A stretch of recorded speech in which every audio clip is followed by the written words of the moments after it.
This is Whataburger Friday Night Stars, presented by Game On Sports, live from the Star in Frisco, Texas, and the Dallas Cowboys headquarters.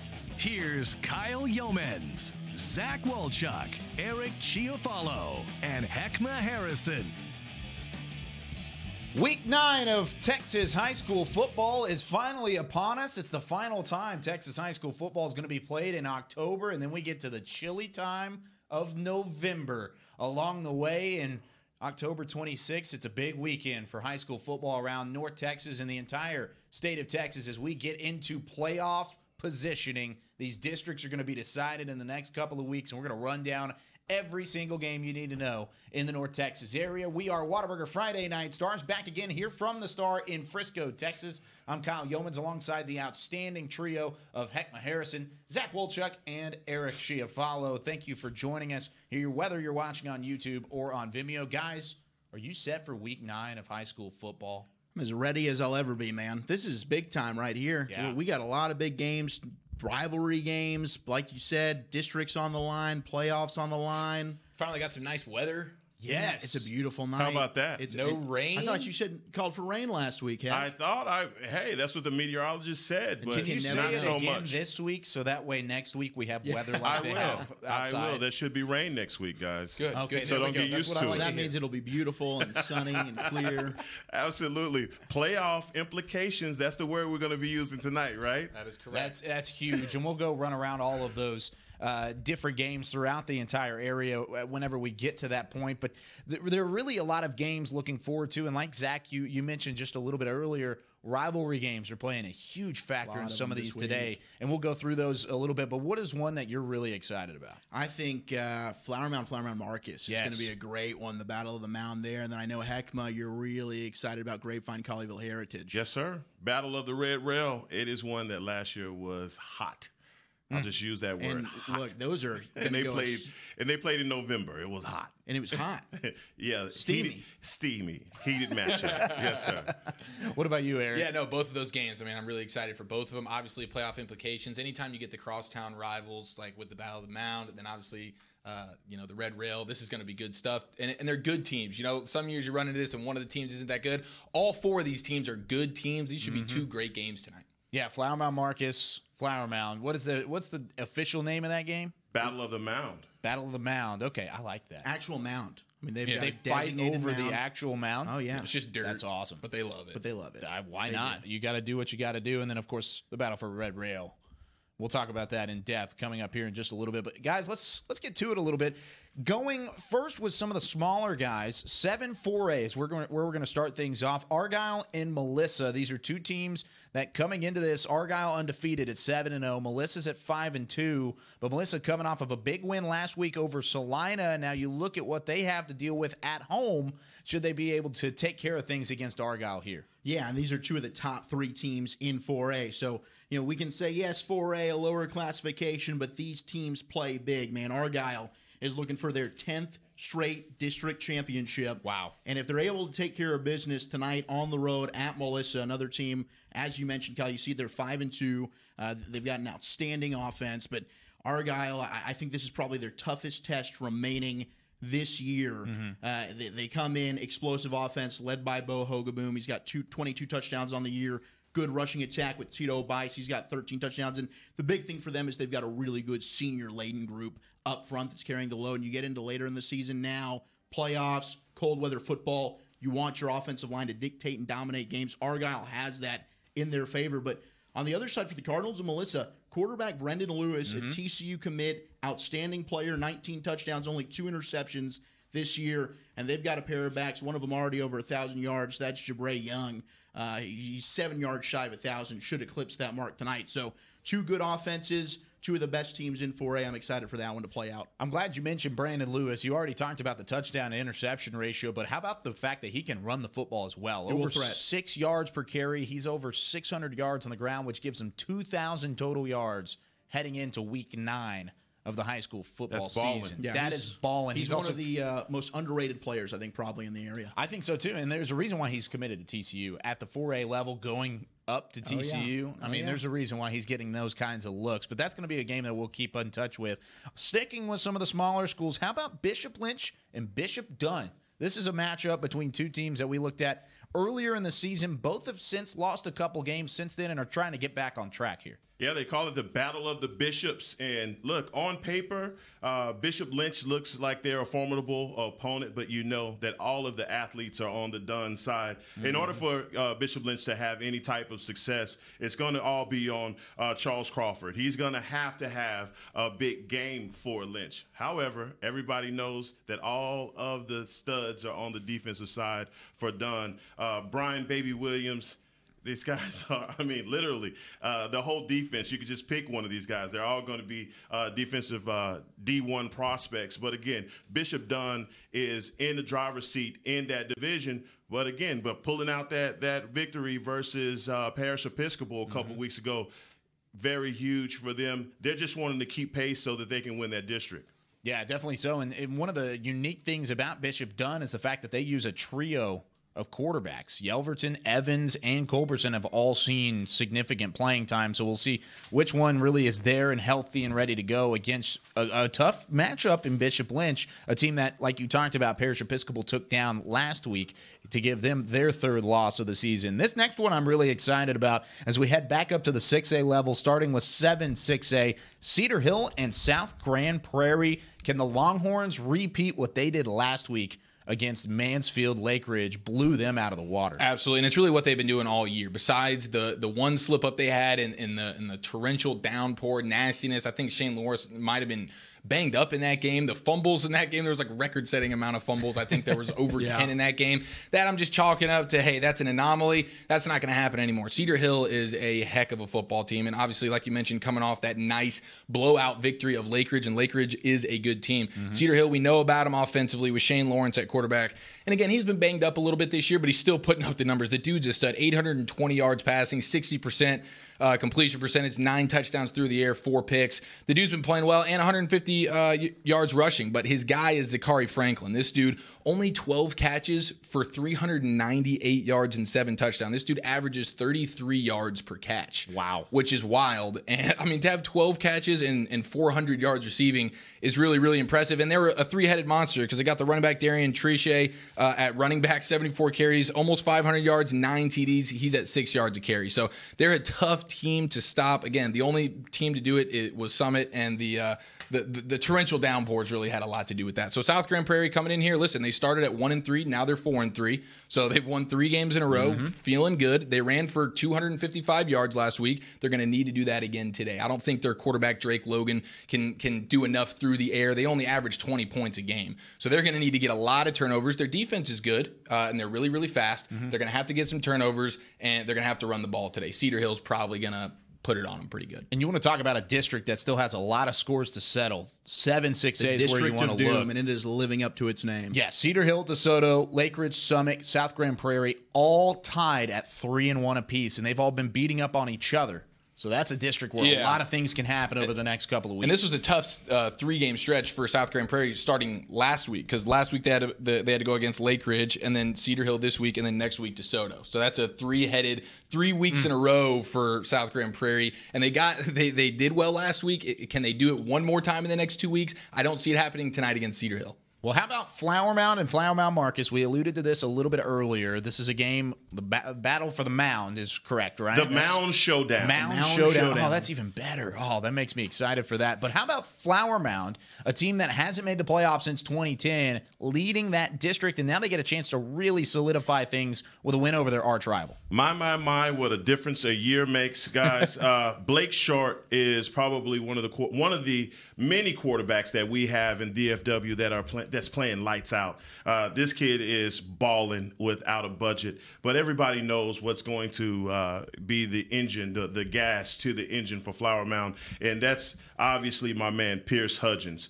running back for Flower Mound. He is putting in work for these guys. I believe he has 8 touchdowns on the year. But also, guys, look, in order for Flower Mound Marcus to even have a chance in this game, they are going to have to rely heavily on their defense. Marcel Brooks is going to have to play both ways tonight. He's not going to be able to just play wide receiver. He's going to have to show how he got that LSU commit, that LSU scholarship by being what he's done, and that's being the linebacker that he needs to be. Look, honestly, guys, Shorts BFF, Jake Welsh, is a guy that is putting up huge numbers, and he has the kind of speed where he's just walking away from guys on the field. So this is going to be a tough game.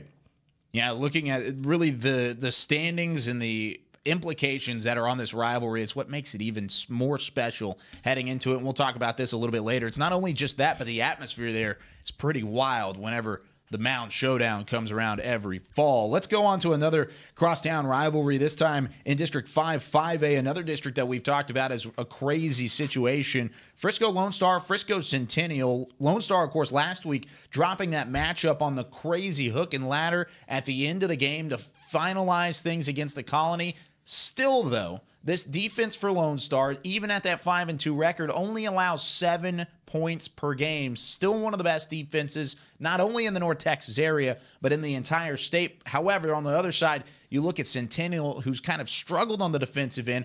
If you're Frisco Lone Star, you look at Julian Larry, who has over 90 completions, has over 1,000 yards passing, and a chance to maybe solidify some things for Lone Star, maybe up at the top of that. These are the top 2 teams right now in District 5, 5A, or at least right up in the underneath the Colony, of course. But second and third, right up there in 5, 5A. This is a crucial game for positioning in the playoff implications moving forward. The other game in District 5, 5A, Frisco, Wakeland, and the Colony. How about that matchup, guys? Because we talked about it. The Colony sitting up at the top of that district, and Wakeland not too far behind either Centennial or Lone Star in that district as well. Yeah, certainly. And the Colony, man, coming off that crazy victory. What a wild one last week over Lone Star. They're probably coming into this game as confident as ever. Rushed for over or almost 200 yards last week against that Lone Star defense, and that just shows this Colony offense can do it through the air, but they can also, when the passing game's not working, the ground game can come save them, even against a stellar defense like Lone Star. So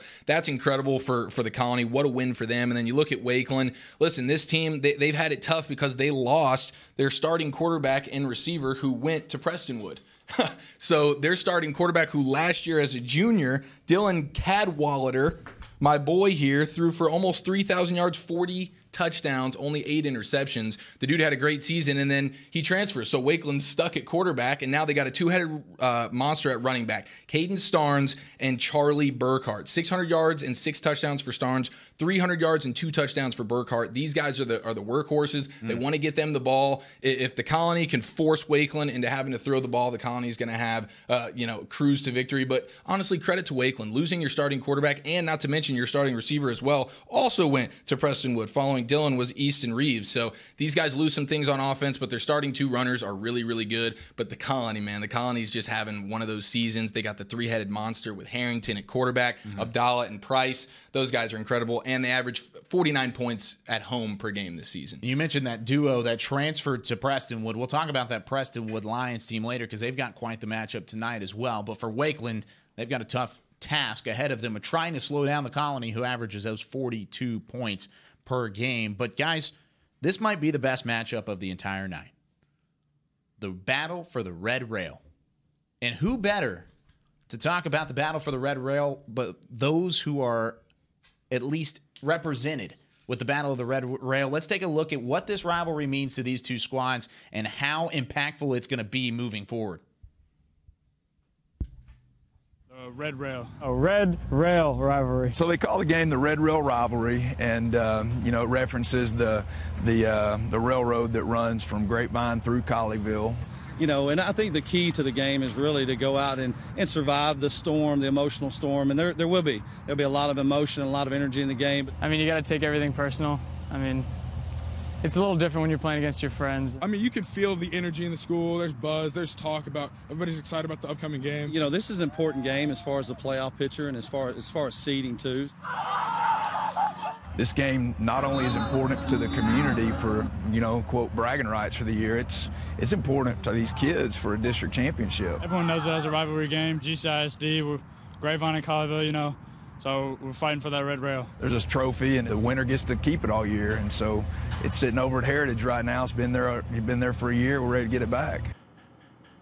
Hey, guys, I was a part of this game last year, and I tell you, when I say heated, this game was heated. Several ejections. I mean, more than 4 ejections. Colleyville ended up winning the game 51-28, but, guys, it was the whole time. Tempers were flaring. Every play, they were having to remind these guys, hey, don't get ejected. And even for the guys at Colleyville, some of them, they were worried, the guys that got ejected, if they were going to be able to play in the playoffs because of the ejections. Guys, like I said, this battle for the red rail, I've had an opportunity to be a part of 3 of these, and I'm telling you, they never disappoint. So this is one of those games where you throw the records out of the window because it's going to be that tough of a matchup. And unfortunately, you're indoors with us this week. You don't get a chance to be a part of that game. I know you're just absolutely heartbroken about it. I'm broke up. You're broken up about it. It's okay. We'll make our night worth it. But Guy Frazier is on the scene, and he's got a chance to be a part of this game. And he'll tell us a little bit more about what the scene is like there at Dragon Stadium.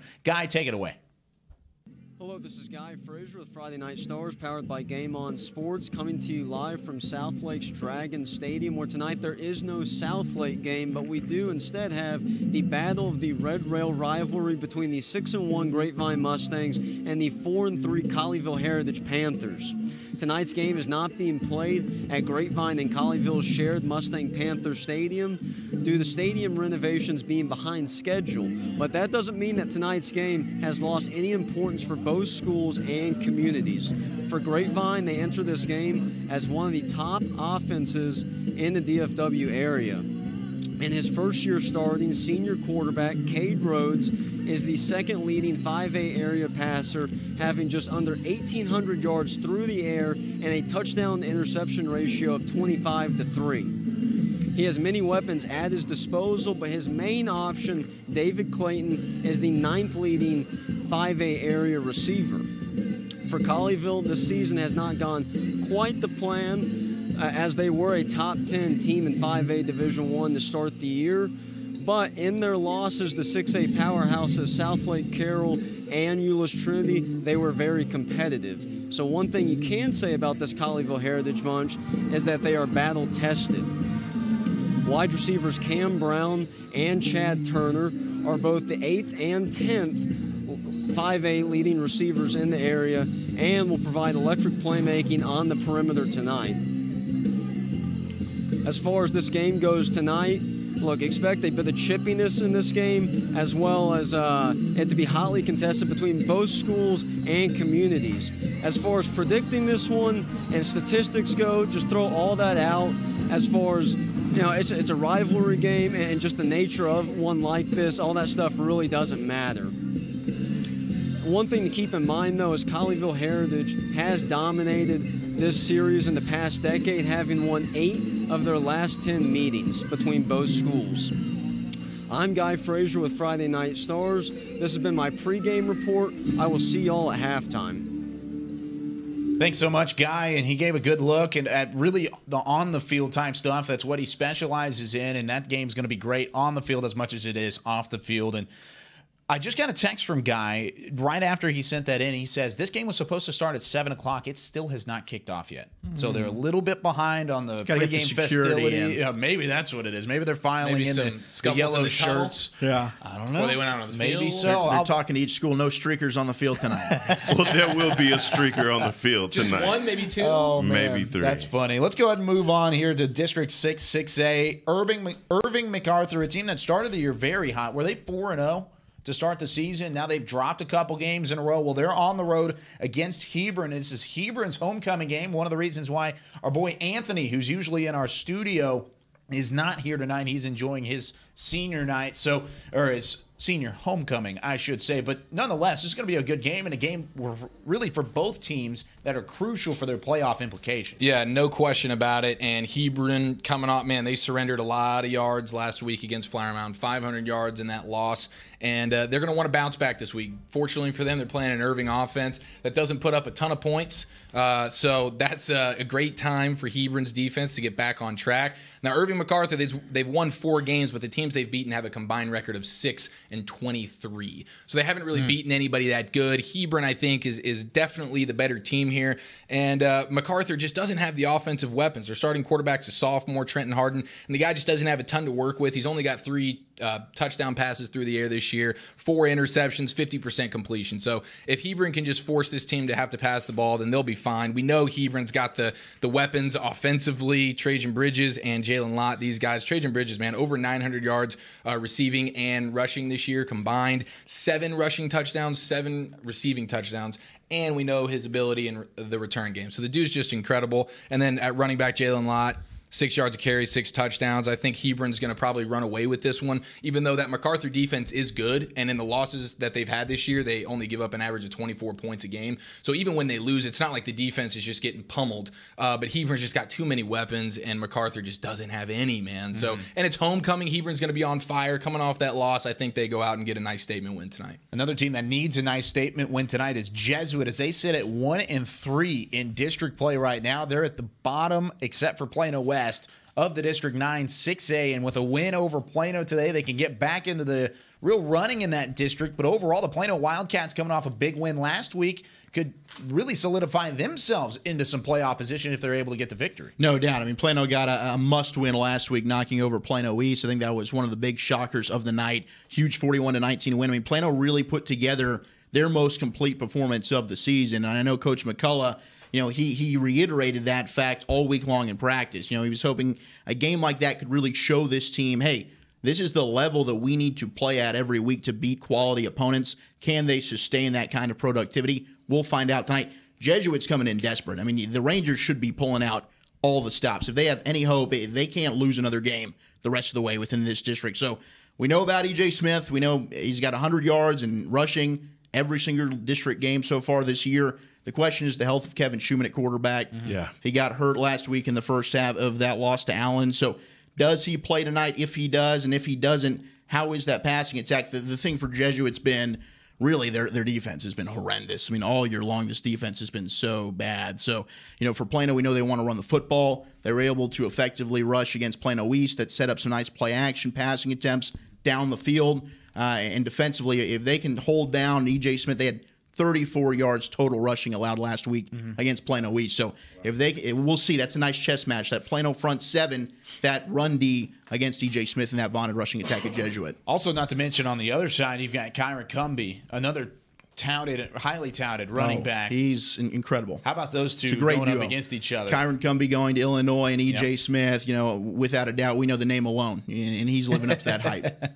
Definitely so. That'll be a fun game to keep in touch with throughout the night as well. How about the battle for Keller? Timber Creek and Fossil Ridge, these two teams playing against each other for some playoff positioning. Timber Creek 2-5. They really, really need a win in District 5 6A, and Fossil Ridge might be the absolute favorites here. But overall, this is a game that, if you look at Timber Creek, it's a must-win for the Falcons. Yeah, it for sure is, and the problem for Timber Creek is, offensively they really depend on one guy. Their running back Blake Irving, this dude's a stud. He's got 800 yards rushing already this season and 12 touchdowns. But if Fossil Ridge can stop him, then they're going to be Timber Creek's going to be in trouble, because passing wise, Jason Akers, quarterback for Timber Creek, only completing 55% of his balls, 6 touchdowns, 3 picks. It's just their passing game's not great, so they depend too much on the running game. And Fossil Ridge now doesn't stop the run incredibly well, but they do stop the pass well. So if they can force Timber Creek to have to start passing the ball, then Fossil Ridge is right where they want to be. But man, Fossil Ridge this year, we were kind of high on them coming into the season, and then offensively they're just a little bit too one-dimensional. They can really throw the football. At quarterback Scotty Colas, they do 1,200 yards, 10 touchdowns, and his receiver, we know about Jalen Hurst. This dude's one of the best in the state at receiver, and he's got 300 or almost 600 yards receiving and 4 touchdowns.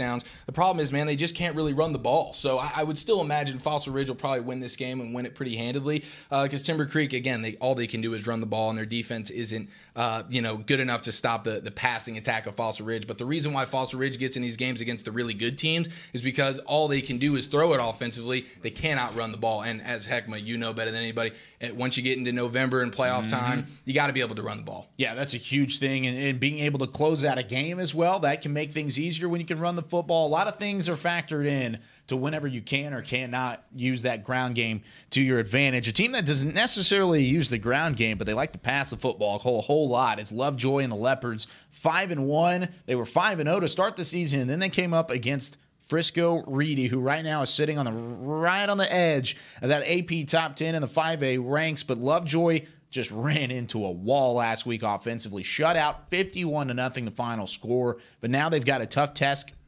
again with Lake Dallas, another 5-2 team out of District 7 5A. Guys, what do we expect out of Lovejoy and Lake Dallas tonight? Now, I'll tell you what, man, when you say the running up against Reedy, they 51-0, they should not be ashamed of that because Reedy is killing everybody at this point.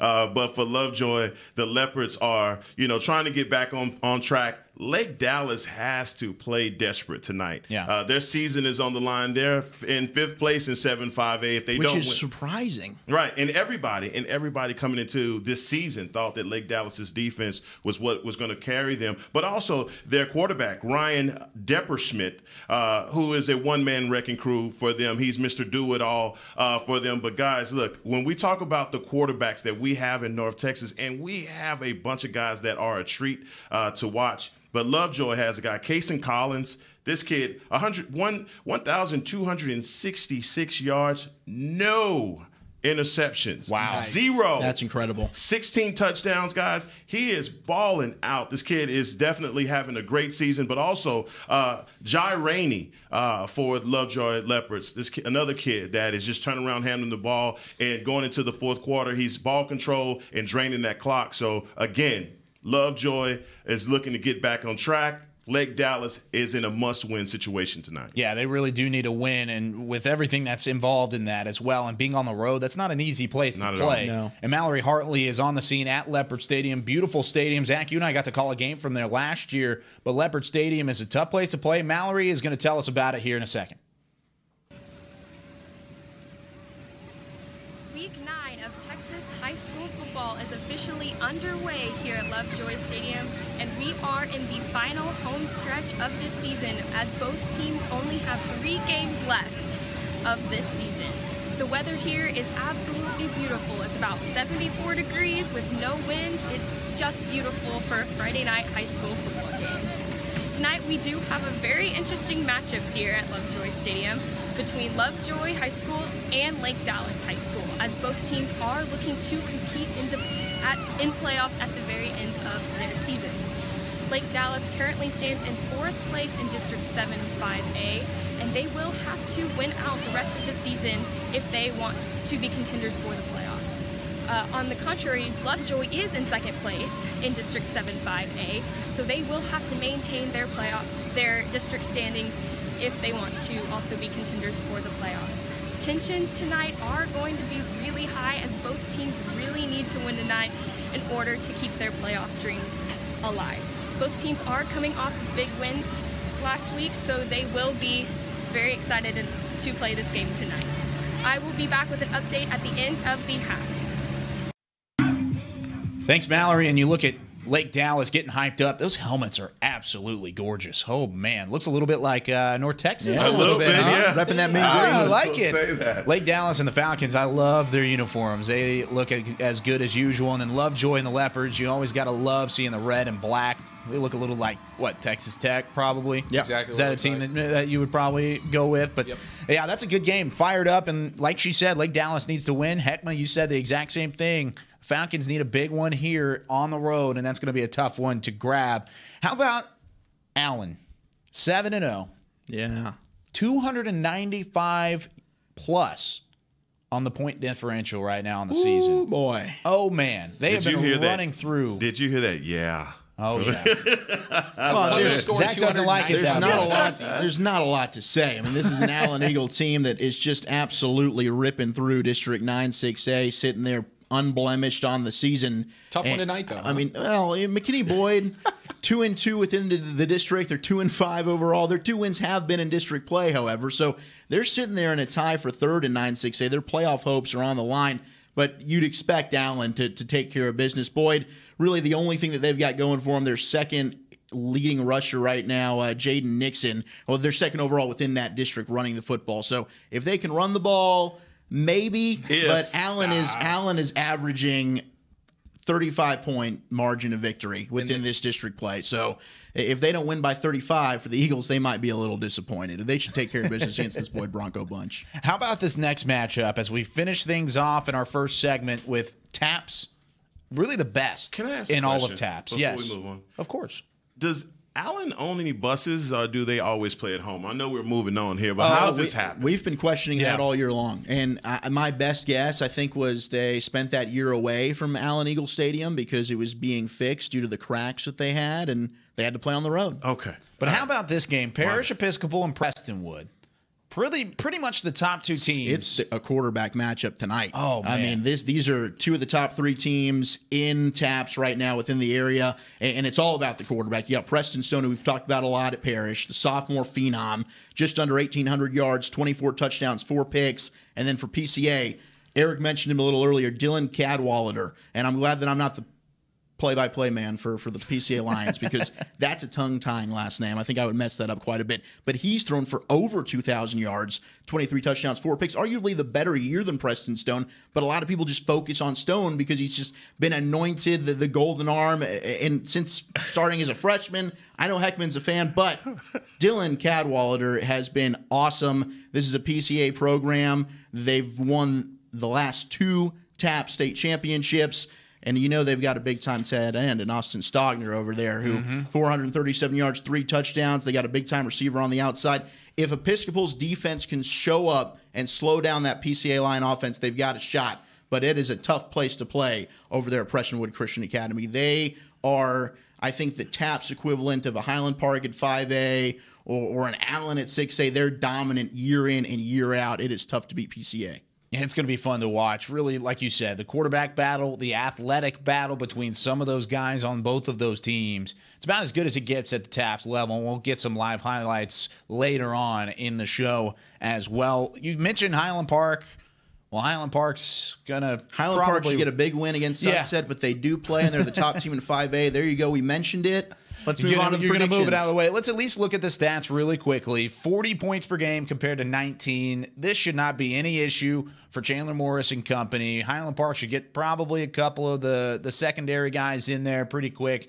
And out of the gates, Highland Park's probably going to run away with this. They'll be 6-0 heading into the rest of the season. But overall, that's our previews for Whataburger Friday Night Stars Week 9. We'll talk about each one of those games at length later on. But when we come back, we're going to do some predictions. The 7:30 game's just now kicking off. We're going to predict the winners for all 6 of the games that we have tabbed. We've got some good ones for you. We'll be right back here from the Star in Frisco.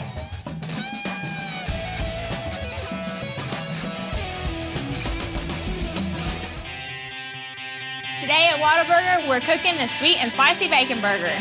The sweet and spicy bacon burger is my all-time favorite. I love this burger. It's just perfect. 2 beef patties, 2 different types of cheese, caramelized onions. My favorite thing about this burger is the sweet and spicy pepper sauce and the bacon. You get it in every bite. Nothing beats this. The sweet and spicy bacon burger is an all-time favorite at Whataburger. That's happiness.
ideas can turn into big dreams.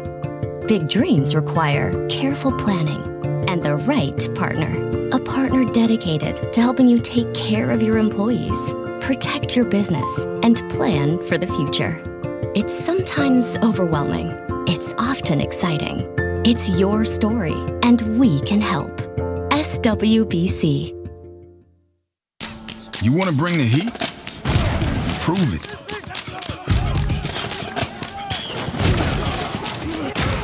With carbs to help fuel muscles.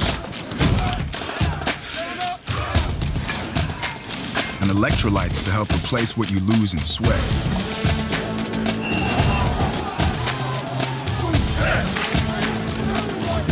Studied, tested, proven. Nothing beats Gatorade. On a forbidden Fansville by Dr. Pepper. Ramon, we can't. But Julia, We're rivals. I can love you and still hate your overrated school. We have two different defensive philosophies. You're a base 4-3 cover 2, and I'm an aggressive 3-4 with press coverage. I get it, but we both love Dr. Pepper. Oh, Ramon. Touchdown, State! Yes! In your face! Dr. Pepper, the official drink of Fansville.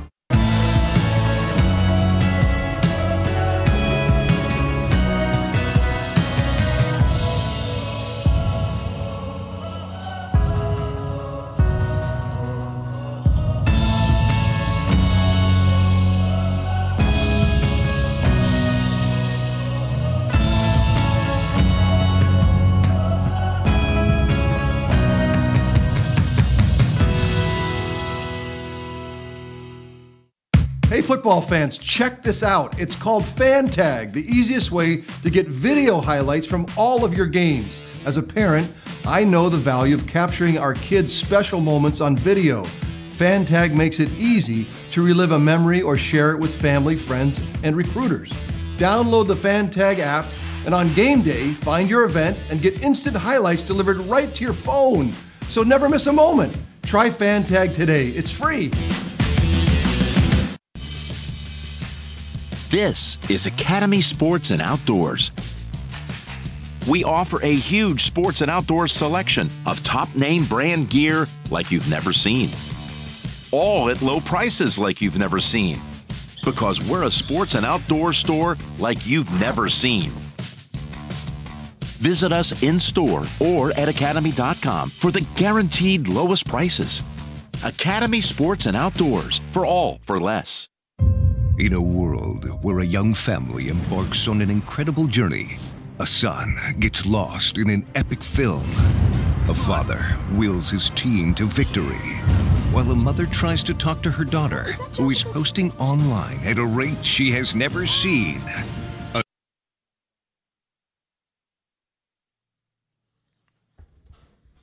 Back here for Whataburger Friday Night Stars, live from the Star in Frisco, Texas. Glad you're with us here on week number 9 of the Texas high school football season. It's been absolutely fun to watch. You guys excited about it? I'm so excited. Come on, I'm starting to get giddy. I mean, games are underway. Oh, they're underway. I love when Walter Don't look at it, though, because we are about 8 minutes behind these 7:30 kicks. You can't look at it. Boxed in. But we've got to do some predictions. I'm not cheating. I'm not worried about Heckman. Heckman's still leading the way, though.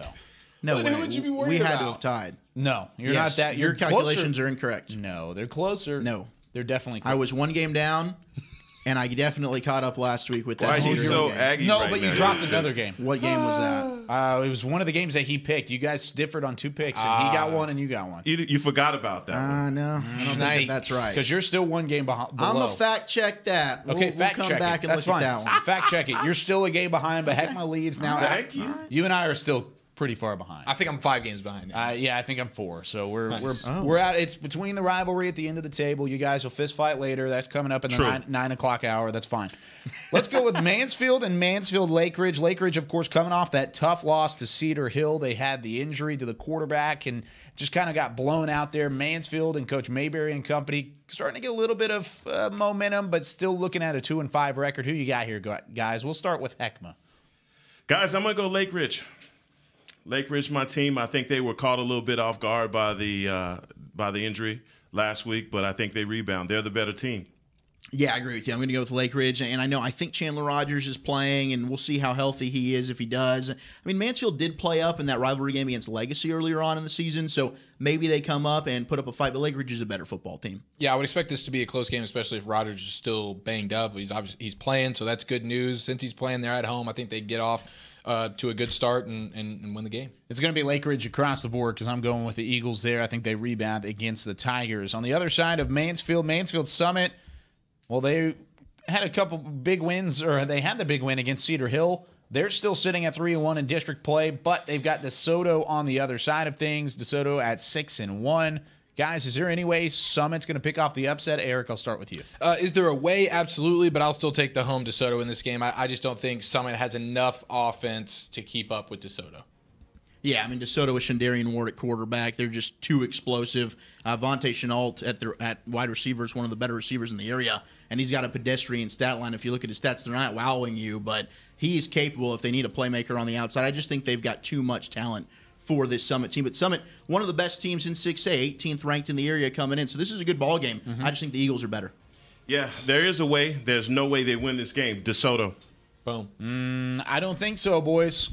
I think Mansfield Summit's going to win this game on the road. I think they beat DeSoto. Of course, they had the 7-3 win over Cedar Hill. They dropped a tough one against South Grand Prairie, who has an outstanding offense on their end as well. I think they learned from that, and they turn things around, and they're going to shut down DeSoto's offense in this ballgame. And Summit's going to come away with the victory on the road. That's my prediction for that game. How about Timberview and Lancaster? Well, we're sticking with the Mansfield schools. Timberview 4-3, a little bit of a disappointing season. They're still putting up some numbers, though. Zach, we'll start with you. This is a very close game. You got Lancaster number 9 in the area, Timberview 13th in the area. It's a win for Timberview gives them second place in this district, 6-5A with 2 to play.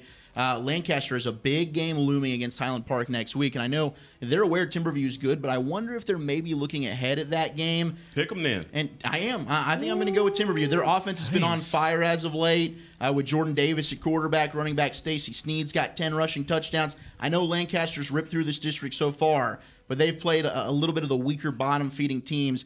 I think on the road, it's a tough one, but I'm going to go with Timberview. I think that offense gets it done. Well, that's a solid pick right there. I like that. And that's even, you know what, you're going out on a limb a little bit on that one. Because you know they're playing the way that's a road team. Yeah. That's a little risque for you. It is a little bit risky. Hey, who you got? I thought you were going to Eric. Oh, no, I'm going to you. He's got Timberview. I'm going to go Lancaster on this one. Nice. I thought you might. Well, that makes me feel confident about my pick then, because I got Lancaster. I'm going to Lancaster as well. Yeah? All the way across. Zach's is our man out. I'll be the Lone Land Wolf. That's fine. That would be you. I'm trying to make up some ground here. You're going to have to. Another good game. This one at the 4A level, Midlothian Heritage and Crandall. Heritage on the road here in District 8-4A, excuse me. Both teams only with one loss. This is a good pick'em game. Zach, I'll give you credit for this. I'm going to go first. I'm going to take Midlothian Heritage on the road. I like their offense, putting up almost 400 yards per game. Defensively, they give up a little bit more than the Pirates do, but I think overall, Midlothian Heritage has enough gunpowder to get this thing done. I'm with you. I think Midlothian Heritage offensively, Lebdetter and that offense is just really, really good. I know Crandall's defense is good as well, so this is going to be an awesome game. But I figured, man, I got to take at least one road team, so give me Midlothian Heritage. Yeah, 2 of the top 4 teams in 4A football, but you guys have hit the nail on the head with Midlothian Heritage offense against that Crandall D. Crandall's defense has not given up more than 21 points all season long, and then this Heritage team coming in, you can see it there. They've scored at least 40 points in 3 straight games. Landon Ledbetter is outstanding at quarterback, but it's all about my guy, Langston Anderson, at wide receiver. I'll talk about him a little bit later with my player to watch. I think that Midlothian Heritage offense scores some points. They surprised Crandall a little bit. I'm going with Heritage here. Well, I tell you what, this is my time, the Lone Wolf, guys, because I'm going Crandall in this game. You're going with the home team. I'm going with the home team, but I just think that Crandall has the better defense. That's going to be the trend. That's going to be the game winner for and the they Pirates. do have a good running game as well. Dominic Rivers is a heck of a running back. I'm just saying, Crandall, I looked at it, and, hey, Crandall jumped out. Yeah, I mean, that's a good pick because that defense is legitimate. They've held up well so far, but it's going to be a tough task against that Heritage. Separation. Yeah, you're exactly right. Rockwall Heath and Mesquite Horn. Guys, I cannot believe Mesquite Horn is 0-7. This game is literally on here for Heckma. This is a Heckma pick. Beat Allen week 1. You know? I don't know about that one. What happened week 1 against Allen Heckma for Mesquite Horn? I don't know. But they were going to win that game, though. Off the rail. yeah. I can't say on air. I don't know. It just didn't happen. So. Okay, I'm going to start things off just because that will allow Heckma to end up pulling up the rear in this game. But I'm going to pick Mesquite Horn to finally get their first win of the season. This is a much better team than 0-7. We've talked about them all year long. They've dropped a couple games that maybe they shouldn't have, but they also lost against really, really tough competition. I'm going to take Mesquite Horn. I think the Jags get it done. I'm with you. They got to win sometime, and Rockwall Heath is a great team. If you need a victory at home, Rockwall Heath is a great team to have to play against. I'll go ahead and take Horn. Now, Horn's got a couple more games though on the schedule they can win, but why not? Well, tonight? believe it or not, Horn can still make the playoffs in that district. They go ahead, They go ahead and go 3-3. They go 3-7 all at the end of it all. They win these last 3 games. They can still sneak in as a playoff team, which is shocking. It's really been Jermaine Givens and his inconsistency throwing the football. He's turned the ball over way too much. This Rockwall Heath offense is just very anemic. I don't think they're very good. And I think Jermaine Givens is going to go ahead, right the ship here. I'm going with Mesquite Horn to get that first win of the year. Okay. I thought you – wow. And so, again, guys, as we all know, Rockwall Heath is the team. They're like the Florida A&M Rattlers. They're, the team the feel-good game you need. Oh, yeah, a little tune-up game. A little tune-up, homecoming. And, again, man, Horn is a disappointment by the numbers because last year, guys, these guys were balling, and now this year they have fell off the cliff. But, again, beginning of the season, tough competition. I'm picking them to win this one. Yeah, very, very good. Very good. That's a good one as well. Now, looking forward to our final pick'em game, Wilmer Hutchins and Dallas Carter. Carter Cowboys, 4-3, but they've got a tough home test at Kincaid Stadium. Wilmer Hutchins kind of under the radar a little bit. One of the best stories in 4A all year. Really, they have been 6-1, and they're putting up points. They're stopping opposing offenses. They've been the all-around team. Like you said, a great story. Who you got here, Zach? Well, I think Kyle Douglas Jr., the quarterback for Wilmer Hutchins, he's got just under 1,700 passing yards, 20 touchdowns, 2 picks, but he also has 4 rushing touchdowns of the year. I think he's the best player on the field, and I think he's the reason Wilmer Hutchins is having this kind of year at 6-1, 3-0 in district. Look, I know Carter's a really good playoff team, and they're going to be more desperate tonight. If you're looking at which teams on that side, hey, I've got to get a win. I think it's Carter, and Case Williams at quarterback for them is pretty darn good as well, but I just like Wilmer Hutchins. I think Kyle Douglas Jr. is the X factor. Well, I tell you what, man, for Carter, this is definitely a home game. They only have to do is, walk across 20 to get to the stadium. But Wilmer Hutchins is too tough. I'm not going I really thought you were going to go with Carter. I know you did, but I'm not. So Wilmer Hutchins is You sure you don't want to go with Carter? I'm positive I'm going with Wilmer Hutchins. So he's going Carter. I'm going to go with Carter. That's what I'm doing. You're going to go with the Carter Cowboys. Yeah, I'm going to go with the Carter Cowboys. I think they're going to get it done. And That's Wilmer just Hutchins, you're a Crabtree fan, aren't you? Maybe a little bit. Jesse Armstead. Amari Cooper really is where I'm at right now. But, guys, with that being said, that's going to conclude our pick'em games and our prediction games. Well, I'm also going to take Wilmer Hutchins. Even though you don't necessarily care, that's fine. Sorry, I thought you went go first. ahead and take Wilmer Yeah, Hutchins. go ahead and do that. They're plus 172 point differential, boys. They've been dominating They this have year. been. I'll take them. They definitely have been. But, guys, Eric, since I neglected to give you that last pick, let's go to players to watch. And we've got some really good players to watch throughout Week 9 of the Texas high school football season. We sure do. Giafalo, start things off for us. Yeah, well, I got myself a wide receiver, and I know, Walchuk, you got yourself a receiver too. I'm not going to say mine's better or anything, but like two great players. Mine goes by the name of Dylan Wright. You will see him at Texas A&M next year. He will be an Aggie. He's a 4-star guy, 6'4", 215 pounds, goes to West Mesquite. The dude's a baller, man. I mean, he's as aggressive of a receiver I've ever seen. They play the blocking. I mean, I know you don't. That's not the first thing you want to go to when you talk about a receiver, but it jumps off the screen the way he blocks and Well, his he's aggressiveness. huge. Yeah, well, he's huge, no question. And his aggressiveness and his athleticism allows him to also play a little defensive end and a little safety. So they trust this guy to do a lot of different things. He's even played a little bit of quarterback. But receivers, where his mainstay position is, that's where he will play at Texas A&M. And here's the deal, man. He was an All-American last year. Every 50-50 ball is his. It's not a 50-50 ball. It's 100% Dylan Wright's ball every single time. And he's a man amongst boys out there. He's kind of a long strider, but he's got really good long speed. When you see him turn it up, he can catch a slant. He's tough and big and go over the middle, catch a slant, and take it to the house, and he's just shrugging dudes off him. He's incredible. And again, the blocking really, really sticks out. You can tell the dude loves to play. He's really, really aggressive. It's very rare you see a guy play receiver and defensive end at times. And that's pretty next level stuff. Crazy. He's got 24 catches, 400 yards, 5 touchdowns this year, 17 yards per catch. So what a baller. Dylan Wright, West Mesquite, going to A&M. And remember, last week my guy was tight end Baylor Cup. He's going to A&M. So A&M's just God, they got some boys. They're loading up Jimbo. Recruiting, and they got Cam Brown. So Dylan Wright and Cam Brown, Good point. 2 great receivers from this DFW area coming in that recruiting class. Outstanding job there. And then I'm going to go with another receiver, like you said, Eric. My guy, a little bit smaller, not quite as big, Langston Anderson from Midlothian Heritage. And we just got done talking about their game, but this is a young man.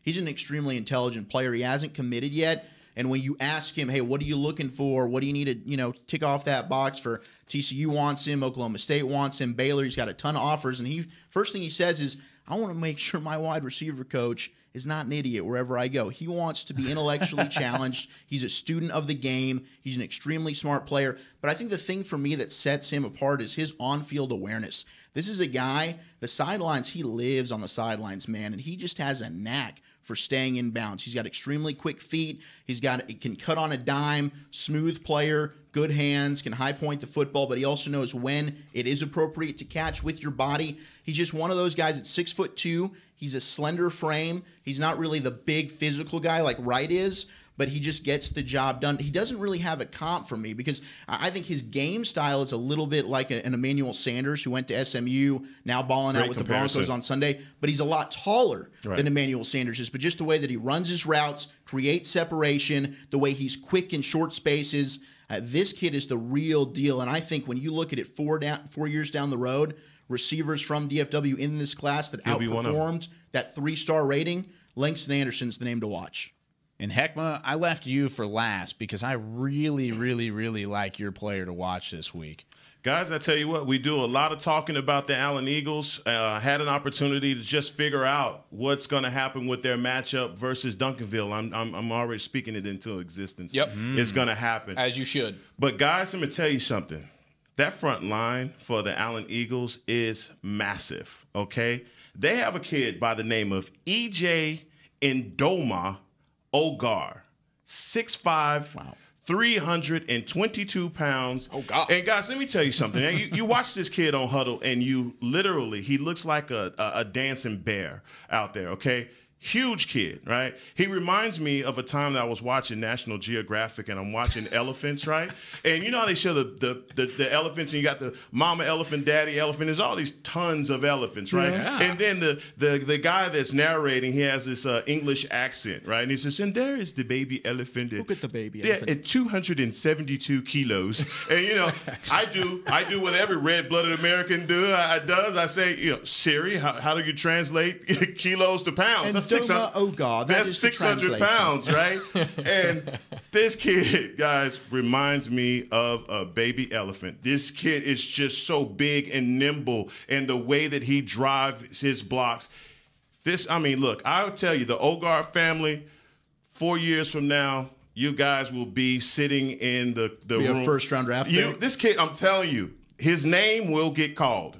His name will be on the card. Well, it's a great name. Where's he going? Oklahoma? Oklahoma. That's not a surprising thing. They have gone to that Allen pipeline and taken a ton of talent. When you Big difference, though, guys. Offensive linemen especially. Big difference. This kid right here, I'm telling you, he is so impressive to see. But what he does on the field is amazing. There isn't enough stars for this kid. ESPN has him as the 189th ranked offensive line in the nation. Guys, I'm telling you, watch out for this kid. Remember the name, Ogar. Oh, I'll never forget. We're not forgetting. Is there any potential way that on a daily basis he eats more calories than what maybe a Kyler Murray-sized meal would be? Probably so. Is that fair like to say? His body as a whole, like he just eats like one Kyler Murray just a day. Kyler Murray a day. Per meal. I think probably per meal. That might be it too. I have no This idea. kid is amazing, guys. That's all I gotta say. Oh man, That's a big boy right there. Well, guys, very quickly before we head into hour number 2 here for Friday Night Stars, presented by Whataburger and Game On Sports, let's go through some of those Thursday final scores. Denton Ryan, Carrollton, R.L. Turner. This did not go in favor of R.L. Turner. Oh, Not man. at all. Denton Ryan's kind of figured some things out lately, guys. Am I wrong? No. You're not wrong. I mean, this game was an absolute beatdown, and so much so, in fact, I mean, R.L. Turner, you look at it, they haven't won a football game, and Ryan coming in, I think, felt pretty darn good that they'd run away with this. Ryan, it was senior. They went ahead, and they sat some of their starters in the first opening offensive and defensive series of the game in favor of some of their seniors to give those seniors some more playing time, because coming into it, they knew on paper this was a matchup they were going to roll. They clearly did, and it started off on special teams. We know Ryan, they're scoring. It's not just that offense, but that defense and special teams is carrying the way. Billy Bowman Jr., an 89-yard kickoff return for a touchdown to open things up. That defense forced another 2 turnovers and a safety. Amani Bailey got it done on the ground. And Ian Hennigan did start this game for Denton Ryan, because the quarterback scenario has been one to watch. His first start since week 3. He goes ahead and tosses for a pair of touchdowns and a huge 65-0 blowout win. Ryan's 38th straight regular season win, and they clinched a playoff spot for their 4th year in a row. So the Ryan Raiders proven why they're the second-ranked team in the state of Texas in 5A. Yeah, they've been very impressive, and another big impressive win last night. Louisville over Irving Nimitz, 35-7, this final score. And once again, the Louisville Fighting Farmers continuing to impress. Nimitz was a team earlier in the year that was kind of a darling of the show, but now all of a sudden they're 3-4. But you look at Louisville up atop of that District 6A and really kind of proving themselves week after week, and another impressive win last night. Yeah, certainly. They win it big, 35-7. But the first half, I mean, it was 7-7 at halftime, and the first quarter in particular, Nimitz really controlled. And we come into halftime going, dang, what's going to happen to Louisville? Well, third quarter comes out, they put up 21 points. A.J. Newsome tosses a couple touchdown passes to Dylan Clark. And Louisville ended up just blowing it open in the second half. So Newsome finishes with 208 yards, 2 TD passes, 1 rushing touchdown, and Dylan Clark had 120 yards receiving and 2 touchdowns. Louisville's been impressive defensively, but offensively in the second half, they really got it going after a slow first half start, but that happens sometimes. The Thursday night game, come out in the second half, dominate the third quarter, dominate the second half. Yeah, another dominant win. You said it yourself for Louisville. How about Little Elm and Frisco Independence last night? This was just across the hallway at the Ford Center. Zach, you and I were actually on the call for this game, so we had the upfront look at how Independence was able to get this win done. Coach Kyle Story and company wearing the nice purple uniforms. Little Elm looking like Navy with those helmets. But after a couple quick strikes early, Little Elm back and forth. But really, this game was all about Logan Brungard. That man right there. You see him there playing big, 5'7". He took it over, put the team on his back. 2 rushing touchdowns, had a receiving touchdown as well. And Little Elm kept things interesting. There's their freshman quarterback, John Mateer, one of his best throws of the night, steps up, drills a pass on 3rd and long. They end up going ahead and banging in a score with Jefferson at running back. Little Elm is just so one-dimensional right now. If they can't have success on the ground, they're going to struggle. And Mateer at quarterback threw a couple of interceptions late in that football game that really helped seal the deal for Frisco Independence. But Braylon Braxton at quarterback, there he is here. He had a huge touchdown. This is a 4th and 16 play that ended up being the go-ahead score. 2 touchdown passes on the night for Braylon Braxton, but the story was all about Logan Brungard and that Independence offense. A big-time district victory in District 5A to keep their playoff hopes alive. Yeah, just a huge win for Coach Kyle Story and company. Independence getting it done. 30-24 was the final score, and they really dominated that football game. Little Elm had a chance with an onside kick late to maybe pull it down and end up back into that football game once they were able to get within a possession, but really the entire time, Independence was able to have an answer for anything that Little Elm had coming their way. So overall, just another nice win for Frisco Independence. We had an interview with Coach Kyle Story. We'll talk about that a little bit later. Northwest Eaton and Denton Geyer, a big game last night from C.H. Collins. Oh, man. Titus Swin along with one Cadre Cobbs. Oh, what a running back matchup, and it ended up being fun. Game. Yeah, that one was back and forth. I know that you had a chance to really pay attention to that one. Yeah, dude. Yeah, Geyer came out 49-21 is the final score there. Geyer wins it, and we've talked about Geyer all year. They've really started to hit their stride in the last few weeks, and last night offensively, they looked maybe as good as they have all season. Eli Stowers at quarterback. We know he's the young guy. He's kind of up and down. We've seen flashes, but he's also had his tough moments. Well, last night was another one of those flashes. 288 passing yards, 3 touchdowns. Cadrick Cobbs, the dude is a man. You see him right there. They're just bumbling through people. And that into the play end right zone. before was a big Titus Swin fumble. Eaton had a chance to come back in that football game. In the red zone, right? Yeah. And he coughed the ball up there. But another thing, Eric, and I know you probably might have been getting into this, but I'm just excited because it's a cool Walsh nugget. But Eaton down 21-0. They know, hey, we got to unload the bag of tricks here. They call it flea flicker. They hit it for a long bomb. So on the sideline, Walsh sees it, says, okay.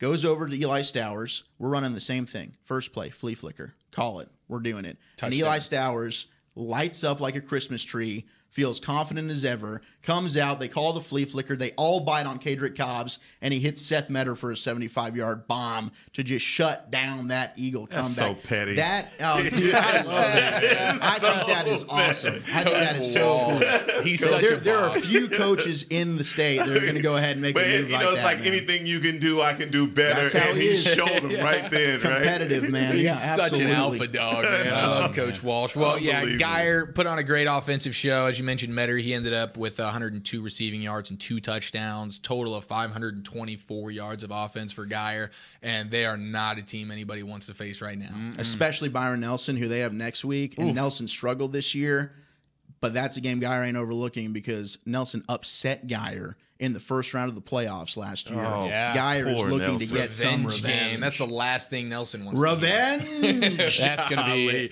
be, John Walsh, man, he's going to be really about trying 4 to different figure flea something flickers out. in that game, huh? Ooh, that'll be a fun one to watch. We might have to send somebody to that game just for the flea flicker action that could potentially pop up. We need to have a Walsh cam next week. Walsh we do need a cam. Walsh cam. That's not I a think we bad need a Walsh idea. cam. We can maybe get that as a Walsh sponsored cam. element. You never know. Absolutely. South Oak Cliff, Seagoville, guys, we don't really need to go over this game a ton. We'll look at the stats really quickly, but South Oak Cliff dominant again. They remain undefeated. Oh, man, that's a scary stat line for anybody looking. Look, guys.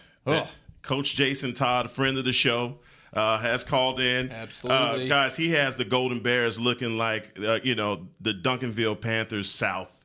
They are looking just that dangerous on defense, the big playability for these guys. But also, I mean, they have to be one of the fastest teams in the city, guys. They have a guy, and I want to say it's Cameron Davis, had a 71-yard run for the Golden Bears last night, literally untouched. There was no one else in the frame when he got into the end zone. Wow. That's how fast this kid is moving.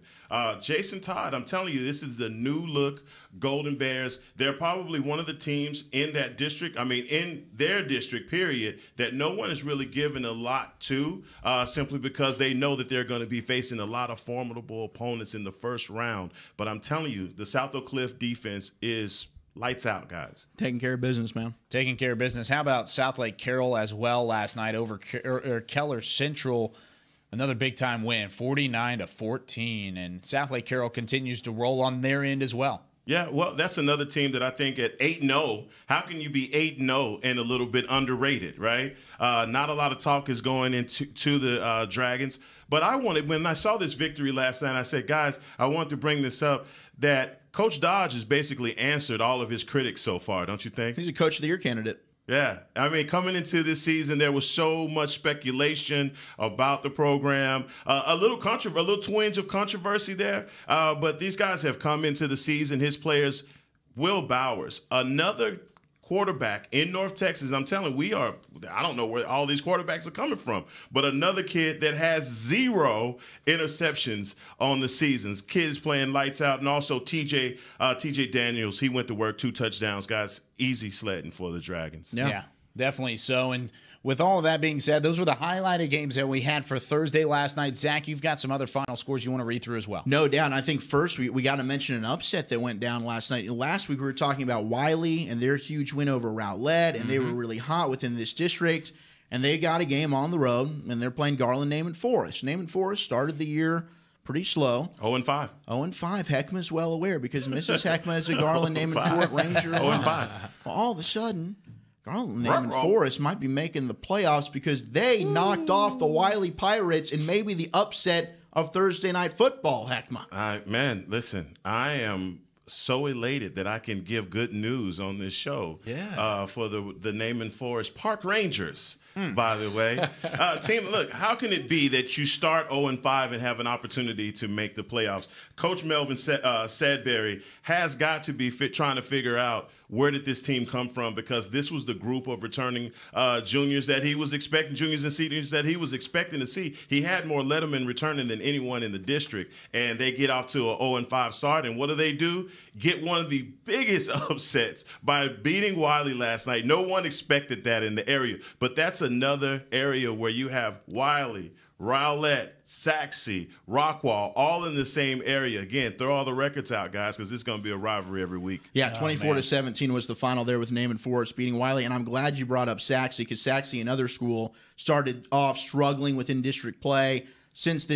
Before district play, starting in district play, they've been undefeated on a tear. I think it's 10-6A, probably the inside track to win that district. But Garland Lakeview Centennial gave them a run for their money. Saxe had to score 21 points late in that football game to come on back and win it by a final of 49-38. So Saxe still in the driver's seat, but those Garland schools, man, they're stepping up. Yeah, and Saxe clinched a playoff berth with that win last night out of District 10-6A. Yeah. So another big win for Saxe and the Mustangs, as they, like you said, have been rolling ever since district play happened. And we kind of saw that coming a little bit whenever we were talking about the Saxe Mustangs and the tough non-district schedule that they were going with earlier in the season. But a big win for them last night. Absolutely. And then Lincoln, I shared it on social media. Heckma's alumni. Wait a second. Lincoln won a football game. We can celebrate. What? We can celebrate, baby. 36-21. Lincoln defeated Nevada Community. I don't know how they got Nevada to travel all the way to Texas. We needed somebody. We needed a now victim. I know why Heckma was out so late last night, man. He was just celebrating victory. Unbelievable. I can't believe how bad we suck. But now we have a victory, and we don't suck as bad today. So that's fun to watch. Congrats, Heckma. I'm happy for you. Big time win. And then Garland Martin, a 69-0 victory over Fort Worth Trimble Tech. And then Denison, Frisco Memorial, dear friends of the show. We're pulling from Memorial, but in that inaugural season, they dropped another District 1 59-14 to Denison. And then Kimball, we're still looking at that big Kimball-Sock matchup, South Oak Cliff. Kimball continues to win, make that game interesting coming up. They get a 14-6 win over Adamson. Well, so many Thursday scores. We've gone through all of those. How about the Friday scores? Those games have been kicked off. We've got a lot to catch up on. And real quickly, before we head to break, let's go across the hallway into the Ford Center, take a quick peek at what's happening just before halftime. Oh, no. Frisco Reedy leading 49-0. It's not halftime yet, boys. Lebanon Trail struggling here, but that might be the only time we look into the Ford Center today. Oh, wait, look at that. Kicker's got a brace on. That kicker's got a broken arm.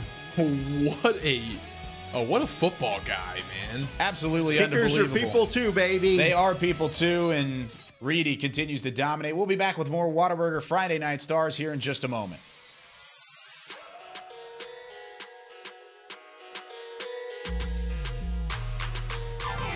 Nothing works up my thirst for an ice-cold Pepsi Cola like getting buckets. Whether I'm breaking ankles or breaking hearts. Hey, Drew. It always brings the refreshment, and I've been drinking it a long time. Drew, how old are you anyway, man? Doesn't matter. Uncle Drew, in theaters, June 29th. Future tastes good.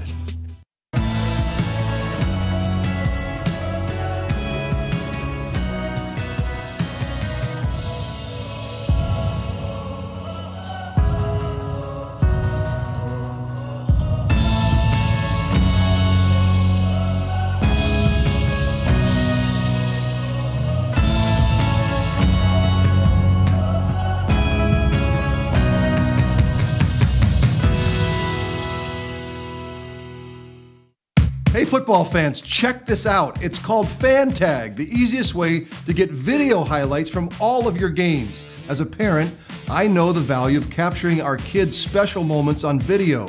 FanTag makes it easy to relive a memory or share it with family, friends, and recruiters.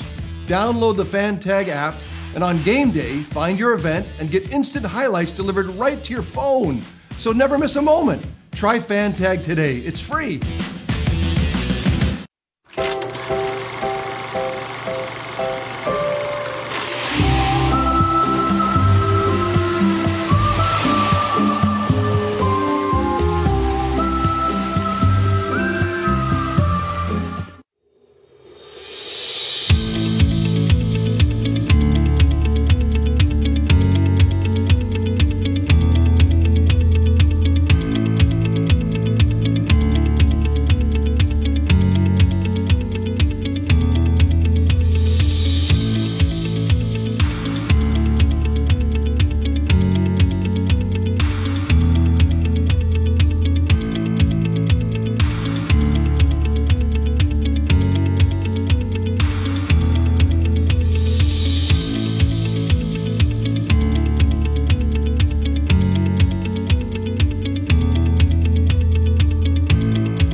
This is Academy Sports and Outdoors.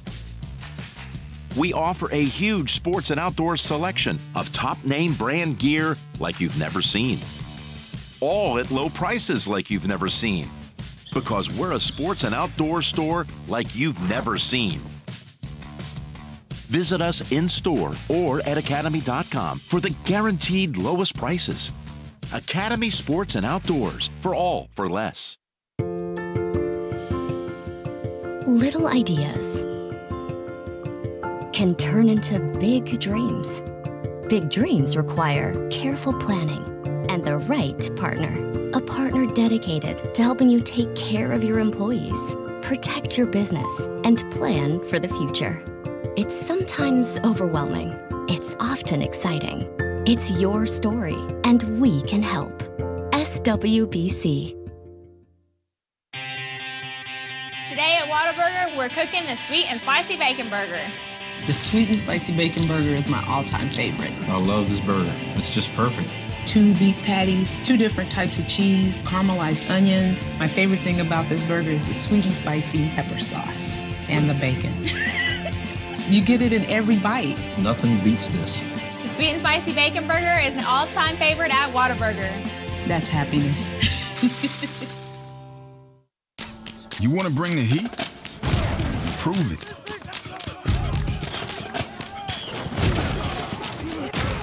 With carbs to help fuel muscles.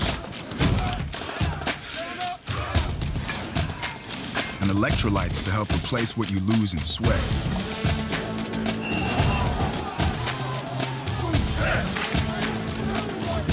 Studied, tested, proven. Nothing beats Gatorade. On a forbidden Fansville by Dr. Pepper.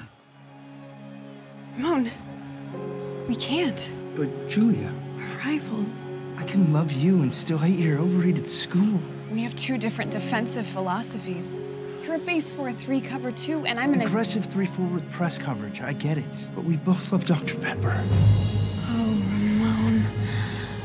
Touchdown, State! Yes! In your face! Dr. Pepper, the official drink of Fansville.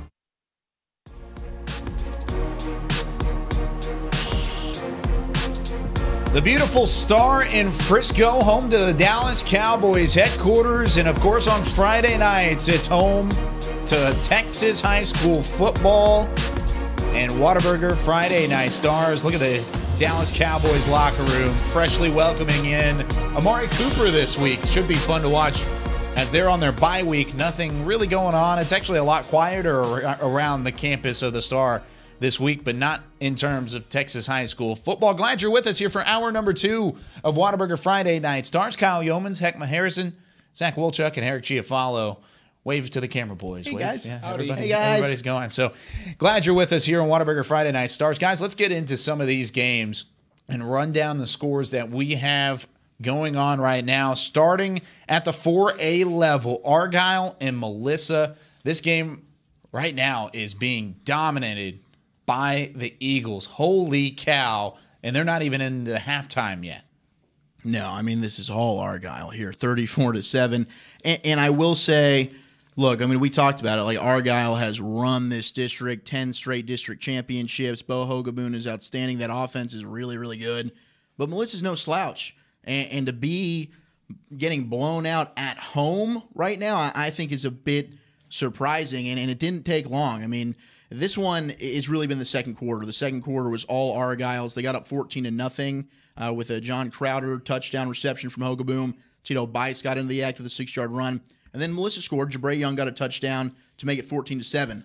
But this second quarter, Argyle, a 77-yard touchdown, a 51-yard touchdown, and a 63-yard touchdown. Dylan Carter. Just to pull away, man. It's been all Eagles. Yeah, Dylan Carter is just basically exploded for Argyle. And, guys, not even halftime yet, 34-7. No one was expecting this one.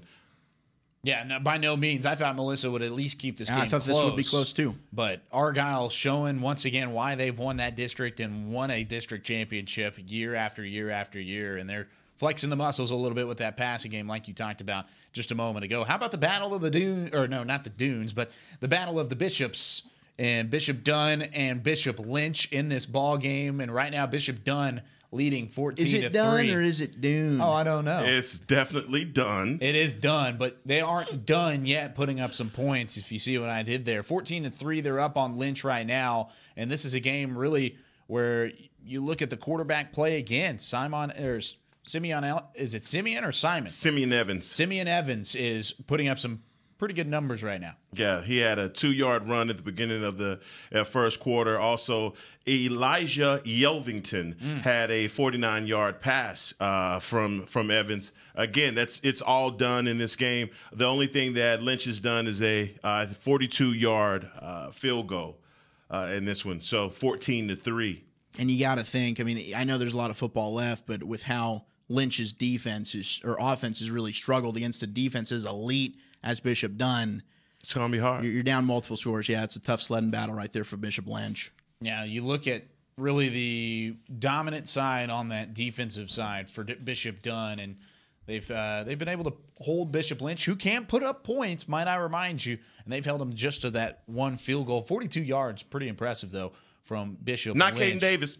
Not Caden Davis. You are Caden. No one is. That's a chip shot for Caden Davis. Let's move on to Cedar Hill and South Grand Prairie, District 7, 6A. It's a close ball game right now as you have Cedar Hill leading 6-0 in this one, and South Grand Prairie has the football. They are driving right now, but a little bit of a lead right here for the Longhorns as they get out on top early on the road. Yeah, Shane Lawrence threw a 99-yard touchdown pass to Zachary Franklin. We talked about those two coming into the game.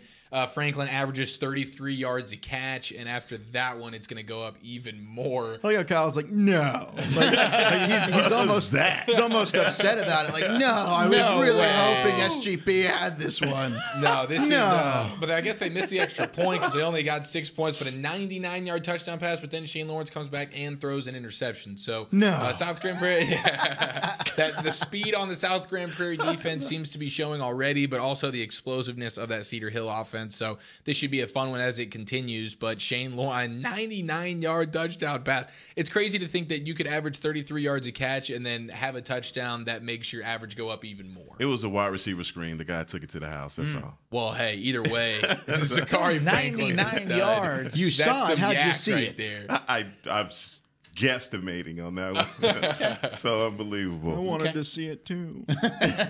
Maybe we'll try and get it up on the Fantag cam. We do have Adrian Jagish at that ball game, so we might be able to get that up here in the next coming minutes. But looking at Flower Mound and Flower Mound Marcus, the Mound Showdown is one of the favorite names, at least that I've seen all day long at Marauder Stadium. And right now, holy cow, Flower Mound has been dominant. Yeah, I mean, and I don't think anyone, everyone, they call it the Mound Showdown. But again, Flower Mound came into this one dominating opponents. The only loss that they have, is to a team that obviously is beating everybody at this point. But Pierce Hudgens is having a game. Right before halftime, guys, he's already gotten himself up to at least, 150 yards, 3 touchdowns already. They're up 42-7 already. That they is just crazy, scored. man. Wow. Like, this is not a bad Marcus team. No. And Marcus is at home. Yeah. To me, I get Flower Mound. We gave Flower Mound a lot of love last week. They're a surprise team here in 5A. Blake Short's a beast. But, dude. The thing is, Justin, they have negative 14 yards on offense for Marcus. This defense is shutting down Justin Dinka. Yeah. And the thing about Marcus is, guys, they knew that this was a must win for them. If they don't, especially that brutal district that they're in, they had to win tonight in order to keep their playoff chances alive. But not a lot of life. And my coach Samples always said, if you give them a reason to quit, they will. And so it looks like Flower Mound went right out there and punched them in the nose, and they went and called it a night. Just a sad night to have a letdown if you're Marcus, man. The biggest game of the year, crosstown rival, and then we might have to just start talking about the bands. Heck, the football might not even be everything that's cracked up to be. Well, and we did get a little nugget about that before we got on air about the 2 best bands in the nation. I was going to say state. Number 3 and number 4 last year in the country. Right. Was Flower Mound and Flower Mound Marcus. I do love me a hashtag battle of the bands here on. So is that what it's going to be? Is everyone at the game waiting on halftime right now? Honestly, a lot of people probably are, based on what the score is going to be. A lot of people are probably hanging around waiting for the best halftime show in the state. And then maybe they're probably going to leave. Show of the season. They're going to leave. Yeah. That's and they'll put on Friday Night Stars so they can tell. All right, this is what happened at the end of it all. Flower Mound went on to win 75-7. Hopefully, we can get some footage of that. And as we were talking about earlier too, the weather has prevented the bands to be able to do a ton of fun stuff this year. Well, it's a beautiful night. Yep. At least they're going to get a nice halftime show out there at Flower Mound. Yeah, definitely should. And I do have a quick update on the fan tag cam here in just a moment, as I believe, actually, just kidding. Never mind. No fan tag cam right now. It did crash on me just now. But it'll come up shortly. I will give it to you. South Grand Prairie just took the lead over Cedar Hill. They are leading 7-0. We've got a quick look at that touchdown here in just a moment. But moving on from Flower Mound into Frisco Lone Star, Frisco Centennial. Guys, what's going on in this football game? Well, it's 21-7. Lone Star has the edge over Centennial, and 21 first-half points for Lone Star. I think that might be a season high for the Lone Star Rangers. This offense has really struggled, and I kind of expected after that game against the Colony they would come out and just kind of have a resurgence here because, Lone Star came in, one of the heavy favorites all year long. They've been ranked very highly in 5A, not only in the area, but in the AP rankings as well. And they came out and they got the football to Marvin Mims. The one game that I got to see Lone Star in person against Highland Park, Julian Larry would force feed Marvin Mims. He's their guy. And Mims with a 73-yarder and a 46-yarder touchdown receptions, respectively, in that first quarter. So Julian Larry with 3 first-half touchdowns. Lone Star looks in good position against Frisco Centennial. Yeah, Julian Larry needed this game, especially last week. Guys, it had last week's loss to the Colony. I just believe that it had more to do with the conditions and the field. And a well-executed hook and ladder. And a well-executed hook and ladder. My goodness. Put it lightly. A hook and ladder, you never expect to lose win a that game, way. No. To win a game that way is amazing in itself. But again, Lone Star, nothing to hang their head about because, look, man, that defense is probably one of the best defenses in the state. Definitely. Yeah, and whenever you give up 7 points on average per game throughout 8 weeks of the season, you're a pretty good defense, it's safe to say. Now, looking at the team that did beat Lone Star last week on that hook and ladder, the Colony and the Cougars at home taking on Frisco Wakeland. They lead their game 14-7 right now. Still a close ball game, but overall that rushing defense has been outstanding again. It's one of the reasons why they won last week against Lone Star, but the Cougars showing they can play some defense. Yeah, and credit to Wakeland for playing defense. Only 14 points for the Colony at halftime. That's a little bit surprising when you talk about a Colony offense that puts up 49 points per game at home this season. But, man, the Colony's defense is playing well besides one 50-yard touchdown pass from Dylan Label to the running back that. Caden Starnes, we talked about him before the game. Now, the Colony was worried about him on the ground. Looks like you might have to be worried about him through the air a little bit as well. 53-yard touchdown pass. So 7-14 at halftime. I would say I'm a little bit surprised by how close that is. So credit to Wakeland. You really only have one offensive play, the 50-yard touchdown, and it's only a one-score game. Yeah, I mean, look at those first downs. The Colony clearly just dominating that football game, time and possession-wise, but the big plays keeping Wakeland alive. Yeah, definitely so. And that's one of the biggest things that you look at the Colony. Last week, they were able to put up points against one of the best defenses in the entire state. But that defense, if they can hold strong, that's a Colony team that can get really dangerous. And the big plays have really kind of bit them. It hasn't bitten them enough to have a loss, or at least a big loss in district play just yet. But if they give up the big plays, everything's kind of open. And right now, Wakeland just kind of holding around at the moment. Let's go to the battle for the Red Rail. The rivalry of the Red Rail, of course, what a football game this is going to be. Grapevine and Colleyville Heritage. Heck, I know you've got your finger on the pulse here, but there might not be a whole lot of pulse right now for. Well, I'll tell you what, Heritage. man, this one isn't over with, guys. Coach Joe Willis is definitely someone who makes some adjustments at halftime. Colleyville was in this game beginning of at first half. They had Grapevine came out and they kicked the 28-yard field goal. Then Jack Ertz had an 8-yard pass touchdown from Cade Rhodes. And Colleyville comes back. They run a 90-yard kickoff return, missed the field goal on that one, and then turn around and give up a 93-yard fumble to Timothy Drysdale, one of the big uglies up front, rumbled and bumbled for 93 yards on Colleyville, guys, and running back was stud. He had 3 return touchdowns against my Northwest Texans earlier Exactly. This kid is amazing. That's crazy, and what a momentum shift there. I mean, that's the big difference in this game. You look at the score and you're like, wow, this is lopsided. No, this game's been a lot closer than the score would indicate when you have the special team score and then Colleyville's driving and whoop, sorry about you, 93 yards the other way. You don't get points, we do. We'll double up on that. I know that had to, if you know Coach Willis, he did not want an interview at halftime. No, he's probably not. I know that for sure. Still 6 minutes to go in that second quarter, so Colleyville trying to move the football. And with Trey Flint at quarterback now, I think that helps them as well. He's a much better passer. So we'll see if they're you're going to have a big game from Cam Brown. Everybody knows it, and even Grapevine knows Especially it. Especially now, right? Yeah. Exactly. Looking even farther down that 6A, we have 5A, of course, with Colleyville Heritage. Now going into 6A, Hebron in their homecoming right now against Irving MacArthur. Talked about MacArthur earlier being one of those kind of sneaky teams. Both teams at 4-3, and they're in a tight one right now at Hebron Hawk Stadium. And if you look at Hebron, they're a team that's lost some heartbreaking games this year. Coppell, the first one that comes to mind. But with that being said, this is a crucial game for their playoff hopes. Yeah, and MacArthur comes in here, and they're playing good defense tonight. They've given up 17 points, but Trajan Bridges, the do-it-all guy for Hebron, has really not done much. Negative 12 yards rushing and 4 catches for 20 yards, no touchdowns. So they've done a good job sort of trying to eliminate Trajan Bridges. And that MacArthur defense we knew coming into the game was the thing that was kind of keeping them together, keeping them in games.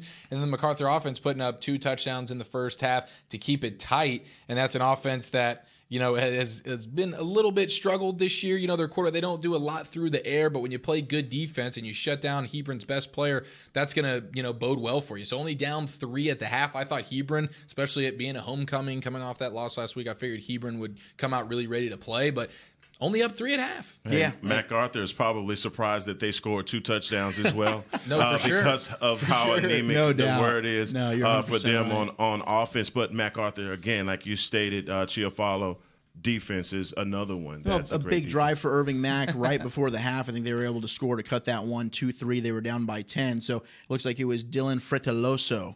Is that an Italian last name, Chi? Yeah, I like that right there. So one of your brothers, a 22-yard touchdown scamper there. So Irving Mack, I thought Hebron, like you, was going to pull away and blow out Irving Mack tonight, but MacArthur hanging in tough. How about Jesuit and Plano in that District 9 6A that's being dominated by Allen? Zach, do you want to do the honors on your alma mater, the Plano Wildcats? Well, they're putting together now a string of successful runs. Look at Kyron Cumby doing his thing, tough physical running, and Plano is up 21-7 now at half. There's a touchdown run out of the Wildcat for the Wildcats. Kyron Cumby taking it in. He's got 2 touchdowns, run from 2 yards out, one from 14 yards out. And E.J. Smith, look, there's a heave down the field. I think that sets up an E.J. Smith 4-yard touchdown run. So this one was 7-all at the end of the first quarter. There's E.J. Smith running like a man. Still love Plano's all-maroon unis. But Plano's been getting it done on the ground. Tylen Hines, a big find here, a 71-yard touchdown run to put Plano up 14-7. And then they came back with a grinded-out, eat-clock drive here right before the end of the half, set up by this big pass play. And that's what's scary for Plano. And they're getting it to Kyron Cumbie every single way they can. If the pass offense can work, we know they can run the football. But if they cannot be a one-dimensional football team, and if that defense can keep making plays like they did there, the Wildcats look poised to make a run and possibly get that third or fourth spot in District 9-6A. And that would be crucial for Plano if they can do so. What a season that would end up being. What a turnaround that would be, because they look dead and buried, honestly, going into that East game last week. Even I, as a faithful alumni, didn't think they'd get that. When they came out, they played brilliantly, and they're carrying it over against a Jesuit team that really might be the disappointment of the area. Now, you say the matchup tonight between Cumbie and E.J. Smith. It looks like it's being dominated by Cumbie all the way on this one. Cumbie's killing it. Move over, EJ. Make a place for Kyron. Yeah. Yeah. Oh, wow. I see what you did there. A little Brad Sham throwback. Okay. Just respect to the legend. Yeah, it was a little disrespect. Tip of the cap. I think it was disrespectful to the legend. To one of them. Not to Brad. It was a we don't need to turn it into a negative. I don't know. I don't know what's going on. Honestly, Timber Creek and Fossil Ridge. How about this one? 5-6A, 4-3 Fossil Ridge looking to try and solidify themselves in the playoff positioning, but a must-win for Timber Creek. And it looks like that right now for the Falcons. Yeah, they're absolutely playing like it, and I was kind of dogging them coming into the game. They but must have heard you. Blake Irving's the guy you must stop if you're Fossil Ridge. Well, so far, they haven't stopped him. 85 yards on the ground and a touchdown. And Jason Akers, listen, at quarterback, I said only 6 touchdowns, 3 picks coming in. Hasn't been unbelievable. Well, he's 8 for 10, 90 yards and a touchdown pass right now. Unbelievable. Fossil Ridge, we also said coming in, couldn't run the ball. That's holding true right now, and that's helping Timber Creek. They're just playing the passing game, and Scotty Colas can't get anything going through the air. They can't get first downs. They got 5 so far in the first half to 13 for Timber Creek, and Timber Creek's kind of just dominating the game, well-balanced, being able to pass the ball, but we obviously know with Blake Irving running the ball. And Fossil Ridge, man, I don't know. They must be looking at themselves right now at halftime wondering what the heck is going on. We had high hopes for them coming into the season, and they're really not playing well tonight against a Timber Creek team that isn't that great, and you're down at home 13 at halftime. That's a shame for Fossil Ridge. It is a little bit of surprise. Man, that offense is just smelly. That Fossil Ridge offense is just not good. They're yucky. They don't play well. They can't score points. If that defense isn't shutting them down, that's the thing with Fossil Ridge. They don't run the ball well. They pass it well, but they also they can't score that much. They only average like 25 points a game. So even though they can pass the ball well, the lack of a running game has just killed Fossil Ridge. Yeah, it definitely has, and they're continuing to struggle to put up points. Only 3 on the board against Timber Creek right now. You look at Fossil Ridge and wonder if they're really in trouble, not only in this game, but really in district play throughout the rest of the season. I think they're in trouble. One team that is in trouble right now, Lake Dallas and the Falcons, on the road against Lovejoy. Mallory Hartley's at this game, and right now Lovejoy is putting it on Lake Dallas at halftime, and they're putting it on them really rushing and passing. I thought the passing game was going to be the strongest from the Leopards, but right now it's both aspects that are going well for Lovejoy. Yeah, the Falcons are not feeling the love, and there is no joy because the Leopards are on them right now. Depperschmidt, what's going on with your boy Depperschmidt? Yeah, Depperschmidt he's had to be Mr. Everything for Lake Dallas. He has 78 yards rushing, 62 in the air with just 1 touchdown.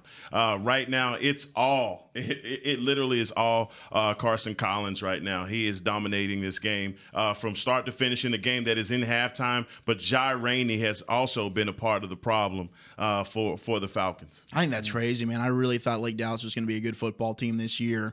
And like you said, I think it is the pressure on Depperschmidt. I think he realizes, look, this offense isn't as good as we thought we'd be. It's on me to make the plays. And he's been a turnover machine all year long. Turnovers have been the Achilles heel. He's got 1 interception tonight. Lovejoy's a good squad, but I really thought Lake Dallas might be able to get the victory here. But looks like Lovejoy's holding serve at home, man. And I mean, you talk about Lake Dallas maybe not being a good football team. They're still 5-2 right now, and if they get the loss, they're 5-3. But their 2 losses are in district play. That's the biggest thing. I was about to go there. They are 3-2 in district play, and then with the 4 at the top of that district, Frisco, Denison, Lovejoy, Frisco, Reedy, all up there.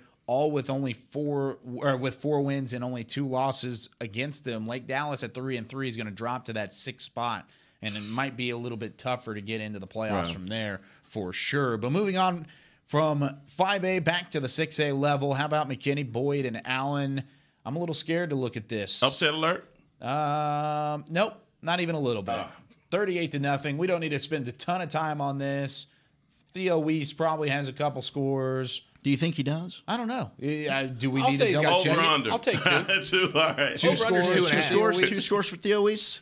Yeah, he's got 2 scores. A couple of touchdowns there for Theo, 54 yards receiving. Keldon Manning's doing it on the ground. Grant Tisdale, I mean, this dude, he's got to be a Landry watch player. I mean, 3 touchdowns already in this first half. They're doing what we thought Allen would do against the poor Broncos of McKinney Boyd. Yeah, that's tough for tough for Boyd to look at Allen and say, hey, we're going to win in the stadium that Allen has literally never lost in. And so, yeah, it's going about where we expected. Unfortunately, McKinney Boyd is on the losing end of that one, 38-0. But here's a game that's at halftime right now, guys, and I've got a quick fan tag cam update. This was just before the half. Solomon Turner from Prestonwood is from the 32 yards out, reels this in right around the 20-yard line, takes it to the house, and that's the difference in the ball game right now. Prestonwood leading Parish Episcopal in this ball game. Not really it's a tough ball game right now, 23-17. Prestonwood and the Lions up on top right now, but we talked about this game maybe being a blowout for Prestonwood. Parish Episcopal's hanging around. Yeah, and you got to give Parish a lot of credit here because, we've talked about them kind of being an upstart program this year with Preston Stone, their sophomore quarterback. They finally got a really elite player at that position, and the rest of the team's kind of coming to form. But PCA's that dominant Goliath in taps, and Parish fell behind 9-0 early in this game. PCA took the opening kickoff, went right down the field, scored, and then came back and got a safety against Parish. So it was 9-0, and Preston Stone, cool as the other side of the pillow, man, came back with a 12-yard touchdown run. Then they answered back with a field goal to go back on top, 10-9, and then both teams have really just been trading scores since. So we've got ourselves a heck of a game right now down at Parish. Yeah, hey guys, I got to go with the stat line. If you look at 1 turnover for PCA and the penalties, it looks like that's something that's going to be in advantage Parish Episcopal, but not so much. And guys, we still have another half to play. I believe in my man, Preston Stone. Yeah, Preston Stone, and both quarterbacks, you look at halftime stats, Cadwallader, 6 of 14, 166 yards, 2 touchdowns. Does have that interception that helped Parish out. Yeah. He had the pick. And then Preston Stone on the other side, 15 of 21, 137 yards, a touchdown. Did get that safety, though, that tackle in the end zone, but hasn't turned the ball over. Right. Parish does get the ball to start the second half as well, and because of that, maybe they get a chance to give the ball back to Preston Stone, and you never know what can happen whenever you've got Preston Stone with the football. We'll check in on that game later. We'll also check in on our prediction games as well, but we're going to take a quick break here on Whataburger Friday Night Stars. We're live from the Star in Frisco, Texas, home to the Dallas Cowboys headquarters and the SWBC Mortgage Studios. We'll be back with more weeknight action here in a moment.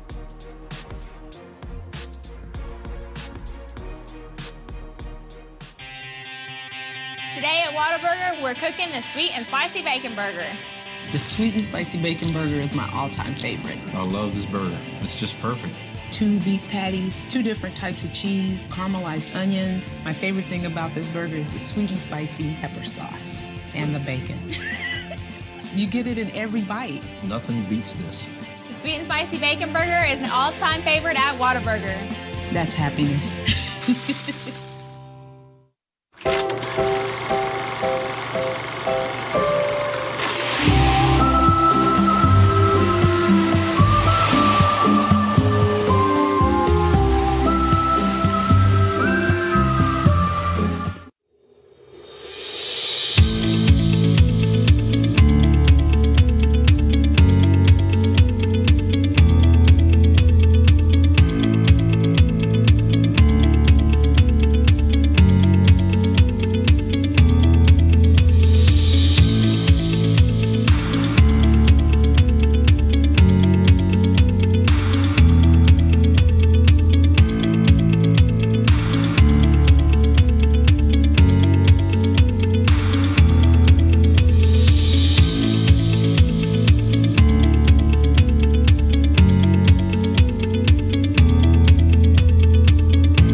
can turn into big dreams.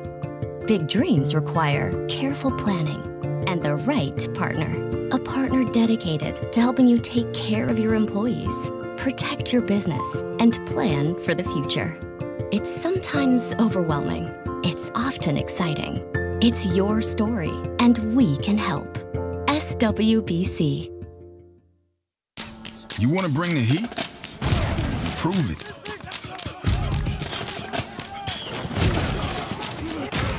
With carbs to help fuel muscles. And electrolytes to help replace what you lose in sweat.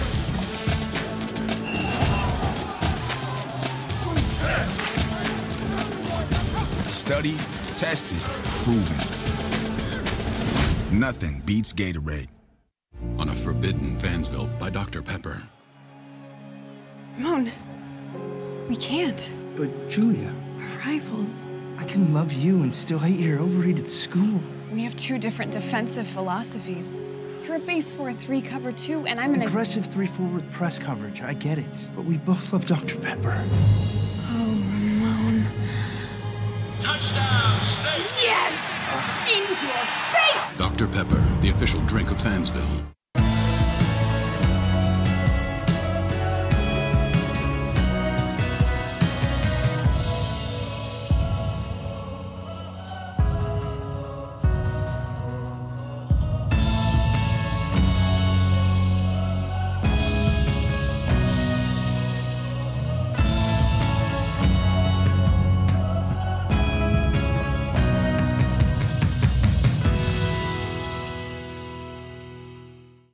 Hey football fans, check this out. It's called FanTag, the easiest way to get video highlights from all of your games. As a parent, I know the value of capturing our kids' special moments on video. FanTag makes it easy to relive a memory or share it with family, friends, and recruiters. Download the FanTag app, and on game day, find your event and get instant highlights delivered right to your phone. So never miss a moment. Try FanTag today. It's free. This is Academy Sports and Outdoors. We offer a huge sports and outdoors selection of top name brand gear like you've never seen. All at low prices like you've never seen. Because we're a sports and outdoor store like you've never seen. Visit us in store or at academy.com for the guaranteed lowest prices. Academy Sports and Outdoors, for all for less. In a world where a young family embarks on an incredible journey, a son gets lost in an epic film. A father wills his team to victory, while a mother tries to talk to her daughter, who is posting online at a rate she has never seen until now. With high-speed Wi-Fi, free live TV and movies, there's something for everyone. Download the American app, and the best in entertainment travels with you.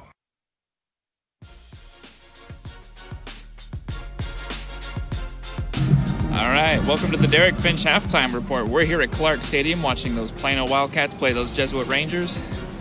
Right now, Plano's got a lead 21-7, and it looks like it might not be going away at all the rest of the night. So far, Jesuits had a really, really rough time stopping Plano on the run. The only real play that Jesuit had has been a deep trick pass thrown by E.J. Smith, and other than that, they've just had trouble getting anything going on the ground or through the air. Quarterback threw an interception. But Plano's had some troubles now too. They're up 21-7, but they did fumble a ball. There's been a turnover, so it's going to take some more of that for Jesuit to get back into this game. Some more turnovers and just some stops. Just some stops. That's all you need. And scores. Points and turnovers. That'll win you games. Back to you guys. Back here on Whataburger Friday Night Stars, Derek Finch doing a great job covering that Plano Jesuit game. And I Plano bet he Wildcats. hates that, being a Plano West alum. He's like, oh, this is yucky. Well, his Plano West Wolves are down 48-0 at halftime to Prosperity Eagles. Shots fired. It's not going well for Plano West. Glad you're with us here on Whataburger Friday Night Stars. Your Plano Wildcats, even since the halftime report, have tacked on another touchdown, and they lead Jesuit 28-14. As the third quarter's just underway in that ball game, and they still have put some points up on the board. Kyron Cumby is having himself a day, 112 yards and 3 touchdowns. Eat big dog. Wow. That's over 14 yards per carry for young Cumbie tonight. And as he has just been all over the place. Oh, and tack on 4 receptions for 91 yards as well. Wow. Heck of a fantasy day. I'm glad I picked him up off waivers. There you go, off your waiver Yeah, I got wire. him in DraftKings. Big week for us. There you go. Good stuff. But overall, guys, let's look at some of these prediction games. And then after that, we'll look into some of the standings throughout the area. Highland Park and Sunset's the first one we're going to look at, and this is not going well for Sunset. Much kind of how we talked about earlier and how we expected this one to go. Highland Park is leading, and they are leading big time over Sunset at halftime, 42-0, and they have been all over the place so far, and HP just continues to pile it on. And I believe this game even before halftime is getting into a territory where Highland Park's about to score again. So we're going to go ahead and skip past the rest of this, and we'll talk about it later. Mansfield and Mansfield Lake Ridge. This is one of our pick'em games that we talked about earlier. 23-10 Mansfield. Coach Mayberry and company putting it on Lake Ridge right now. Yeah, I mean, I can't say I'm shocked by that. I did say, look, Mansfield played up against Legacy and got that win 14-7 earlier in the year. So, Mansfield's a proud tradition. They've perennially been a playoff contender, a state championship contender, gone 3 or 4 rounds deep into the playoffs, and they got off to that slow start. But it was really going to be, can they get that ground game going? And they clearly have. 164 rushing yards here in that first half. And Lake Ridge, I do believe, might have a chance to score here before the halftime break to cut that lead to a touchdown. But overall, man, guys, we've got to be just blown away by Mansfield here in this opening half. Dominating performance for the Tigers, man. They are putting it on Lake Ridge right now. Not what we expected. No, not at all. We Lake Ridge offense. We weren't sure about Chandler Rogers and his health coming into this one, and it does not look like he started tonight. They held him out.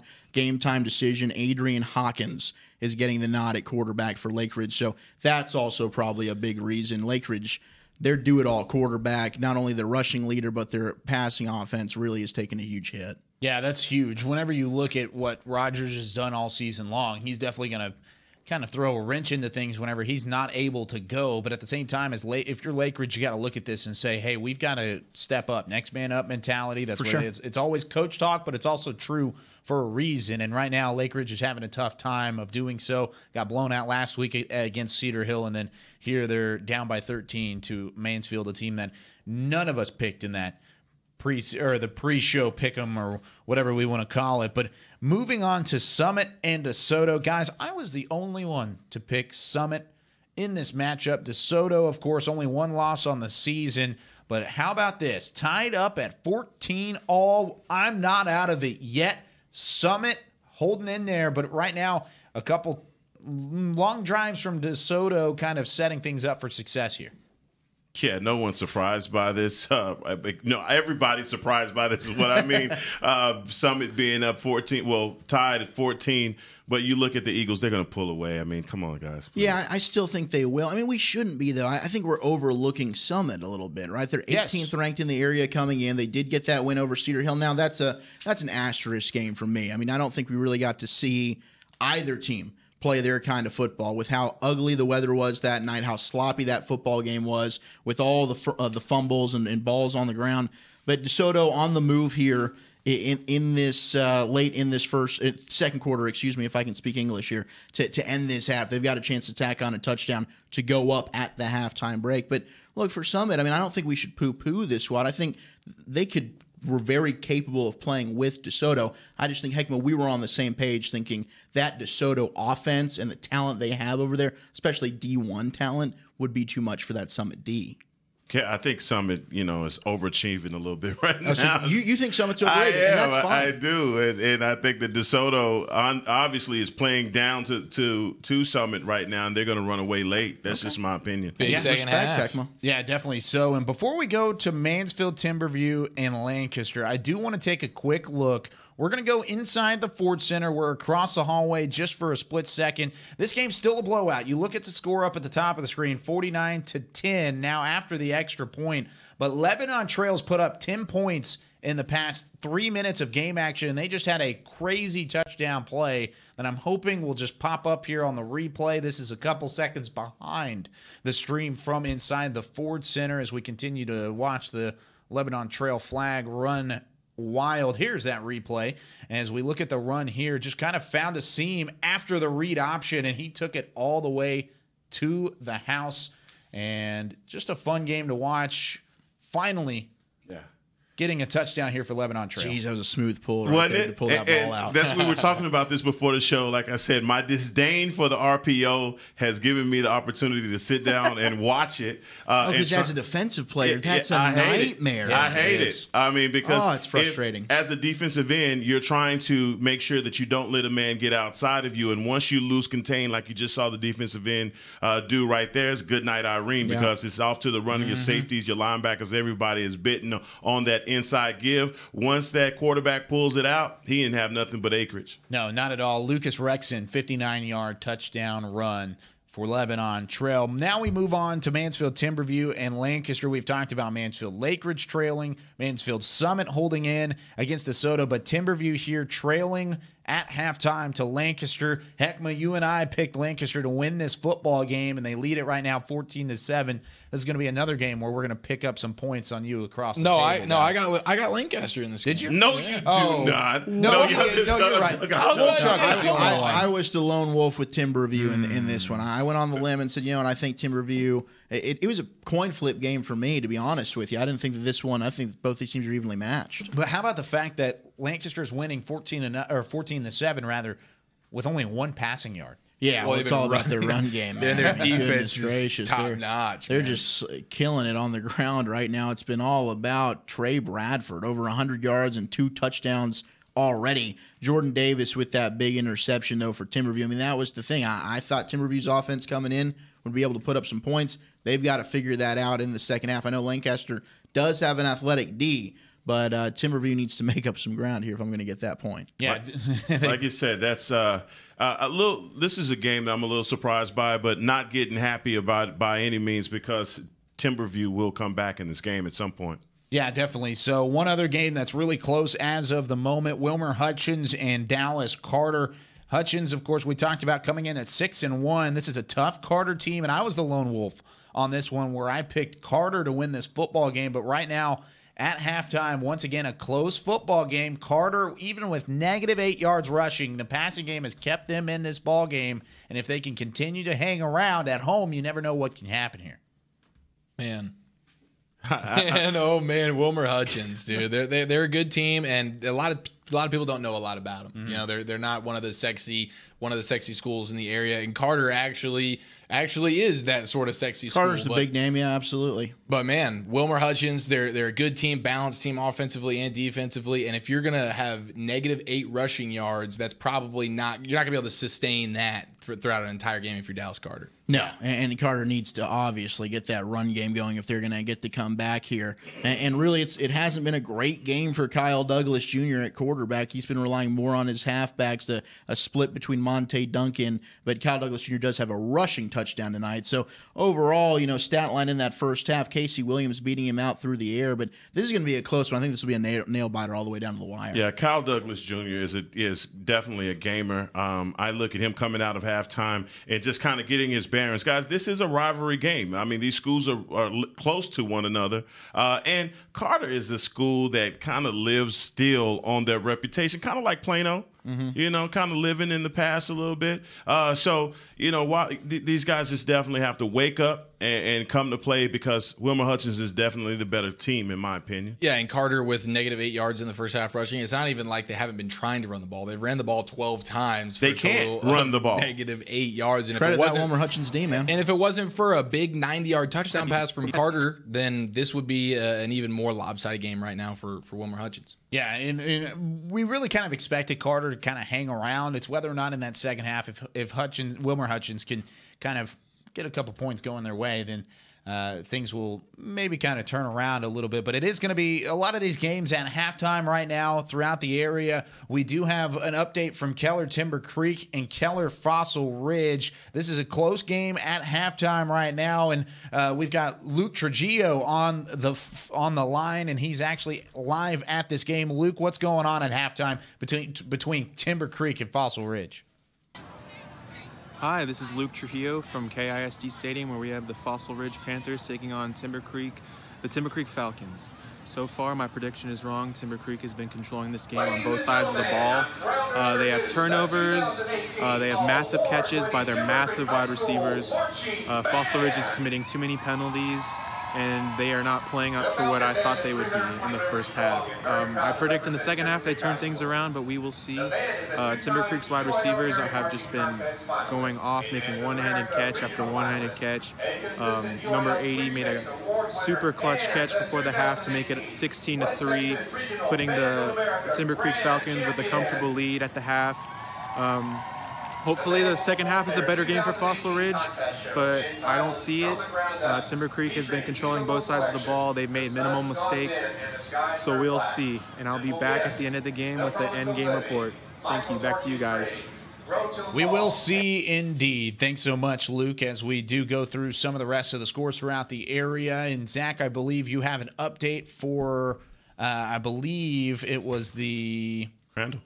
It was Crandall and Midlothian Heritage. Who's up in that game? Yeah, so Midlothian Heritage currently up 27-10 on Crandall. Don't have, unfortunately, any stats or more information to give you, but Heritage is up on Crandall in that one. And that's when I picked here. Did we all pick Heritage except for Heckma picked Crandall in this one? Correct. Yeah. Okay, so look, my guy, Langston Anderson, look out for that name at wide receiver. He's getting it done. They're doing some good things there with Midlothian Heritage. Now, do you see how classy I was when I didn't lone wolf you on the one that you see that I didn't even mention it. I didn't even say it. You've always got to take it. I just moved right over it. Mr. Sensitive. But I'm just saying I didn't have to point that out to you. I mean, do you come on, man. Can we have a little Hershey's Kiss to pass over to him when he does that? Absolutely. I think he loves those. He does. I'm not going to turn down a kiss. Of course you will. I know we just got an update with the Fossil Ridge and Timber Creek game, but one more thing about in the second half. I don't know if the Ridge quarterback Scotty Colas got hurt or what, but it looks like Austin Stolman's come out in the second half, and he's already thrown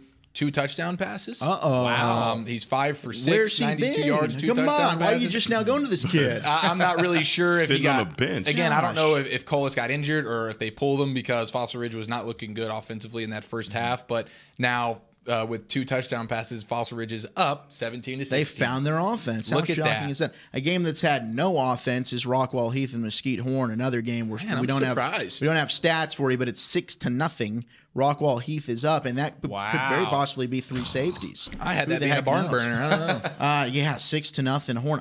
I just don't get it, man. I don't know how Mesquite Horn has dropped off this drastically on offense. I don't know who has taken Jermaine Givens' talent. It's like Space Jam, man. Somebody came over, sucked Jermaine Givens' talent away, and the guy right now just has forgotten how to play football. I know he's been struggling through the air. He's been making up for it on the ground, and I really thought tonight he'd be able to find a way to pull Horn to a victory. Still clearly within reach. It's a 1-possession game.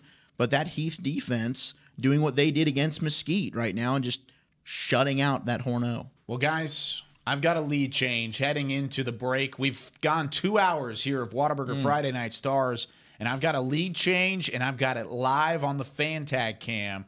Whenever we go here to the Fan Tag Cam, this is Parish Episcopal and Prestonwood.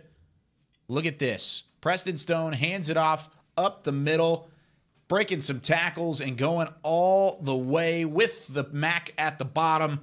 Karn Lynch, 42-yard touchdown run, and Parrish leads it 24-23. We'll be back with hour number 3 of Whataburger Friday Night Stars live from the Star in Frisco.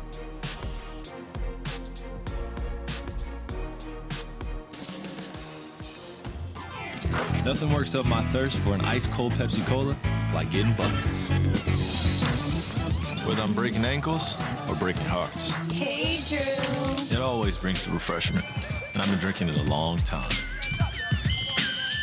Drew, how old are you anyway, man? Doesn't matter. Uncle Drew, in theaters June 29th. Future tastes good.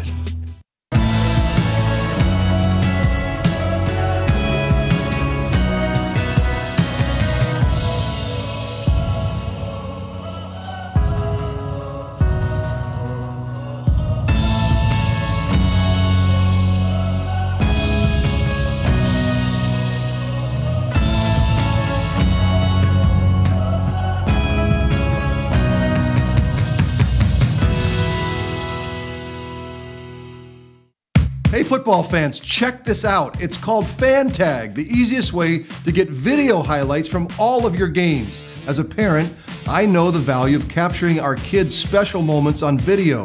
Fan Tag makes it easy to relive a memory or share it with family, friends, and recruiters. Download the Fan Tag app, and on game day, find your event and get instant highlights delivered right to your phone.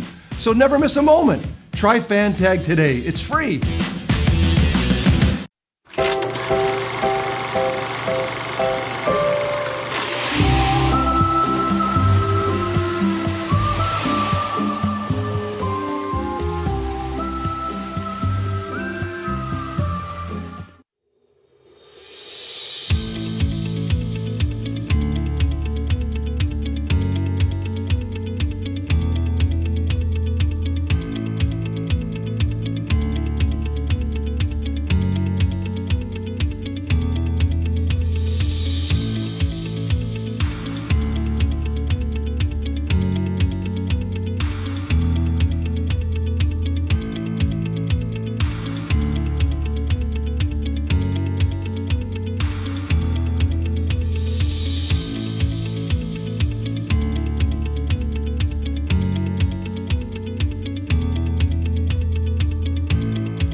This is Academy Sports and Outdoors.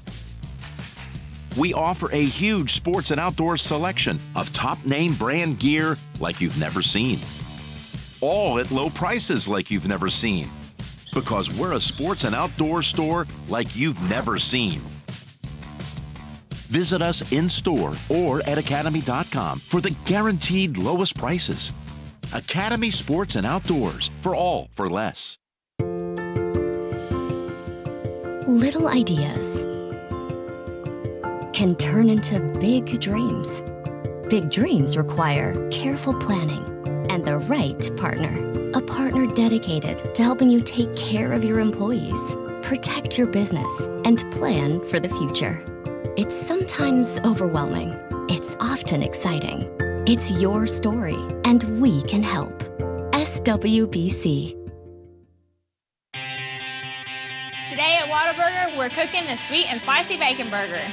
The sweet and spicy bacon burger is my all-time favorite. I love this burger. It's just perfect. 2 beef patties, 2 different types of cheese, caramelized onions. My favorite thing about this burger is the sweet and spicy pepper sauce and the bacon. You get it in every bite. Nothing beats this. The sweet and spicy bacon burger is an all-time favorite at Whataburger. That's happiness. You want to bring the heat? Prove it.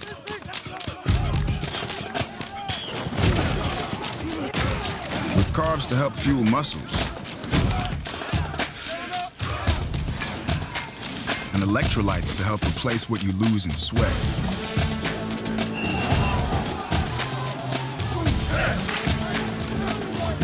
Studied, tested, proven. Nothing beats Gatorade. On a forbidden Fansville by Dr. Pepper. Ramon, we can't. But Julia, We're rivals. I can love you and still hate your overrated school. We have 2 different defensive philosophies. You're a base 4-3 cover 2, and I'm an aggressive 3-4 with press coverage. I get it, but we both love Dr. Pepper. Oh, Ramon. Touchdown, State! Yes! In your face! Dr. Pepper, the official drink of Fansville.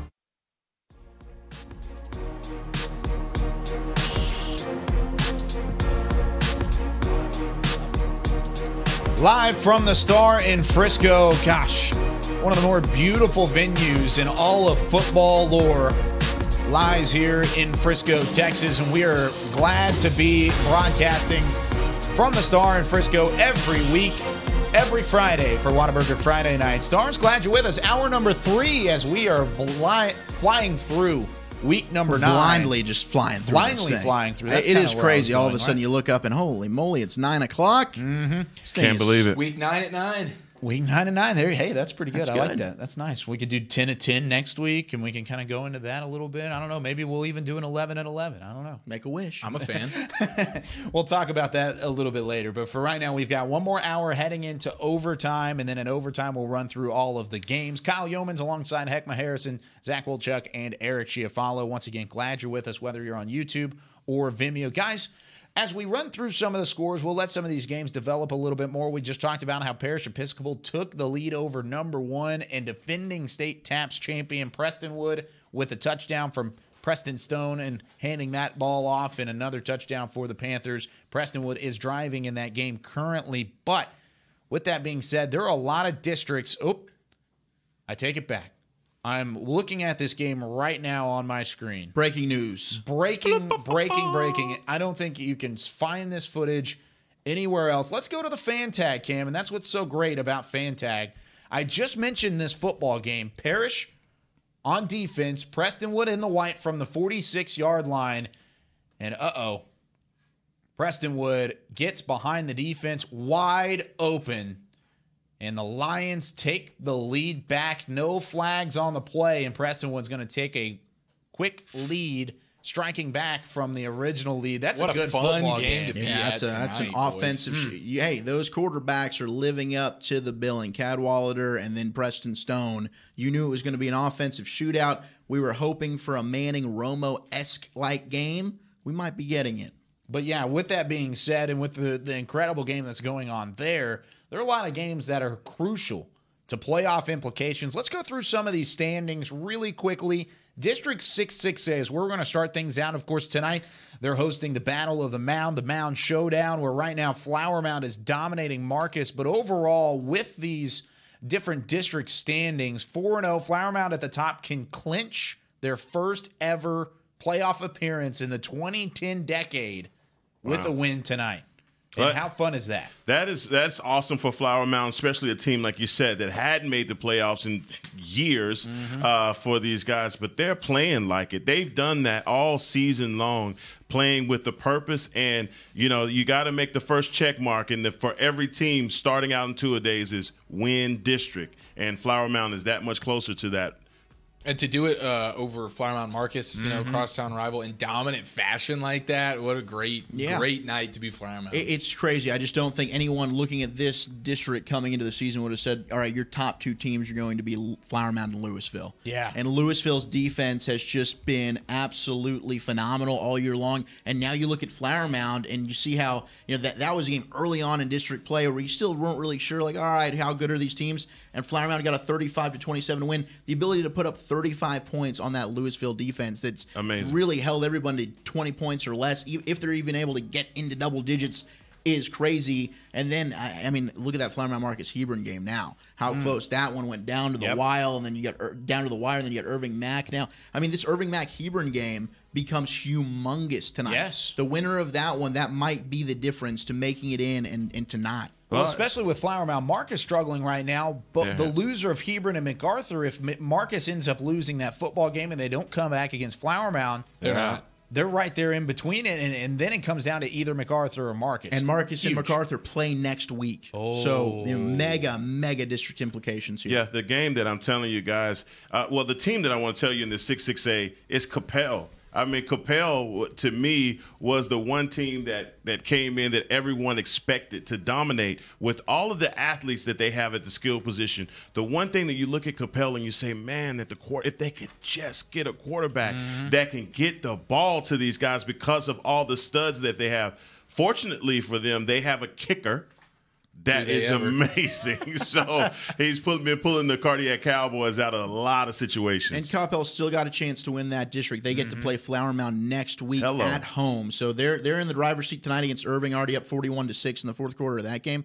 So that this district's still up for grabs. Yeah, definitely. So another district that is completely and utterly up for grabs, not only just to win the district, but to even make playoffs. How about District 7 6A? And we alluded to this earlier. Cedar Hill, DeSoto, Lake Ridge, Summit, South Grand Prairie, all tied up at the top of that district at 3-1. Unbelievable. 4 teams make the playoffs here. Yep, the District of Doom, and it is true, man. I tell you what, man, that's a district where you just throw a sharp object in the room, and whoever comes out is the winner. Well, tonight there's going to be a little bit of separation here, though, because South Grand Prairie playing Cedar Hill, Summit, and DeSoto, both of those games really close at the moment. We'll talk about those scores here in just a second, but Mansfield up right now on Mansfield. Lake Ridge could throw a little bit of a wrench into things as well. No doubt. And I think it's very impressive for SGP. It looked like they were dead and buried as we were talking about. They come in, they've won 3 in a row within this district. So, this one is anybody's guess right now. But today we'll go a long way in kind of deciding things a little bit. But these next 2 weeks are going to be huge in 7-6A. How about 9-6A? Allen, of course, up at the top of that district at 4-0. They're 7-0 overall, plus 235 in the point differential column. And this is another Allen-dominated district, but you look underneath that, and then you've got Prosper at 3-1, and then 4 teams at 2-2. Plano East, Plano, McKinney, Boyd, all vying for those final 3 playoff spots underneath Allen. This district is not over with by a long shot, and Jesuit, McKinney, Boyd look like they're about to drop a couple games. Plano trying to hold on against Jesuit, who's coming back here, Zach, but other than that, those top 4 teams are definitely not set in stone. No, not at all, and it's going to get a little more crowded because McKinney is in a dogfight with Plano East right now. McKinney is up by 1, 28-27 in that fourth quarter. So all of a sudden, it looked like your top 3 in this district were set in stone. Allen, Prosper, East. Who knows what order? Allen will be at the top. We'll see what happens with East and Prosper. Plano East has lost itself. That was a demoralizing defeat to Allen. They got blown out by Plano. They might lose to McKinney here tonight. So this is just an absolute kerfuffle for the final 2 spots. I think Allen and Prosper are getting in. Prosper's going to run away, maybe shut out Plano West here tonight. But those final 2 spots between Boyd, McKinney, Plano, and East, and then you've got all these teams have beaten each other. East has beaten Plano. Or, Plano's beaten East, but McKinney's beaten Plano. And then East has beaten Boyd. It's just a crazy mess within that district. Yeah, I don't believe in Prosper in that division. I think they're the newcomer to the division, and they have some very tough games coming down the stretch. They do, but they're about to be 4-1. Yeah, well, even still, they have Plano. I was going to give you some props, and then you interrupted me. Okay, so, right. So stop. So for he a second. takes it back. Right, I take it back. All right. So how about Prosper taking number 2? You guys are out of the playoffs. This one, and that's where we're going. So Plano goes from 2 to out of the playoffs. There you go. I was trying to give you some props there, but Prosper again. I think they have the final game of the season versus Allen, and their next game is versus Plano West. So again, any traction that's going to be made up on them had to be done tonight. Not going to happen. But again, you know for sure, and we all know it, unless just Allen sends the JV squad out there in their last game, they're going to roll on Prosper. I think they might actually still end up winning if they throw the JV squad out there. That's how deep Allen is. That's a good point. Be a heck of a game. I'm just saying, it would be a heck of a game. But Allen does clinch a playoff spot with a win tonight over McKinney Boyd, the defending 6A Division I state champion. Allen Eagles. Now moving to District 10 6A. This one also what did you call it, Zach? A kerfluffle? A kerfuffle. I'm not even gonna say that. I feel like kerfuffle. Kerfuffle. Okay. Well, with that being said, Saxon we talked about earlier, clinching a playoff spot with their win last night and a big time win last night. And then you look at the rest of that district, still not out of it yet. How about Garland, Naaman, Forest in the middle of things? But other than that, Rowlett, who's kind of struggled, Wiley, who had the one win over Rowlett but got upset last night by Naaman Forest. There's a lot still to be decided here. Yeah, Wiley should be just kicking themselves right now because they had an opportunity to be right there behind Saxey going into the matchup with them. They just dropped the ball on this one. They really did. And for Saxey, if they can they got South Garland, that should be a win next week. So they should be 6-0. heading into the district finale against Rowlett. And that should really be for who wins this district between those two teams. But the rest of it, I mean, Lakeview Centennial, they've got a big game coming up against Naaman Forest to end the season. And that'll be that huge. Could be it. That could be for that fourth and final spot in that 10-6A district. How crazy would it be if Naaman Forest starts the season out 0-5? And we're joking about how bad they are. I know, we really were. And then they make the playoffs. That'd be amazing. That would be outstanding. Some of the different scenarios that are involved with this, Rowlett and Wiley both make the playoffs with a win. A Saxe win, which happened last night, and a North Garland loss. While Rowlett faces Garland, Wiley plays Garmin Naaman Forest. In that game, of course, we saw how that ended up last night, and North Garland plays South Garland. So with that being said, Wiley's not making the playoffs this week, but Rowlett definitely could with a little bit of help from South Garland if South Garland could pull off the win. Now, that's it for 6A. Let's take a look at one more 5A district for 5A. We've talked about this district because of Denton Ryan. Now 5-0 in district play. They continue to put up big time numbers. 271 plus 271 on the point differential. They've clinched a playoff spot. After that, though, 4 good teams. Birdville, Grapevine, Colleyville, Heritage, of course, those 2 playing right now. And then Carrollton, Newman, Smith not out of it either. No, and Ryan, their schedule is backloaded. These next 2 weeks, they've got on the road at Grapevine, and then they come on home to play Birdville.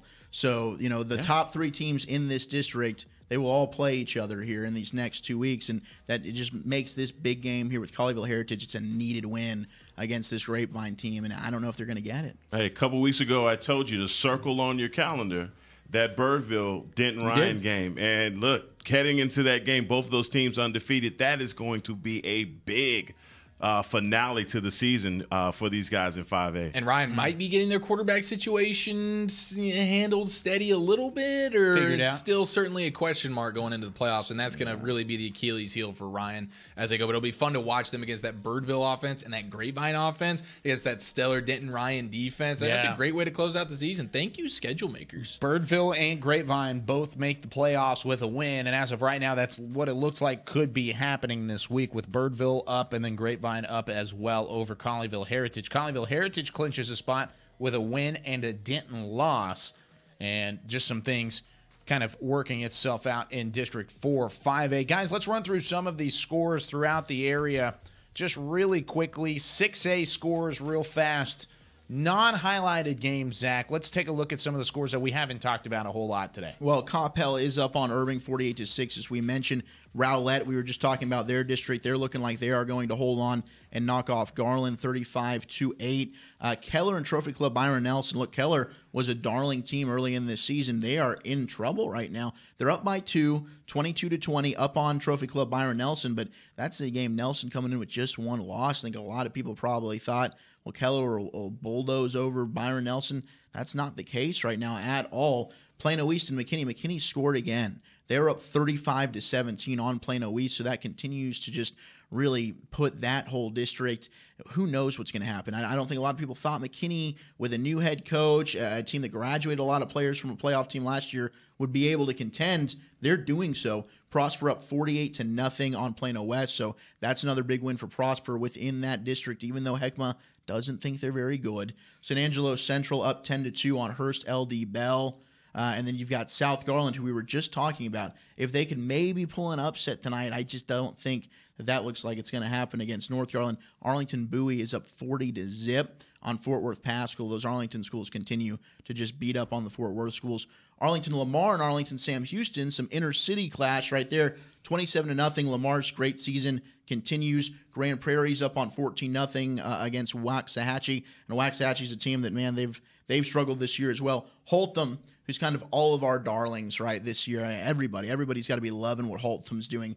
The undefeated season continues. They're up 32-10 at half right now against Richland. Lake Highlands is up 21-17 on J.J. Pierce, a team that dropped a game last week to Duncanville, but J.J. Pierce has been really, really good this year. Lake Highlands, another rivalry game there, taking them to maybe a dark place, 21-17 up on J.J. Pierce. I don't think a lot of people thought that would happen. Richardson's up 20-7 on Berkner, an inter-rivalry there. Skyline 48-0 all over Molina, and that's really what we're looking at here in our non-highlighted 6A games, other than Duncanville. And Duncanville, a team that we don't talk about a lot because they're not in a very competitive district, but they are a really, really good team, and they're up 63-0 to W.T. White. So a team that, look, we're not going to feature Duncanville heavily in in-depth conversation because they're going to win, but this Duncanville Panther team and that defense is historically awesome. Yeah, they're really, really good, and they clinch a playoff berth with a win tonight. What's the number on that defense? They've given up 26 points all season? Yeah, something all like that. year. And they haven't given man. up a point today either. And Rockwall's up 49-0 on Tyler Lee, another team that we have talked about a lot. Yeah. Explosive offense. Yeah, explosive offense, and then the Orange Jackets, of course, is Eric the Orange Jackets. That's my squad right there. Yeah.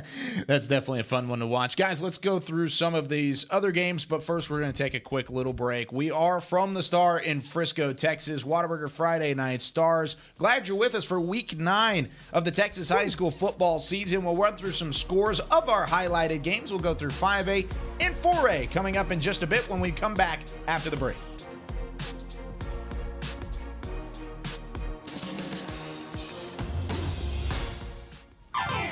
Nothing works up my thirst for an ice-cold Pepsi Cola like getting buckets.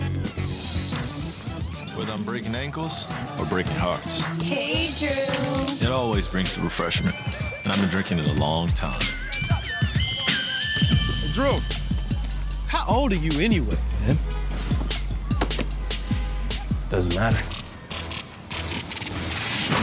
Uncle Drew, in theaters, June 29th.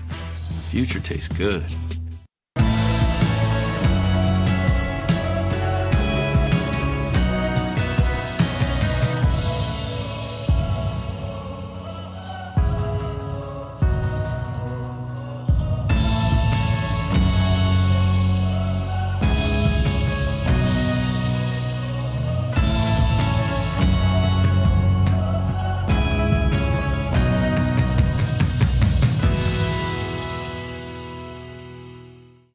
Hey football fans, check this out. It's called FanTag, the easiest way to get video highlights from all of your games. As a parent, I know the value of capturing our kids' special moments on video.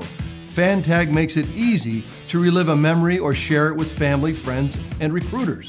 Download the FanTag app, and on game day, find your event and get instant highlights delivered right to your phone. So never miss a moment. Try FanTag today. It's free.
This is Academy Sports and Outdoors. We offer a huge sports and outdoors selection of top name brand gear like you've never seen. All at low prices like you've never seen. Because we're a sports and outdoor store like you've never seen. Visit us in store or at academy.com for the guaranteed lowest prices. Academy Sports and Outdoors, for all for less. Little ideas can turn into big dreams. Big dreams require careful planning and the right partner. A partner dedicated to helping you take care of your employees, protect your business, and plan for the future. It's sometimes overwhelming. It's often exciting. It's your story, and we can help. SWBC. Today at Whataburger, we're cooking the sweet and spicy bacon burger. The sweet and spicy bacon burger is my all-time favorite. I love this burger. It's just perfect. 2 beef patties, 2 different types of cheese, caramelized onions. My favorite thing about this burger is the sweet and spicy pepper sauce and the bacon. You get it in every bite. Nothing beats this. The sweet and spicy bacon burger is an all-time favorite at Whataburger. That's happiness.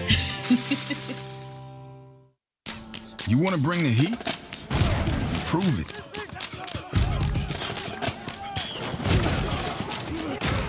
With carbs to help fuel muscles. And electrolytes to help replace what you lose in sweat.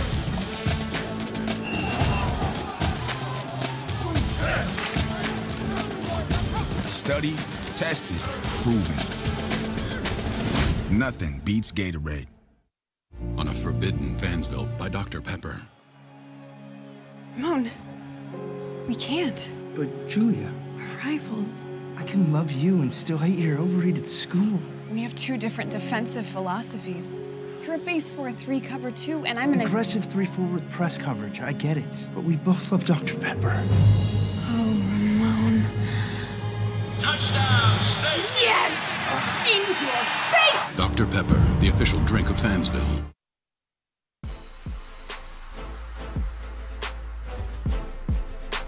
Oh, what a sight. The 5 Lombardi trophies just outside our studios here from the Star in Frisco. Hopefully the Cowboys soon will add a 6th one. That would be fun to be a part of. And I know, Heckma, you're hoping for that. All of us Cowboys fan. Eric might be the biggest diehard Cowboys fan in the entire room. But with that being said, correct.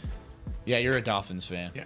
Okay. But it's a sad time. With that being said, guys, there's a lot of receiver talent. Of course, we saw the Cowboys make a trade for Amari Cooper in the past week, and we mentioned that very briefly earlier when we were looking inside the locker room and whatnot. And there's a lot of receiver talent around the league, a lot of that coming from Texas.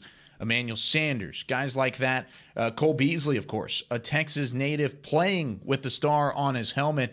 And there are a lot of talented receivers kind of making their way up through the ranks. We talked about Theo Weiss, talked about some other receivers that have made some impacts. 2 of the players to watch tonight, both Eric and Zach, had receivers from Texas as their players to watch. Well, we've got a story here, and this is put together by Chance Williams, one of our outstanding crew members and one of our directors here for Friday Night Stars. And he has a chance, he has a buddy named David Robinson that he's so lovingly calls him D-Rob, and is one of the best wide receiver trainers, not only in the state of Texas, but in the entire nation. This is a pretty cool little story, and we'll take a quick look. I'm responsible probably for over 300 touchdowns in the NFL this year. You see some people, they just do it for the money, but he really loves the wide receiver position. He's passionate about it. When I'm getting up in the morning, I want to be remembered as one of the most successful people to ever do this training thing and leave a legacy doing this. I always told him that it wasn't the size of the dog in the fight, but the size of the fight in the dog. The state of Texas is filled with plenty of talented wide receivers at the high school level, all of which are competing to be the best. Whether it's to move on to the next level or help get their team a victory, David Robinson has played a major factor in so many receivers finding success at the next level. Man, if I had to do a rough estimate of guys I put into college, I would say probably over 200 kids that I've helped get into college. When it comes to NFL, I'm sure at least 50. Many of the receivers that are fortunate enough to learn under his tutelage credit him for their success. One highly sought-after recruit said that Coach D-Rob took an early interest in him at a young age and gives full credit to Coach D-Rob for his offers. When guys have a lot of success and they deliver their success towards me and things like that, and to me it's very humbling because they're the ones out there doing the work, they're the ones out there making the plays. I like really being behind the scenes. While fans find satisfaction in watching a tall receiver tower over smaller defenders or a fast receiver who can run right past defenders, Coach D-Rob tends to focus on the minute details.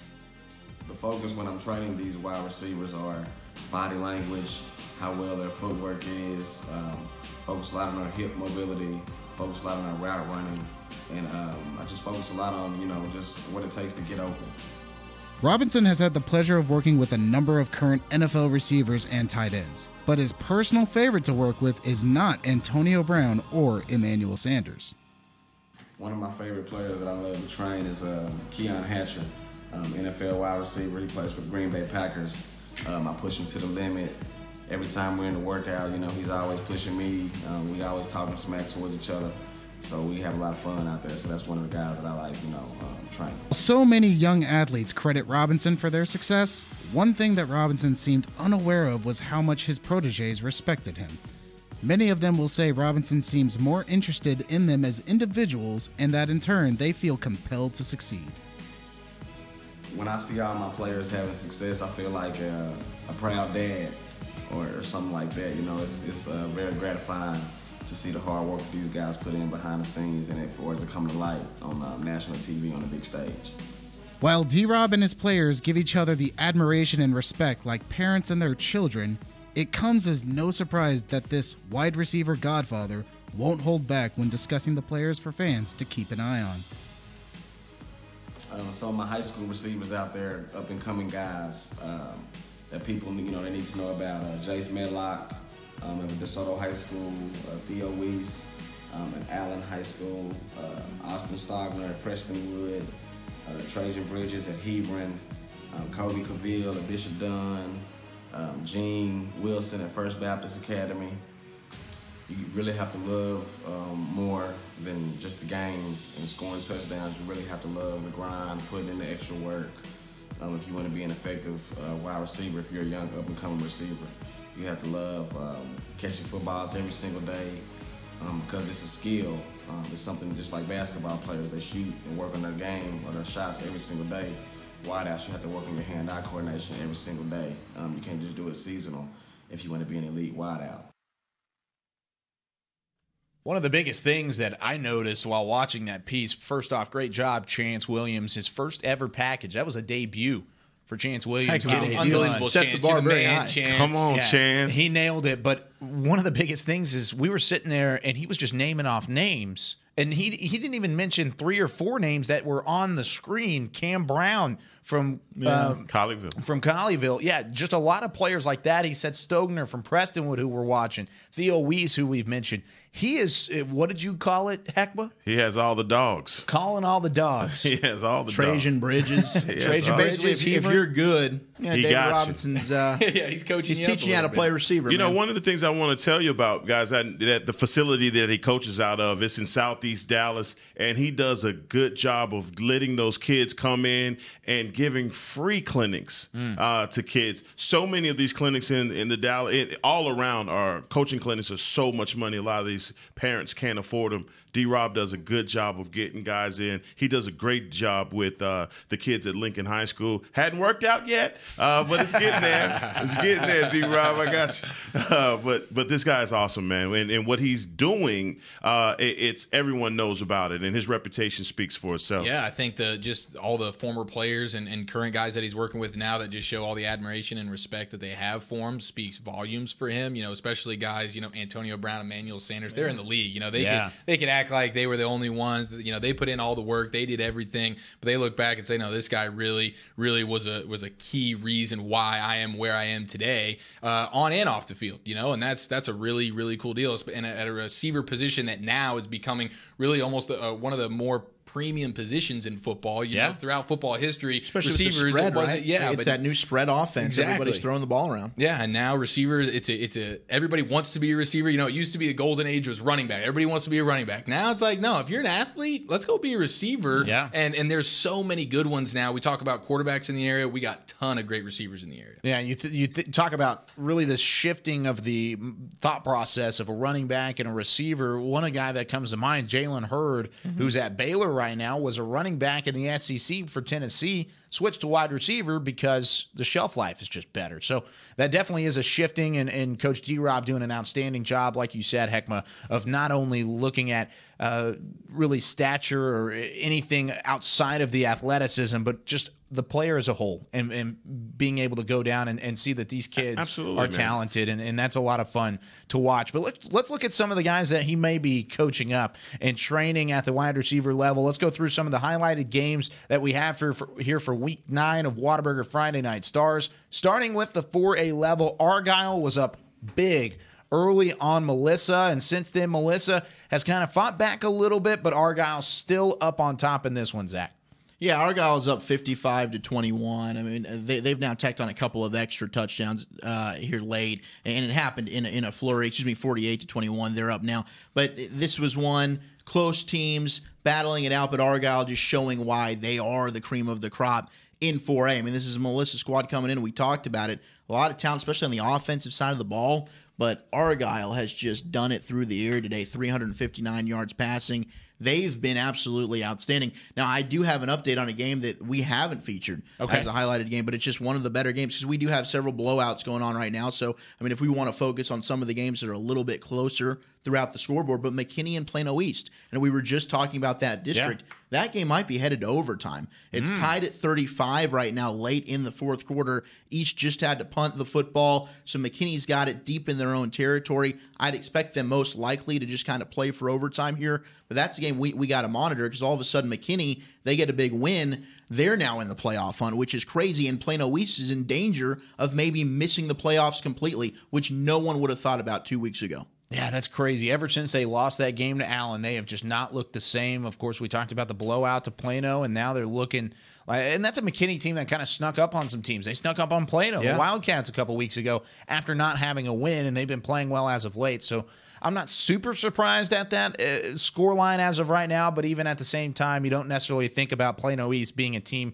that can miss the playoffs. No, Kyle, I got one Absolutely for you. Crazy. I tell you what, man, Lovejoy wasn't showing a lot of love to Lake Dallas, but Lake Dallas came back in this game.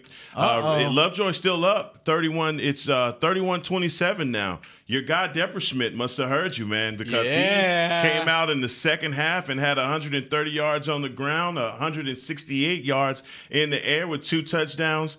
Man, this is a closer game than you think. 3 minutes left in the fourth quarter. This is a good one. Well, and credit to the Lake Dallas defense for shutting out Lovejoy in the second half after a great first half offensively for Lovejoy. And we'll hit that one here in a minute as well. Maybe we'll have some highlights, maybe an update from Mallory Hartley as well, but we'll talk about that here in a second, and maybe that game will be even closer to concluding. 31-27, Lovejoy up right now. Bishop Lynch and Bishop Dunn, the battle of the Bishops, 21-13. Bishop Dunn has a lead here late in the fourth quarter, I should say, underneath 6 minutes to play. And once again, that rushing attack from Dunn getting it done. But Bishop Lynch not out of it yet. This is a team that could strike in a hurry, and if they have a little bit of time left in the football, which, by the way, they do right now, driving on the Dunn 25-yard line, this game could either be tied up or close to being tied up here in the next coming minutes. I tell you what, Lynch is one of those teams that always stays in the game. Last week against Parish Episcopal, it looked like they were getting blown out, and then in the fourth quarter, they come right back. They're doing the same thing tonight. But look, come on, guys. Dunn has all of the athletes. They should be up by more. They should be kicking themselves right now. But Simeon Evans, quarterback for Dunn, is doing everything for these guys in the air and on the ground. It's a daunting task for Lynch to drive down the field, not only get a touchdown, but a 2-point conversion against that Dunn defense. That's a lot to ask out of Bishop Lynch, but a great job for them to at least hang in the game, like you mentioned. Absolutely. Yeah, and they've got a crucial 3rd and 7 coming up from the 22-yard line of Bishop Dunn. Bishop Lynch with the football. We'll give you an update on that here in just a moment. Cedar Hill, South Grand Prairie. We talked about the incredible at least district scenario of this district with 5 teams all at 3-1. 2 of those teams facing each other right now. And at the moment, the Longhorns leading South Grand Prairie 16-7 is the score in the Gopher Warrior Bowl. And this is really just a tough matchup. South Grand Prairie definitely not out of it yet, though. No, and it wasn't for a recent Cedar Hill touchdown pass from Shane Lawrence, then this game was a 9-7 ball game going into the fourth quarter. And Cedar Hills had just big plays. They had the one big play earlier in the game, the 99-yard touchdown pass, and then now they have like a 40 or 50-yard touchdown pass to get their second touchdown of the game. If it wasn't for those 2 big plays, South Grand Prairie's looking at themselves like, wow, man, this would be a 7-3 game right now if it wasn't for 2 plays. So South Grand Prairie really showed up. We know they have a good defense, a lot of speed on that defense. But, man, Cedar Hill, even if they struggle, they did struggle in the first half. They only had the one big play. Even in the second half now, only one big play. But when you have stars like Shane Lawrence and Zachary Franklin, you can do those kinds of things. And those big plays, that's working for Cedar Hill right now. Man, 2 plays in this game changes everything. Credit to Cedar Hill for doing it, though. Yeah, that Longhorn defense, man, they came to play today. We talk a lot about Shane Lawrence and that Longhorn O, but their defense has a lot of talent on that side of the football as well. South Grand Prairie, though, with the football, they're driving near midfield, trying to cut into that lead and make a late fourth quarter rally. Quick update on that Bishop Lynch 3rd and 7. You talked about it, Heckma. The athletes on the Bishop Dunn side of the football defensively get it done, a sack. -8 yards. It's 4th and 15. Bishop Lynch forced to call a timeout underneath 3.5 minutes to play. They've got a 4th and 15 upcoming. That could be the ball game. Only one timeout remaining for Bishop Lynch and the Friars. So if Bishop Dunn gets a stop on 4th and 15, they'll wrap up this ball game and end up improving and winning their third straight game after beating Parish Episcopal and John Paul II. Yeah, so Brian Williams and company for the Dunn defense. These guys dude, it's a freaking nature. I mean, he single-handedly won a game earlier in the year, and it is going to overtime. Plano East and McKinney tied at 35. So extra football happening down in McKinney. Wow, just an outstanding really slate of football games. And guys, we're going to get to some of these later on, but first a quick 3-minute break here. For Whataburger Friday Night Stars, we're going to regroup. We're going to look at some of these games, look through some of the live scores, and when we come back, we're going to look at some of the potential game-winning drives from some of these highlighted games. When we come back here on Whataburger Friday Night Stars.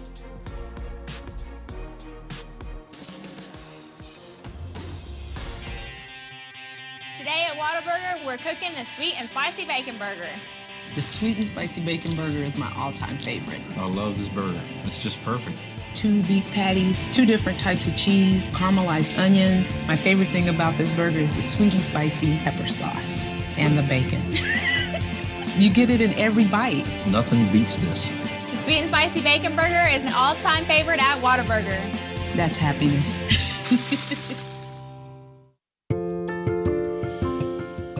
Little ideas can turn into big dreams. Big dreams require careful planning and the right partner. A partner dedicated to helping you take care of your employees, protect your business, and plan for the future. It's sometimes overwhelming. It's often exciting. It's your story, and we can help. SWBC.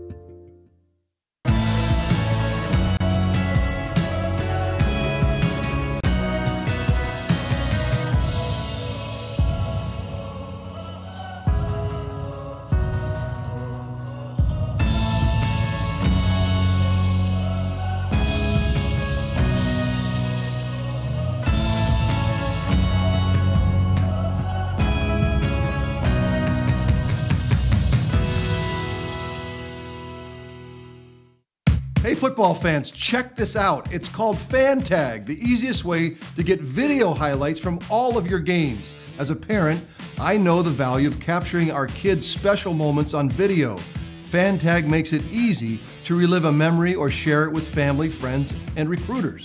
Download the FanTag app, and on game day, find your event and get instant highlights delivered right to your phone.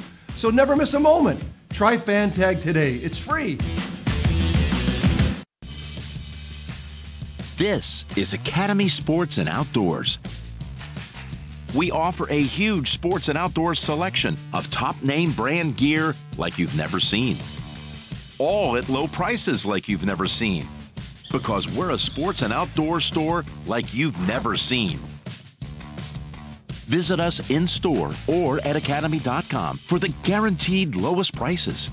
Academy Sports and Outdoors, for all for less.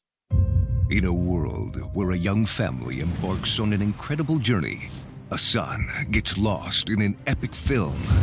A father wills his team to victory, while a mother tries to talk to her daughter, who is posting online at a rate she has never seen until now. With high-speed Wi-Fi, free live TV and movies, there's something for everyone. Download the American app, and the best in entertainment travels with you.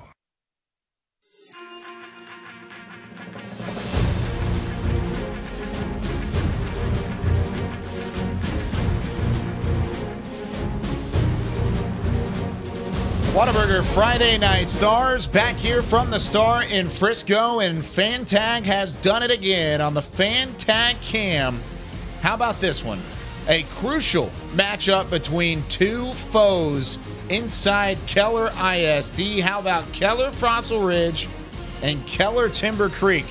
Game-winning field goal to clinch it for Fossil Ridge, and the Panthers storm the field as time expires. They trailed 19-17, and they win it in a game where earlier Fossil Ridge looked like they were down and out. Timber Creek and the Falcons had a lead, but the Panthers fight back, and they roar to victory after a field goal to win it off the foot of Eduardo Mercado.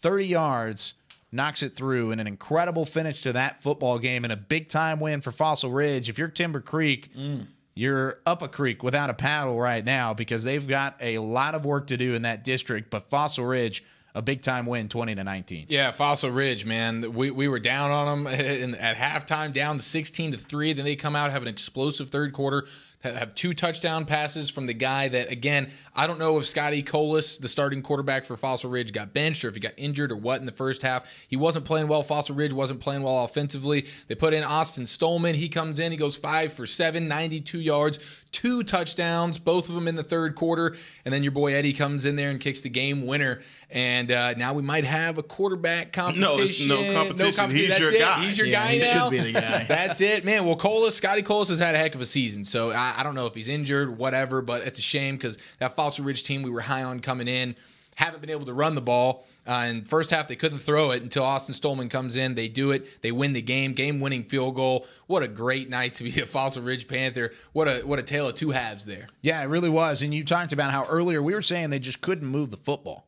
That's a team that, as an offense, looked stagnant, didn't have anything going in any direction for them. And because of that, it just didn't look like they were going to end up winning this football game the way that Timber Creek kind of hopped up on them earlier, led 16-3. But Fossil Ridge storms back, and with that win, they now improved to 3-2 in District 5 6A play. They are still in playoff position over Northwest Eaton. Keller Timber Creek now falls to 1-4. They're at the bottom of the district. So that's how quickly that could have turned around for Keller Timber Creek. If they would have won, they would have actually leapfrogged both Eaton and Fossil Ridge and would have been in the 4th spot in that district. And now they're at the bottom, and it looks like they may be just done for playoff hopes. Guys, a lot of close games around the area. We've got about 10 minutes before we take our final break of the regular show and then move into the overtime segment, which we're really excited about. We'll get some call-ins. We'll talk to some reporters and announcers from around the area. A lot of these games going down to the wire. One game I do want to check up on, and Hagma, I know you've been keeping your pulse on this one. Flower Mound to Flower Mound. Marcus, early in this game, Flower Mound looked really, really strong and got off to a quick start, but now they continue to lead it. Marcus, is there any fight in the Marauders tonight? Very little. It seems like they checked it in pretty early, and that's unfortunate because a lot of these teams have a lot of seniors on them. Some of these guys are not going to play another down of football, so you hate to see seasons end like that because they definitely want to have an opportunity to play in the playoffs. But look, man, Blake Short gave them every reason to quit in the first half. Besides that, Pierce Hudgens did work on the ground. Right now, this score is 59-21. Flower Mound. The rushing disparity. And look, they got this trophy. They got this trophy. It's a big mound, right? So I think that the mound. Also, it's a trophy. It's not just a mound of dirt. Well, I don't know how they have it placed because I haven't seen it with my own eyes. It's a dirt mound. But I hear it's not the most aesthetic thing that you've ever seen. Well, it's dirt, but it's meaningful. Right. That's what matters. It's exactly. So the mound is already on Flower Mound side. Okay, so they've taken care of that. Negative 15 yards rushing for Marcus. That's unbelievable. Nobody expected that because especially Dinka having the type of year that he's had, no one would have expected that. Yeah, that's tough to look at. And man, Flower Mound for the first time since 2010 with this win, clinches a playoff spot. They have one of the longest droughts in all of North Texas, and they're going to end that drought time, right? This season. It is about time. It's been far too long. They were 5th in that district last year on the outside looking in. They finally get over the hump, and they're able to get over the mound. Yeah, How right. about that? Get over the mound. Wow. There you go. You get I over see the what you're doing there. mound and are able to push their way into the playoffs. Another team, Cedar Hill. We go from mounds to hills. Cedar Hill and the Longhorns up 16-3 over South Grand Prairie and the or 16-7 rather over South Grand Prairie and the Warriors. The Warriors have the football here, but they are starting on their own 20-yard line and are already on a 4th and 8 right now. Cedar Hill and that defense standing strong currently. Yeah, man, and for South Grand Prairie right now, you're down 9 points, and Cedar Hill knows exactly what you got to do. You got to pass the ball to get out of this. You got to go try to win the game. Cedar Hill's pinning their ears back right now, and that's a Cedar Hill defense that, as Walchuk said, doesn't get enough credit. Only giving up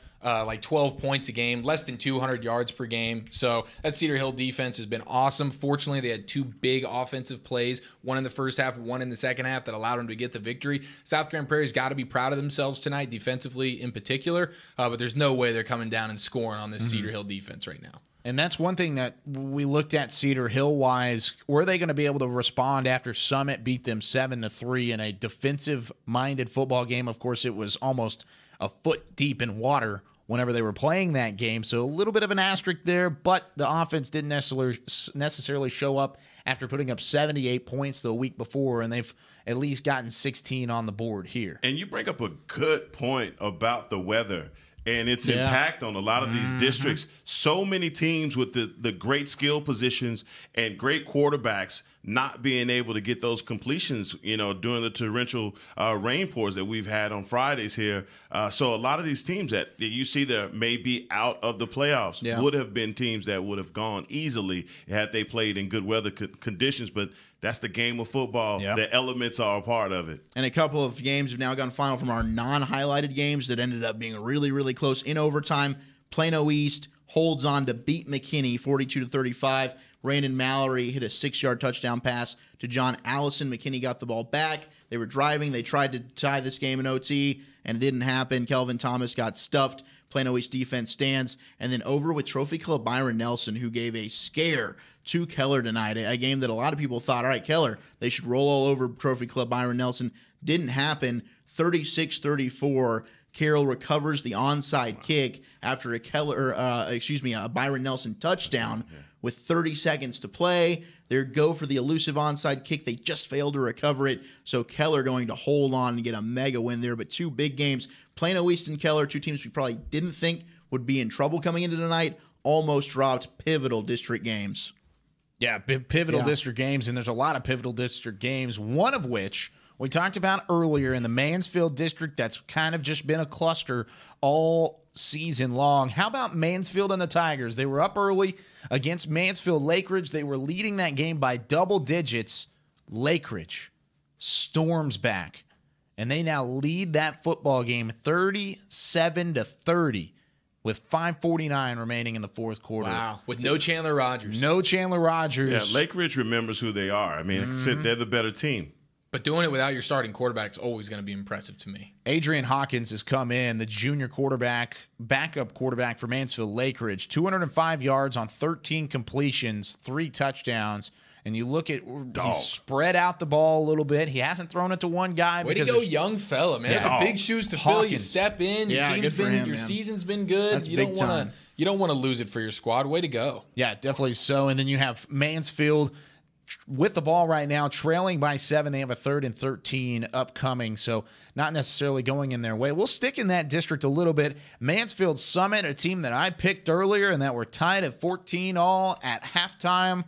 That game is not even just barely past the halfway point in the third quarter, and it's safe to say that my pick is probably going to be wrong, guys. Yeah, like I said, man, DeSoto was going to walk it off. I mean, that's just what it is. You did. You said, 34-14 they'll come out in that second half and take care of business, and they certainly have.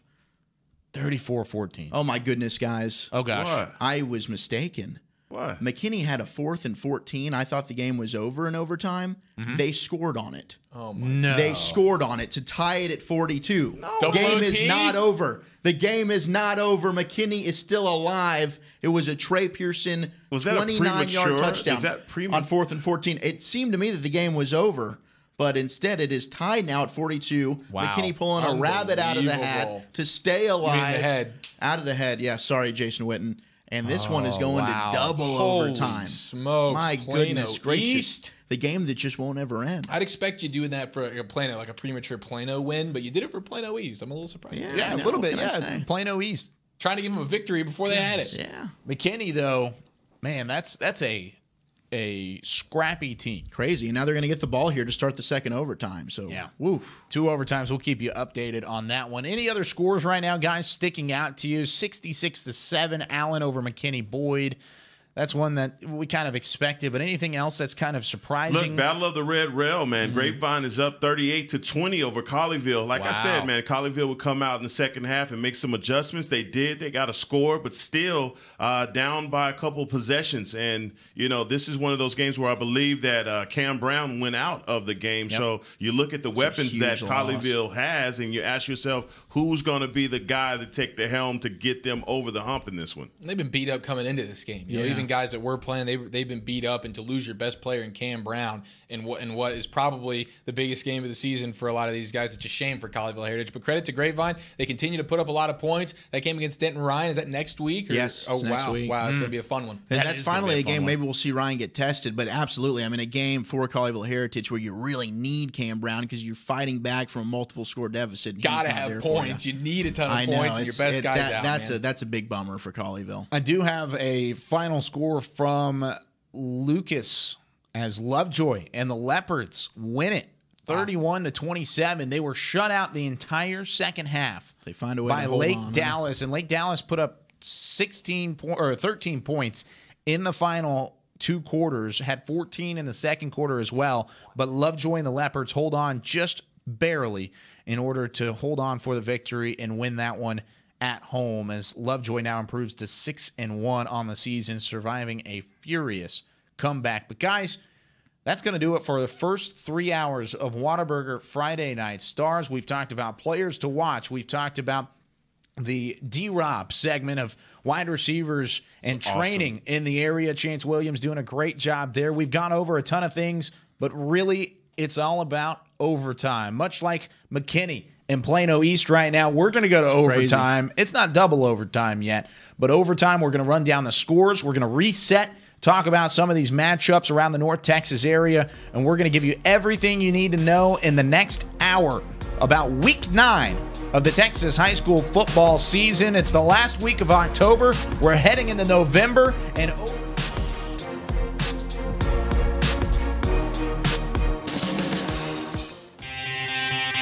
Today at Whataburger, we're cooking the sweet and spicy bacon burger. The sweet and spicy bacon burger is my all-time favorite. I love this burger. It's just perfect. 2 beef patties, 2 different types of cheese, caramelized onions. My favorite thing about this burger is the sweet and spicy pepper sauce and the bacon. You get it in every bite. Nothing beats this. The sweet and spicy bacon burger is an all-time favorite at Whataburger. That's happiness.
Little ideas, can turn into big dreams.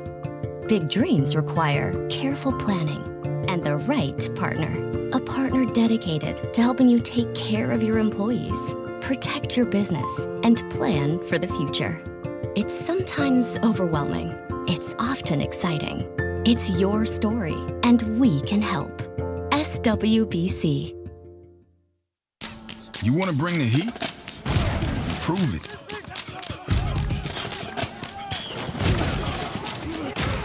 With carbs to help fuel muscles. And electrolytes to help replace what you lose in sweat.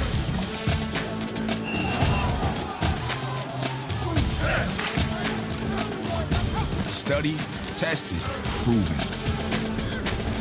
Nothing beats Gatorade. On a forbidden Fansville by Dr. Pepper. Ramon, we can't. But Julia, We're rivals. I can love you and still hate your overrated school. We have two different defensive philosophies. You're a base 4-3 cover 2, and I'm an aggressive 3-4 with press coverage. I get it, but we both love Dr. Pepper. Oh, Ramon. Touchdown, State! Yes! In your face! Dr. Pepper, the official drink of Fansville.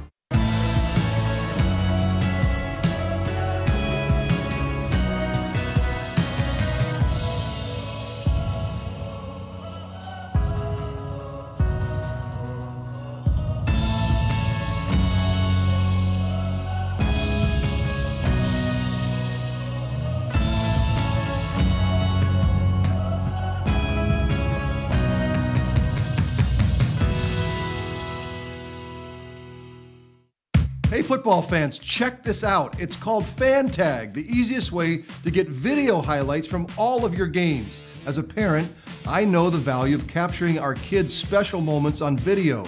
FanTag makes it easy to relive a memory or share it with family, friends, and recruiters. Download the FanTag app, and on game day, find your event and get instant highlights delivered right to your phone. So never miss a moment. Try FanTag today. It's free.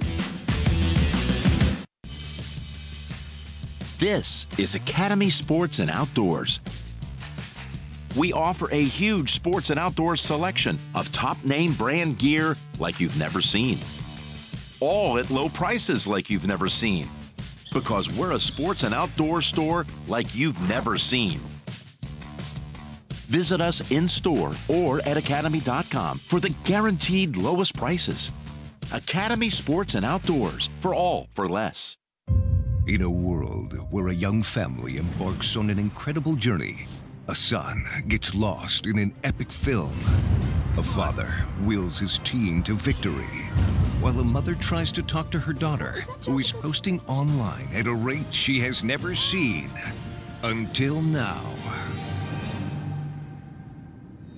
With high-speed Wi-Fi, free live TV and movies, there's something for everyone. Download the American app, and the best in entertainment travels with you.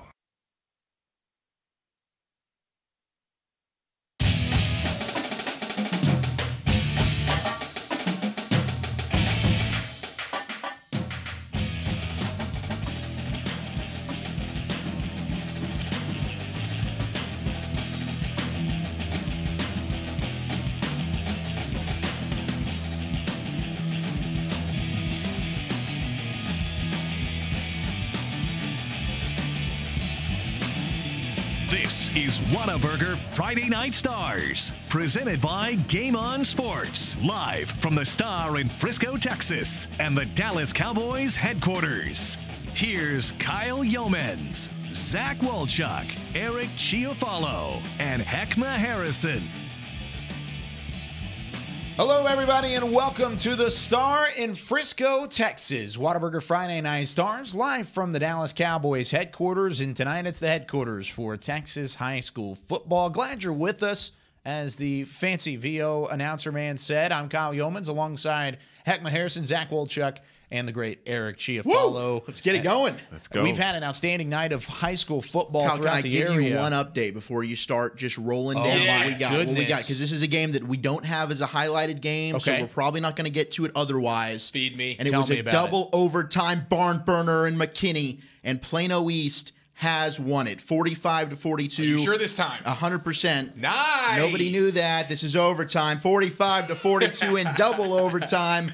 Plano East knocks off McKinney. A big win for the Panthers to avoid a 3-game slide in that district. It was Angel Martinez's 39-yard field goal that did it. Their defense got a stop on McKinney in their opening drive. They kicked the field goal to win it, that 39-yarder. So a big win for Plano East to still sit comfortably in third right now in District 9. Couple of game-winning field goals tonight, huh? Yeah, a couple game-winning field goals. We'll get to one of those here in just a moment. But yeah, Plano East with a big-time win. They're now 3-2 in District 9 6A play. And like you said, avoiding a 3-game losing streak after starting the season undefeated. And once they played Allen, things kind of went off the rails a little bit. We'll talk about the Red Rail rivalry coming up in a little bit as well. But like you mentioned, and you kind of alluded to just a moment ago, Eric, a game-winning field goal of the sorts. Caden Davis? Not Caden Davis. Oh, it's not Caden Davis. Another kicker not named. I am surprised. I didn't know there were other kickers out there. But we are going to go to the Fan Tag Cam as a little bit of a prelude to our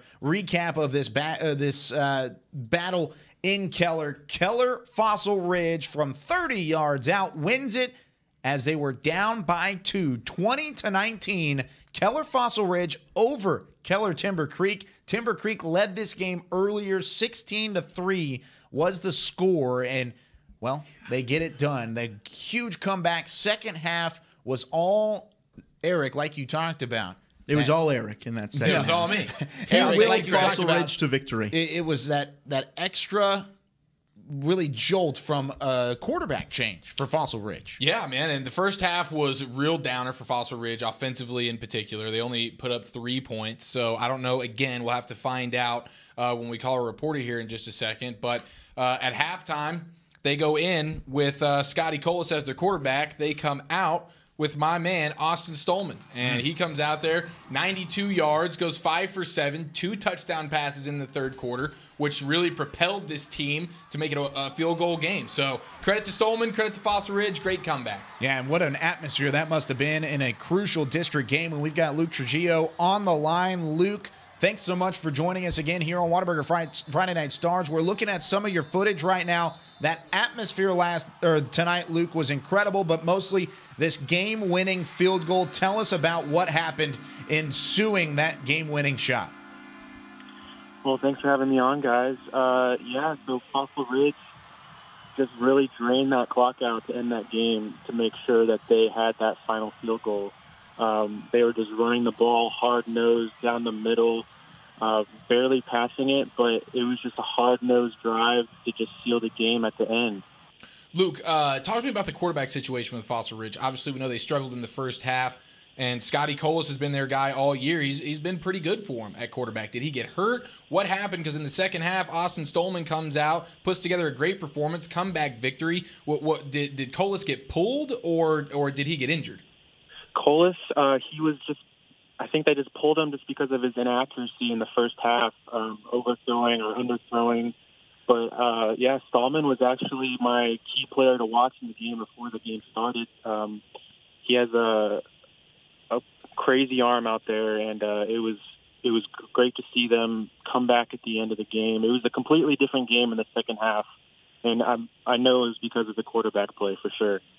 Hey, Luke, this is Heckma here, man. I got a question for you. How did Timber Creek lose this game? They had it won. How did they let them off the hook in the second half? You know, the first half, they were using their big physical wide receivers. And in the second half, they were not throwing it to them anymore.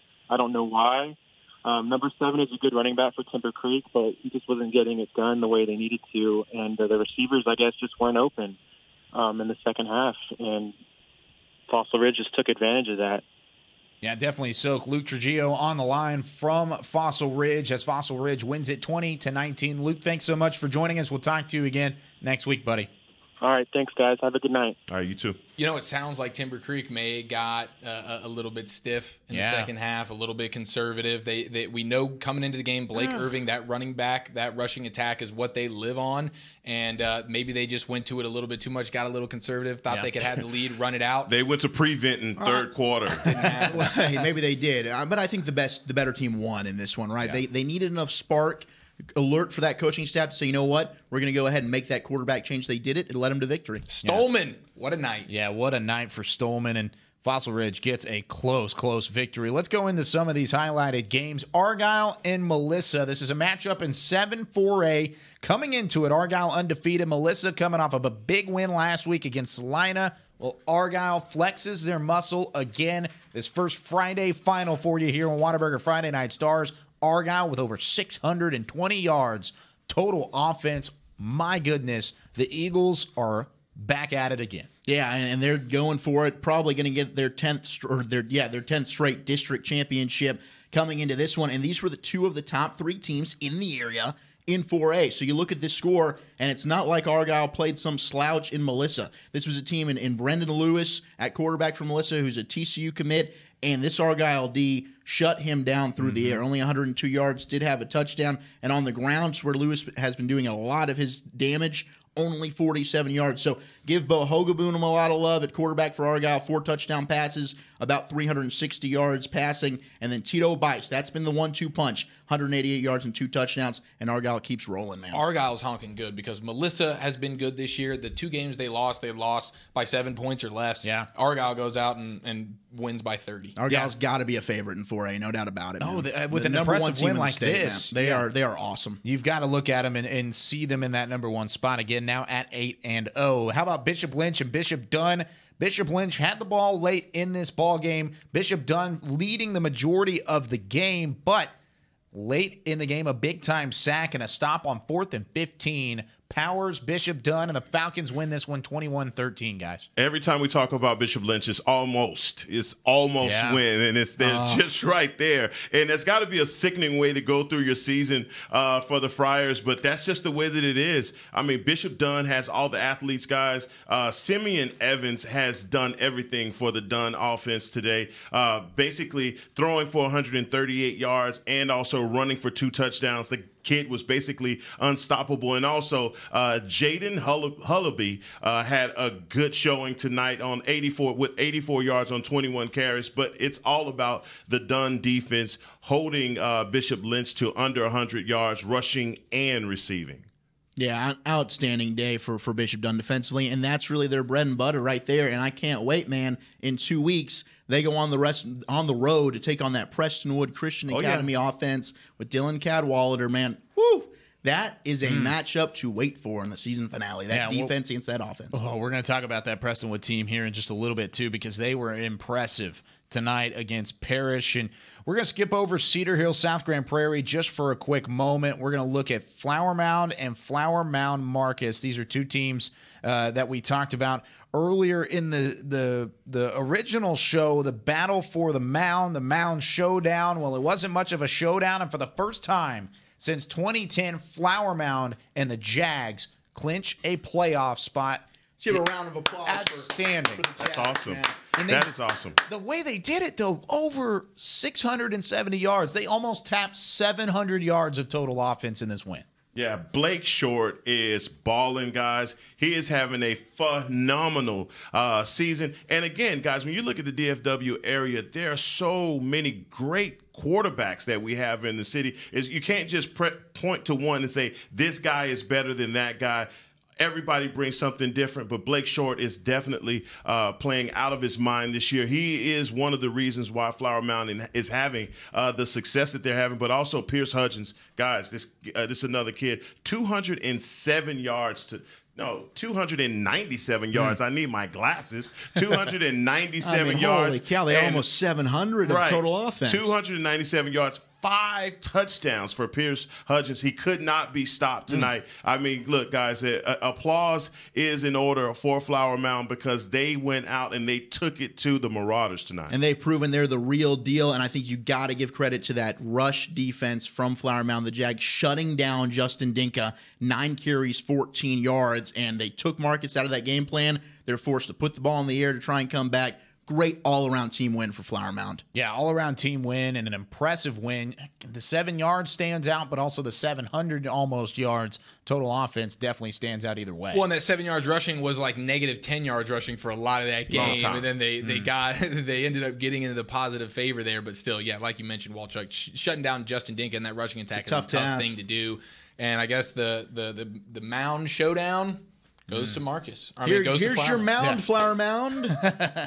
They get over the mound and are able to get into playoffs for the first time. And then they get to claim the mound as theirs. Yeah.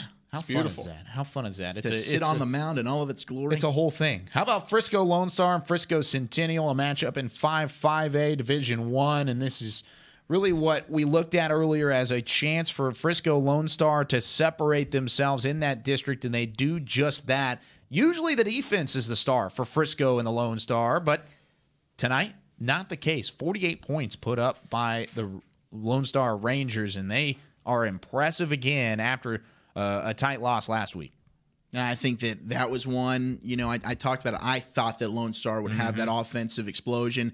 The way that they lost on that hook and ladder to the Colony last week, they were going to come back with something to prove. And it all started early. Marvin Mims is the guy for Lone Star. He's Julian Larry's favorite target. He'd been really kept quiet for the last few weeks, and he broke out today. 6 catches, 230 yards, 4 touchdowns for Marvin Mims and Julian Larry. Finally, that big day through the air.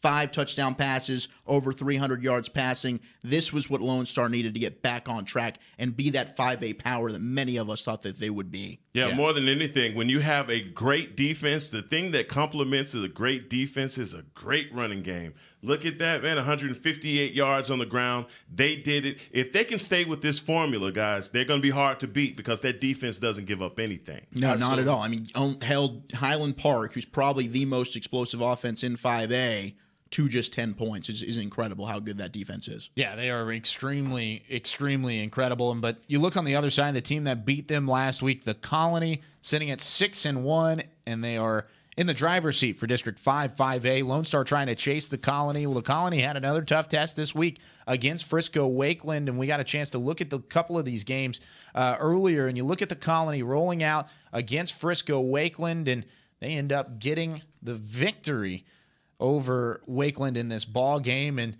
once again, the Colony just continued to roll. 42-17, the final score from this one. Yeah, man, the Colony, we said it coming in from an emotional win over Lone Star on basically the final play of the game last week, hook and ladder. And then you come in here tonight against a Frisco Wakeland team who's, they're a little bit limited offensively. We know they lost their quarterback to Preston Wood, so they've been kind of trying to figure it out. They're a good, rushing team. They need to run the ball with their 2 backs. But they were coming off a big win against Independence last week, who's a playoff team. Absolutely. So Wakeland's certainly not a pushover team by any means, but the Colony, and they kept it close at halftime. It was only 14-7. Colony was up by a touchdown at the half, and then they kind of just blew the doors off the thing in the fourth quarter, 21 points, and they end up racking up 505 yards of total offense, and we know they average 49 points a game at home. They put up 42 today, and that's really just because of a semi-slow start to the first half. But way to close the game for the Colony, and this is a team to be reckoned with, man. That 3-headed monster offensively with Mikey Harrington at quarterback, Jaden Abdallah at running back, and Miles Price. Miles Price had himself a night tonight like he seems to always do. That's just going to be a really, really tough team to beat when you think about the balance that they have with the explosive offense. And not only that, but they can pass and run the ball, so they're balanced offensively, but they're balanced as a team because they also have a great defense. Yeah, so and Miles Price is the man. I mean, that dude, 159 total yards, 2 scores. He might be the best player in that district, and that includes all the talent on Frisco Lone Star. That's something to say. Offensively, Miles Price is the real deal, man. He's a problem for defenses out there. Yeah, Miles Price, the real deal. But what about Trajan Bridges? Bridges. Man, from the David Robinson school, right? Yeah, David Robinson, of course. We talked about that earlier as well. A wide receiver trainer, Trajan Bridges, one of those many wide receivers. 24-17. Hebron and the Hawks win this one over Irving, MacArthur, and the Cardinals.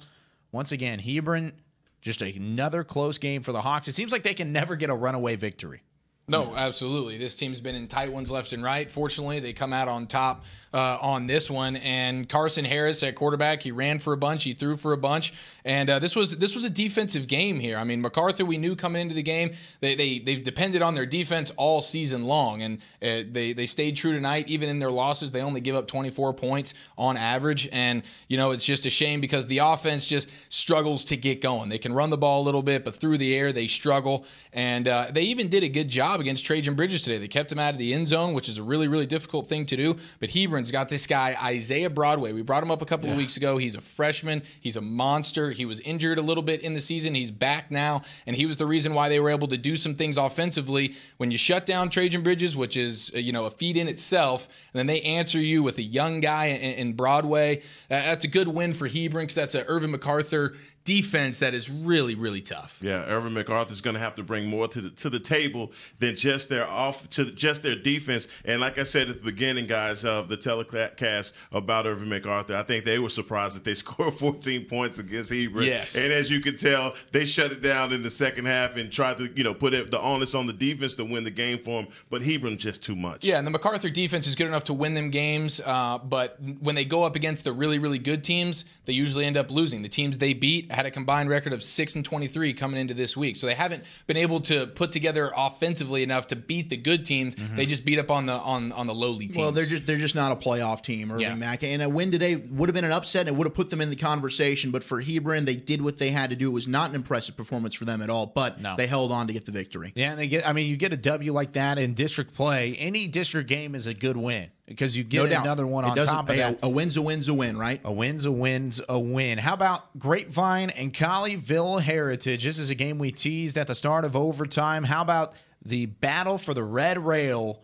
Crosstown rivalry, of course, the Red Rail separating Grapevine and Colleyville, but Colleyville Heritage fell in this game really from the get-go as Grapevine took it over, I should say, really early in this football game, 59-20, as Grapevine ends up on top. And we've got Guy Frazier on the phone. Guy, first off, thanks for joining us again here on Whataburger Friday Night Stars. We're looking at some footage of yours currently, and this was just another dominating performance from Grapevine. Colleyville Heritage just really didn't have it tonight.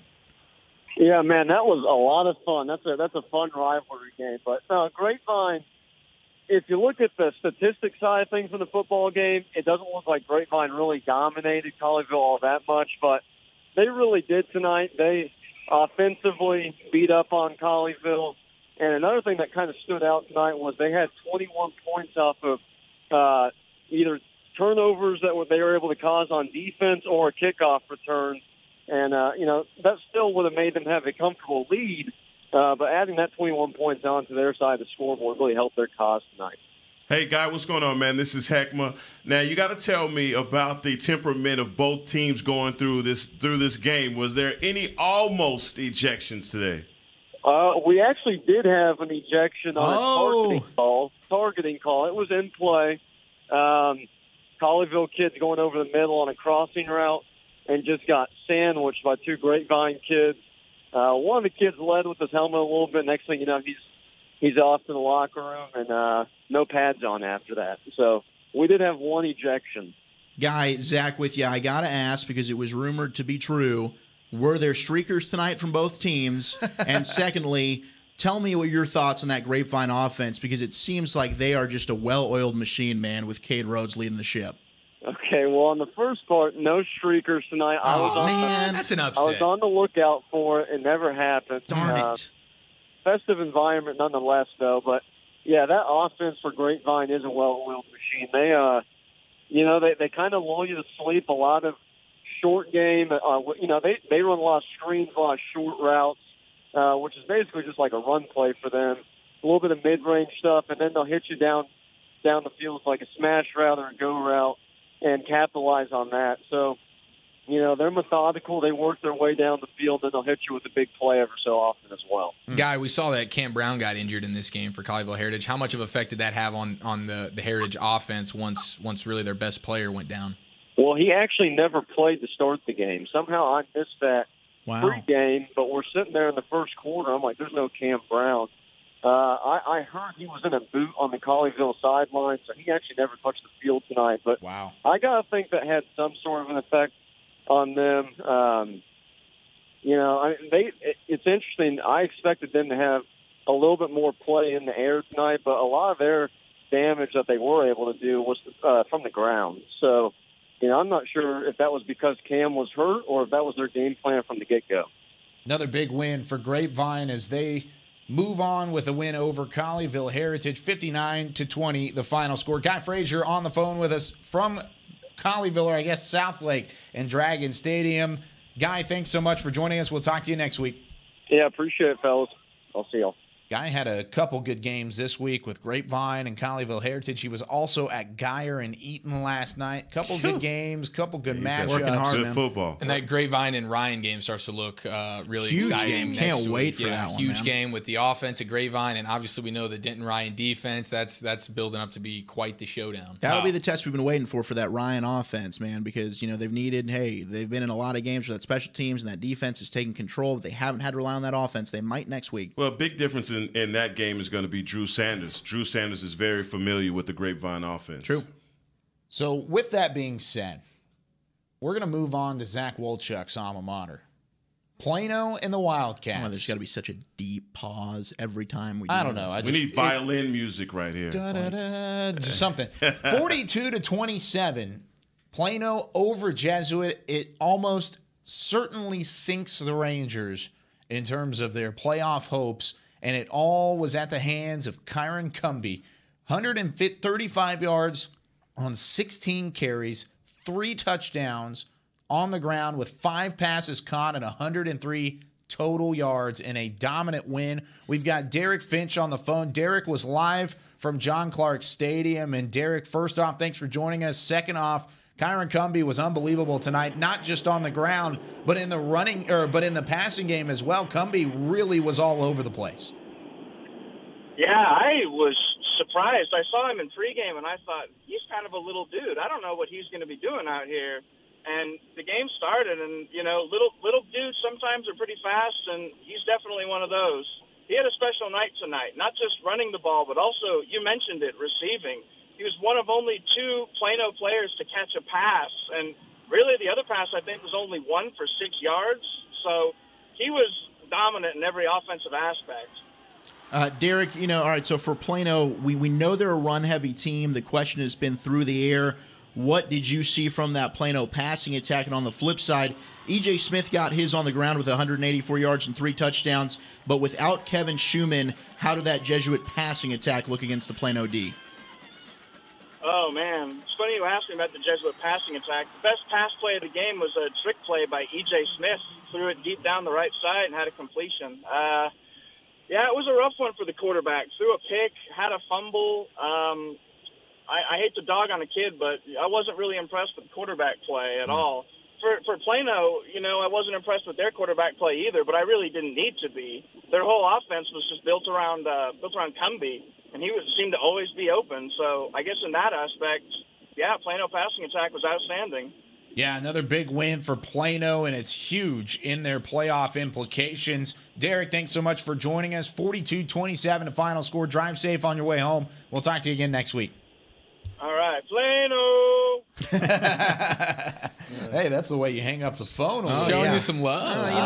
Hey, well, we'll accept some of that. We love Jesuit, though. It's such a disappointing season. That probably knocks him out of the hunt. Plano now gets Boyd next week for another big district matchup. Every game's a playoff game now for Plano. Yeah, no, it definitely is. And you look at, we talked about this earlier, but we're going to talk about it again. E.J. Smith, Kevin Schumann, 2 guys going into that Jesuit offense that you circled on the start of the season on the roster and said these guys are going to be difference makers, not only just in the city or in the North Texas area, but in the entire state. And they've just not necessarily, as a team, lived up to the expectations. Smith and Schumann have played well, and there's a reason. Schumann hurt. Schumann not playing tonight. But with that being said, it just seems like those two guys have not had the support around them that is necessary for a playoff team to have. Not at all, and I think a lot of that has to do with the defense. You know, they struggled on defense. They haven't been able to stop anybody. They've had to be in shootouts, and Jesuit just hasn't been able to make the plays in crunch time to get them victory. And Jesuit's gotten off to a lot of slow starts this year. They've been in a lot of games where they have to storm back in the second half, and it's usually just not quite enough to get the victory. How about just overestimating what they're going to do? I mean, if you ranked them wrong. You know, they're not the team that you thought. No, you're right. Jesuit wasn't the team we thought they were, and Plano's turned their season around. We thought they were dead and buried 2 weeks ago, excuse me. Right. And now all of a sudden a huge win over East and a blowout win at home over Jesuit, and they're sitting there looking like, hey, they could be a playoff team. Yeah, that's tough. And Plano really needing to finish the season strong, because that loss to McKinney now looks even bigger because McKinney's playing well. They did lose in a tight double overtime game tonight, 42 points plus for both teams in that game against Plano East, but Plano needs to win out, like you said. It's a playoff game for Plano and the Wildcats to move on. How about Lake Dallas and Lovejoy, District 7 5A Division 2? Lovejoy coming in at 5-1. They had a big-time loss last week. 51-0 was the final score as they were beaten by Frisco Reedy. Frisco Reedy, by the way, rolls again tonight at the Ford Center. But Lovejoy got on the board early, put up 31 points in the first quarter, and other than that, Lake Dallas furiously came back but were unable to catch the Leopards. 31-27 the final score. Yeah, Ja Rainey, as you see right there, going for an 8-yard score. It came down to the fact that Lake Dallas needed to play desperate tonight in order to get a victory. Just didn't happen. The only weapon that they had all night long was going to be Ryan Deppersmith, and he just ran out of gas at the end of the game. You gotta credit what Lovejoy is doing. Like you said, the one loss that they have being to Frisco Reedy, which I think everybody is saying that Reedy is the real deal. Yeah. But again, Lovejoy is definitely that team to be reckoned with. And Lake Dallas, this is a pretty tough loss for them. I think this puts them at 4th place in their district now. I think it puts them at 5th place overall. It's a crusher, man. It really and you talked about, hey, their defense hasn't been that good. Depperschmidt's felt like he had to be the guy. He's turned the ball over a little bit this year, but they had a chance to win it. You got to give Lovejoy's defense some credit. They were shut out They were shut out in the second half offensively. Their defense gets absolutely blown up. Lake Dallas is trying to come back and win it. They get all the way to the 18-yard line, and a big Lovejoy sack sealed the victory for them tonight. So that defense, bend but don't break. They made the play when they had to do it, and a huge win for Lovejoy. Even despite giving up 498 total yards from Lake Dallas, the majority of that coming in the second half, whereas Lovejoy, the majority of their offense was in the first half. So it'll be interesting to see how Lovejoy will respond after not necessarily playing extremely well in that second half. And going in next week maybe has a little bit of doubt maybe from their offense heading into that game. Luckily, they do have Denison, who has not been one of the greatest teams in that district, coming up next weekend before they take on Frisco, who right now is in playoff position there. But before we move on to some of our other games, we're going to take a quick break here on Whataburger Friday Night Stars Overtime. We've got a lot to get to, and we are rolling through Week 9 of Texas High School football live from the Star in Frisco, Texas. We'll be back in just about 3 minutes or so.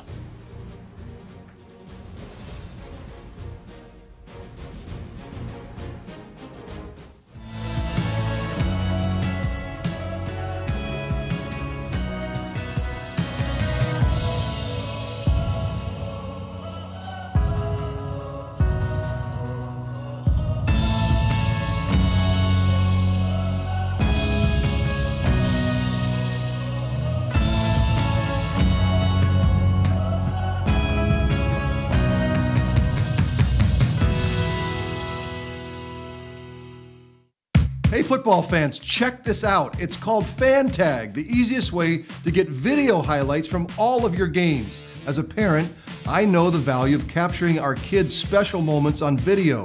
Fan Tag makes it easy to relive a memory or share it with family, friends, and recruiters. Download the Fan Tag app, and on game day, find your event and get instant highlights delivered right to your phone. So never miss a moment. Try Fan Tag today. It's free.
little ideas can turn into big dreams. Big dreams require careful planning and the right partner. A partner dedicated to helping you take care of your employees, protect your business, and plan for the future. It's sometimes overwhelming. It's often exciting. It's your story, and we can help. SWBC. Today at Whataburger, we're cooking the sweet and spicy bacon burger. The sweet and spicy bacon burger is my all-time favorite. I love this burger. It's just perfect. 2 beef patties, 2 different types of cheese, caramelized onions. My favorite thing about this burger is the sweet and spicy pepper sauce and the bacon. You get it in every bite. Nothing beats this. The sweet and spicy bacon burger is an all-time favorite at Whataburger. That's happiness.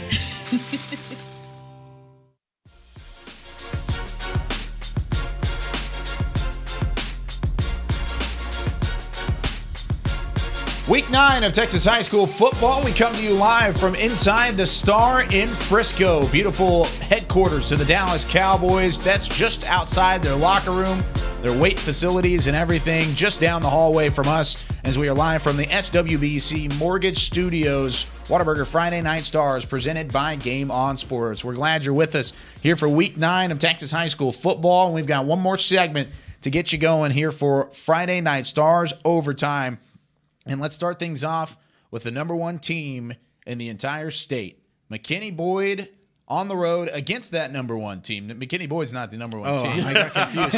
Let me just get that straight. Allen and the Eagles, impressive in their win again against McKinney Boyd. 66 points put up on the board by Allen and the Eagles. Just another unbelievable game from Coach Gamble and the boys from up north. Isn't that shocking? I can't believe Allen won a game. Wow. I really thought McKinney Boyd was going to come. Oh, darn. They did what they're supposed. Look, they came in averaging 35-point victories within this district. They just grew that average by a 66-point win. They improved to 8-0, unbeaten in 9-6A. McKinney Boyd drops to 2-3. Their playoff hopes, if they drop a game next week against Plano, I think they're pretty much done. That's an elimination game coming up next week. But Allen did what Allen does. Grant Tisdale, 4 touchdowns on the ground. Keldon Manning had 1. Theo Weiss had 2 touchdown receptions. Allen's the best team in the state for a reason. They took care of business today.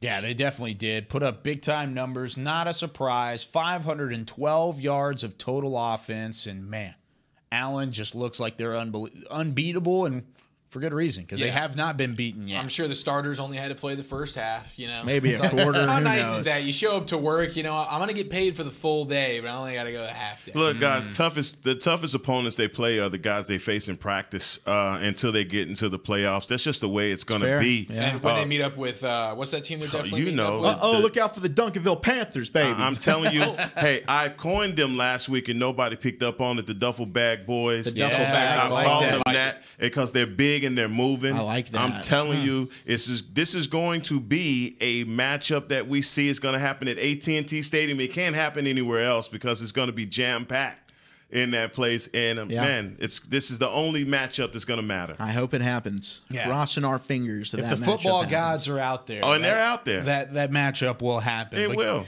Guys, we've got a matchup kind of that same type of, at least, feel at the TAPS level today. Parish Episcopal and Prestonwood Christian Academy, PCA, and Parish, 2 of the top teams in the entire state in the TAPS levels. And Prestonwood, really, they trailed this game early. 24-23 was the score originally, but they put on the money later in that game, and Prestonwood pulls away for a 42-24 win. Yeah, despite an unprecedented amount of penalties, 15 penalties for 143 yards there for PCA. I mean, this was a game build of the quarterbacks. You got the sophomore sensation, Preston Stone, for Parish, coming in 24 touchdowns to 4 INTs on the year. Dylan Cadwalder, the Wakeland transfer for PCA, over 2,000 yards passing, and each of them did their thing today, but it was Cadwalder who did the most damage, 4 touchdown passes, just under 400 yards, and for PCA, this was a game of runs. They got up 9-0, then Parish came back, would take the lead,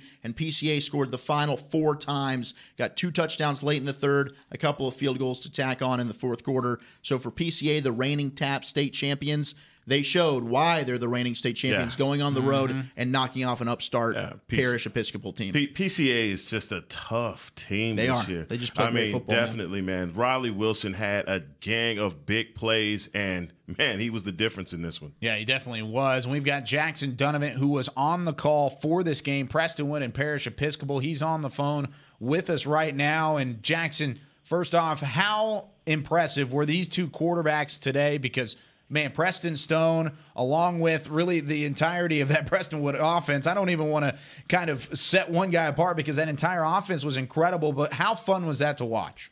It was absolutely incredible. There were 4 lead changes in the first half alone and then another 3 in the third quarter. It was one of the best football games you could see if you just wanted to sit down and enjoy good Texas high school football.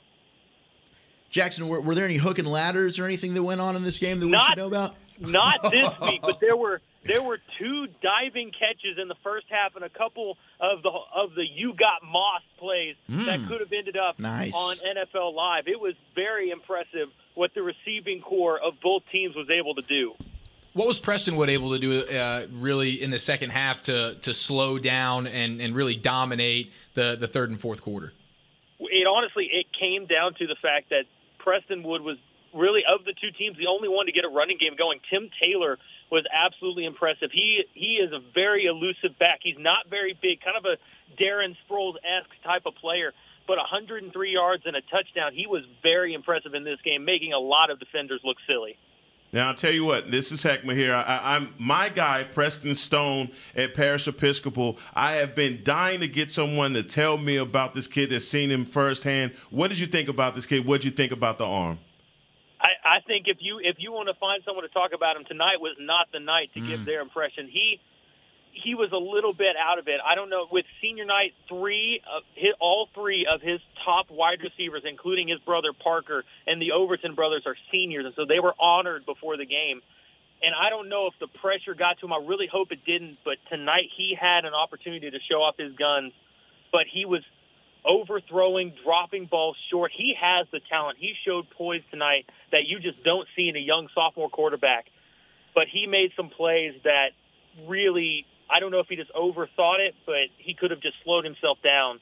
There were 3 times in this game they had to call a timeout just because he wasn't able to get the guys to the line quick enough. Yeah, definitely so. Jackson Donovan on the call for Prestonwood and Parish Episcopal. He's on the phone with us here for Whataburger Friday Night Stars. Jackson, thanks so much, buddy. We'll talk to you soon.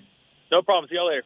There he goes, Jackson Donovan. He was at that hook and ladder play last week with the Colony. He gets another good one this week, but he was doing play-by-play this week. Good for him. Wasn't actually filming for him this week. But, guys, we've got some prediction games to get to. Very quickly. How about Highland Park and Sunset before we get to those prediction games? Just real quickly. You can just mention what the Scotties Oh, man. You got to tell us. That wasn't a prediction game. No, it wasn't. But I want to hit it really quickly. Win if you want. Yeah, Highland Park, they just dismantled Sunset overall. Not really a surprise as the Scotties put it on Sunset. What is Sunset's mascot, by the way? I don't. It looks like a buffalo. Are they the Buffaloes? If Rockwall's deciding, it's probably the moon. Oh, okay. Well, 72 to nothing. My gosh, that's great. That's the final score. And what? That's the last time we're going to talk about that game tonight. Now, you got to find something disappointing in it. There's something happening that you don't only like. Scored 72 points. So. Chandler Morris only had 4 touchdowns. Finn Corman only had 2 receiving. Benner Page only had 2 rushing touchdowns. Here's what we can talk about. Highland Park, Lancaster. Next week, they'll finally get a district test. Let's move on. That's going to be a lot of fun to look at next week. But you talked about the 4 touchdowns for Chandler Morris. That came in the first quarter. Oh, my goodness. He didn't play after the first quarter. Wow. It's another good night at work. Yeah, man. You get paid the full paycheck. Exactly. Jeez. How about Mansfield, Lake Ridge? Mansfield and the Tigers led this game early. But how about Mansfield, Lake Ridge winning this football game 37-30 and taking really a dagger to the Tigers' playoff hopes? Without Chandler Rogers to be able to come back against, basically it's a rivalry game. And you do it with your backup quarterback down in the second half. Lake Ridge has had quite the season, and it just stays. I mean, it's a miracle season that just keeps getting even better. Yeah, unbelievable. I mean, for Mansfield, we knew, hey, this is a team that plays with a lot of grit. They've played up in these rivalry games before. I thought it would be competitive, but Lake Ridge is the better team. Without Chandler Rogers, you knew it would be tough because that's really their identity, but they found a way to get it done. Big win for Lake Ridge, even though they did get a scare. Yeah, had the backup quarterback step up in this win. Heckman, you look a little perplexed. I'm not perplexed. You're just like, thank goodness Lake Ridge won. It's just a sigh. That's exactly what I'm saying. Well, all of us picked Lake Ridge in our prediction. I game, understand. So it doesn't I almost matter. went Mansfield on that one. So okay. Oh, you did almost go Mansfield. Yeah, I did. Oh, so that's why you've been thinking the whole time, man, if Mansfield won. Okay, I got you. Okay, that makes sense. Well, how about Mansfield Summit and DeSoto? I decided to go out on a limb. I was by myself off to the side picking How is that limb? Mansfield How's that Summit. limb? You're still by yourself. Well, it was 14-14, and that limb has since snapped because DeSoto wins it 40-21, 518 yards total. Even despite 9 penalties and 82 yards for DeSoto,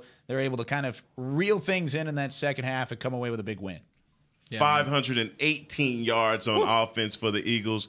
Look, they lost the game earlier in the season, and I think they've been a little PO'd about it for this whole time. So they're playing with a little bit of vengeance on their mind, and they know that was a game that they had won, as they would be sitting undefeated right now. Yeah, I mean, they did their thing. They are super athletic, and that was 2 teams out of that 5 log jam tie for first place in 7-5A. So now DeSoto able to create a little bit of breathing room as they're able to get a victory there. Just a little bit. Just a little bit. Well, let's go from 7-6A to 6-5A, but staying in Mansfield. Zach, you went out on a limb, and you were the only one to pick Timberview. I was very wrong. Oh, you were very wrong. Timberview really did not play well for me tonight at all. I was high on that offense. I knew it was going to be tough for them to go on the road and beat a Lancaster team, but these were 2 teams on paper that were very evenly matched. Timberview, the 13th ranked team in the area. Lancaster, the 9th ranked team in the area. I know Lancaster has a really athletic and good defense. I just thought maybe Timberview would score some points. They didn't. Guys, do you hear anything but excuses coming from that side of the table? I was very wrong. Thank you. Give me some. Okay, there we go. All right, Heckman's on my side. I'm just glad you said it, and I have to seem like the bad guy. I'm already getting bully complaints from the listeners, so man. I'm going to leave You're it alone. getting bully complaints. You're bullying Woolchuck. Well, how about Lancaster? It is true. And Zach, I will give you props. Because you talked about the matchup next week between Lancaster and Highland Park. Yeah. That's going to decide that district. And I'm more excited about that now. And absolutely, it's going to decide that district now. No question. And with this win, it gets everybody kind of a little bit more weary of what Lancaster can do. In Highland Park, like you said, it's not been challenged in this district yet. I have been beaten into oblivion when it comes down to Highland Park, and this won't be a game. Chandler Rogers is, come on. You know guys. what? You're right. My guy from Highland Park. It's probably not going to be a Chandler game. Morris. Chandler Morris. Chandler Rogers. But it's also at Highlander, and Highland Park doesn't lose at Highlander. I mean, if this game were in Lancaster, they'd have a shot. Every time I see a Highland Park highlight, there's a wide receiver running by himself. So that's just the way it goes, and I expect the same thing next week. Well, we got two matchups next week where the offense is with the Grapevine and Denton Ryan, offense versus defense, and then next week Highland Park and Lancaster.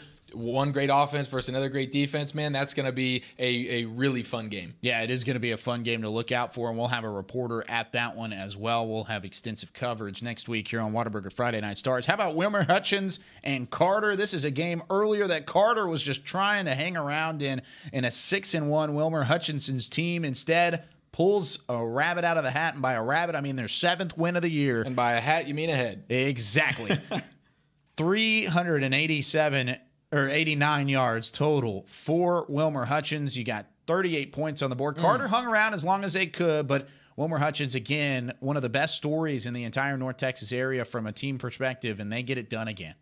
Yeah, and look, for Wilmer Hutchins, this was a game where I think a lot of people thought maybe they'd stub their toe in this one. Carter's been playing really, really well, but they went on the road, and I know both teams do play at that same stadium, but still, it's a home game for Carter, and they took care of business, man. I mean, this is a Wilmer Hutchins team, another one of those in 4A, just everything's aligned. They've got a really good senior class right now, and they got a huge win against Carter in district there. Yeah, Wilmer Hutchins just took care of big business. Douglas Jr. took care of business. He's the man. Kedrick Chancellor, their running back, had 111 yards. Ball control was a big deal tonight for Wilmer Hutchins. Kind of slowed down that Carter Cowboy passing offense because they were taking it to Wilmer Hutchins in a lot of ways in that first half. They just didn't have any answers for the passing game. They didn't, but they did shut down that Carter run, and I think that was a big reason for their success there late.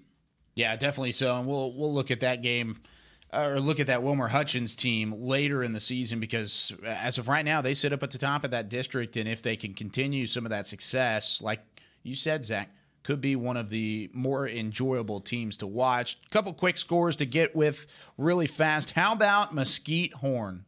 Tell me something good. They get their first win of the year. They did, yeah. Way to go, 24-6. Horns in the playoff discussion, baby. I've been wrong for 7 weeks about Horn. Yeah. You've been picking him every single week. And finally, this is the week Heckma puts in the Mesquite Horn pick, and it worked. I'm so glad I put it on the prediction segments. I did it for you, brother. You want to come and bully me? I still love you.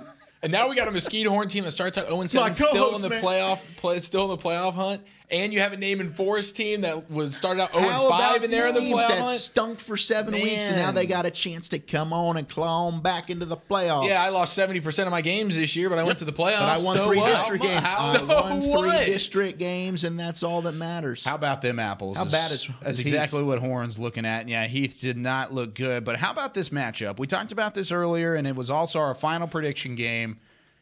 Midlothian Heritage and Crandall. Who was the one that went for Crandall because of the defense? Not me. I think Heckma? I think it was Heckma. No comment? 55-17, Midlothian Heritage wins over Crandall. My guys. Wow. Big time win. They had 21 points in the third, 13 in the second, 14 in the first. They didn't waste any time getting off to a quick start. And Crandall with only their second loss of the season. Midlothian Heritage flexing the muscles a little bit and getting a big-time win in district play. Guys, let's go back up just real quick to Cedar Hill and South Grand Prairie. This was a game earlier in District 7 6A that we looked at as Cedar Hill looking to kind of get off of a rough patch. They had that loss a couple weeks ago against Mansfield Summit, and then they were able to come back big last week against Mansfield Lake Ridge. They do get another win today. 22-7, the final score, Cedar Hill over the South Grand Prairie Warriors. And we've got Adrian Jagish with the head coach for Cedar Hill, and we'll have Adrian take it away. Hi, guys. I'm here with Carlos Lynn, the head coach of the Cedar Hill Longhorns. Sir, how was this win for you tonight? It was huge. You know, it's a district ball game. It's one step closer to punching our ticket to the playoffs. And that was our goal. Just win the ball game, ugly, pretty. It didn't matter. Just go win. So the Warriors, they fought a good fight. Was this a hard game for you guys to win? Absolutely. You know, they were 3-1. They had just as much to fight for as we did. So they put forth a great effort, and we was able to turn the tides in the second half. And sometimes that's what you have to do to win. So this season, you guys are a powerhouse team. You guys have only lost 1 game. What do you tell your boys before every game? You know, we just take care of this one at a time. Don't worry about what's in the future. Don't worry about what's coming in the future. Take care of now, and hopefully we'll be in good shape. And last question, do you have any hopes for the rest of the season? Yeah, you know, hey, we just want to take it 1 week at a time and hopefully look up. We're playing December 22nd in AT&T. Awesome, congratulations. Thank you. Appreciate it. You know, who were you with again? That's exactly where Cedar Hill wants to be, is in AT&T Stadium playing for it all. And he knows the date. Oh, he knows the date. He's Cedar got it Hill's circled one of those there. teams that 1 they week know. at a time, but I know when the But I know that 22nd of December, we're going to be there. Christmas come early, hopefully. Yep. Yeah, those Longhorns, man, they're that loss to Summit. I mean, it continues to just be, and I talked about it earlier in the show, Eric, just an asterisk loss when you look at that ugly game. 10 to 12 fumbles, depending on who you ask. It might have been 20. Torrential downpour. I mean, it just was a fluky kind of weird game. This Cedar Hill team is the real deal, without a doubt, one of the best in 6A. Yeah, just outstanding from Cedar Hill and what they're able to do overall. But With that being said, Carlos Lynn, what a coaching job he's been able to do of being able to kind of turn things around after that loss to Summit and put up 2 impressive wins back-to-back. I mean, Lake Ridge and South Grand Prairie, those were 2 district tests that even heading into that district schedule, Cedar Hill knew was on the horizon, and he blew past both of those teams. And I love that you say that because this is a Cedar Hill team that underachieved last year. Yes. They shockingly had a very poor season. And then to rally the troops back with Shane Lawrence at quarterback, and like you said, only that one loss to just shake that off, come on back, 2 big district wins in that 7-6A District of Doom, man. It's huge. And coming up next week for Cedar Hill, they've got Mansfield, and that's a game they should win on paper, but we know, hey, the Tigers, despite the fact that they're out of it, they're playing tough football. Look, Cedar Hill is a team that if you shake the roster, athlete will fall out, okay? They are not at a shortage. What they needed was a coach to lead them to where they're trying to go right now, and that's to the state championship. But make no mistake about it, in that district, another district of doom, that last game, you better circle it. Ooh, at DeSoto. DeSoto, November the 8th. You talking about athletes galore on that field, but it's going to be a tough matchup. Anyone that's going to take that district has to win that game, and I think Cedar Hill, just like everyone else, has that circled on the calendar. Oh, I'm sure they do. I know they want a chance, Longhorns over the Eagles, to try and get that district title back into their hands. And like you said, after just kind of a disappointing season last year, in his second year, Coach Lynn has kind of figured some things out in that Longhorn that defense team. Is unbelievable. And that defense and they played is good. great tonight. And we know SGP struggles on offense, but Cedar Hill's defense was locked down. Big shutout in that second half. Yeah, definitely. So, guys, let's go through some of the 6A scores. Just run down the list really quickly. Some of the games that we haven't talked about as much throughout overtime here on Whataburger Friday Night Stars. We've got a lot of Friday finals flowing in. We do. And Coppell, they didn't need it from Caden Davis. His time expired tonight. Their team got a big win, 48-13. Way to go. Finally. Irving. Now, Caden Davis might have had some action in there, but it didn't have to be a as time expired kind of field goal there for him. Rowlett, they bounced back from that upset loss to Wiley last week. They get a big 55-22 victory at home over Garland's. As we move along here, we talked a little bit earlier before overtime started, but Keller, they narrowly hold off TC Byron Nelson 36-34. Keller got that big victory. So Byron Nelson came back at the end there, made it 36-34. Onside kick attempt fails. Keller gets a district win, and Keller moves on. Look, they've only lost to Guyer and South Lake Carroll. They're definitely the third best team in that district. Plano East, we opened overtime with it. Double overtime in this one. They beat on the road McKinney 45-42, a game that a lot of people probably didn't think was so close, but for Plano East, a huge win. Also in 9-6A, Prosper beats Plano West 55-7. Big win for Prosper. Plano West has struggled this year. San Angelo Central 10-2 over Hearst LD Bell. North Garland beats South Garland 37-7. Nice. Arlington Bowie knocks off Fort Worth Paschal 40-3. Arlington Lamar keeps their great season going 55-7. They've got a big game looming against Arlington. Grand Prairie knocks off Waxahachie. The struggles continue for the Indians. Wow. 20-6 Grand Prairie win there. Holtham's undefeated season, that continues, a 52-13 win. Mike Black. Yep, Michael Black, Heckma's guy. 52-13 over Richland. Holtham gets the victory. J.J. Pierce, they drop. It looks like they're in the fourth quarter. This game's taken a while. Lake Highlands is up 42-34 on J.J. Pierce.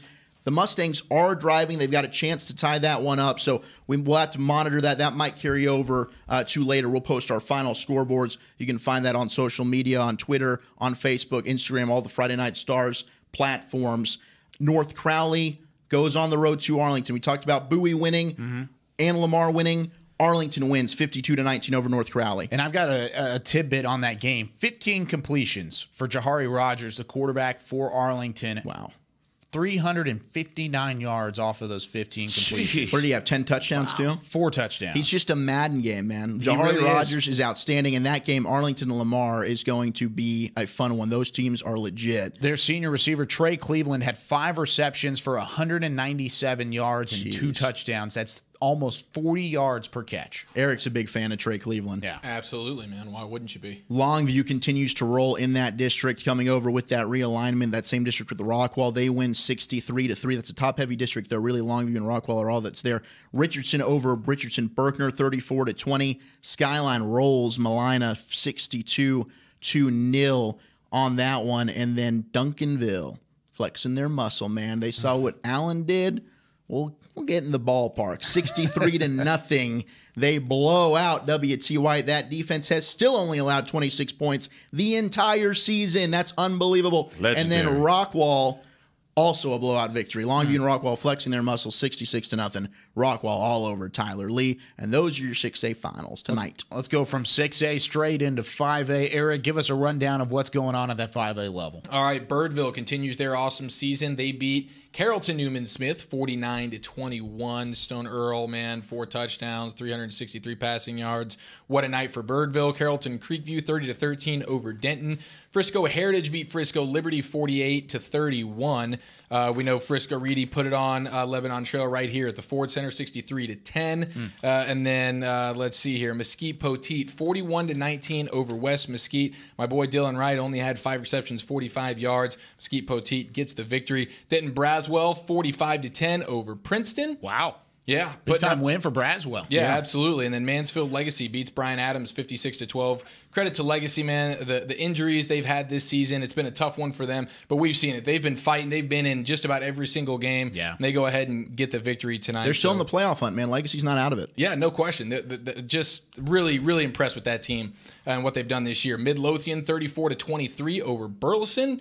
And we talked about the Highland Park 72 smashing over Sunset. And then Red Oak 63-6 over Conrad. And Royce City 27-21 over Kaufman. North Forney 17-6 over Terrell. And Spruce 48-15 over Thomas Jefferson. And then lastly, Aledo 66-0. Sorry, Waco University and Kyle Young. Don't leave Aledo out of it. They got to put their name in. You never can. You can't count them out. Goodness gracious, 66-0. Yeah. And that's a university team that didn't win a game in what? It was like 20 forever. And then there's Aledo, who's just the best team. Yeah, man, in that's Texas tough. at that Yeah. level. Aledo, outstanding. And finally, Heckma, round us out with some of the 4A and under scores. Hey, I tell you what, I'm going to give some private schools some love because I'm tired of the complaints about private schools not getting any. Let's do it. Frisco Legacy Christian versus Fort Worth Christian. Fort Worth Christian down them 41-13. And Trinity Christian, Cedar Hill versus Dallas Christian.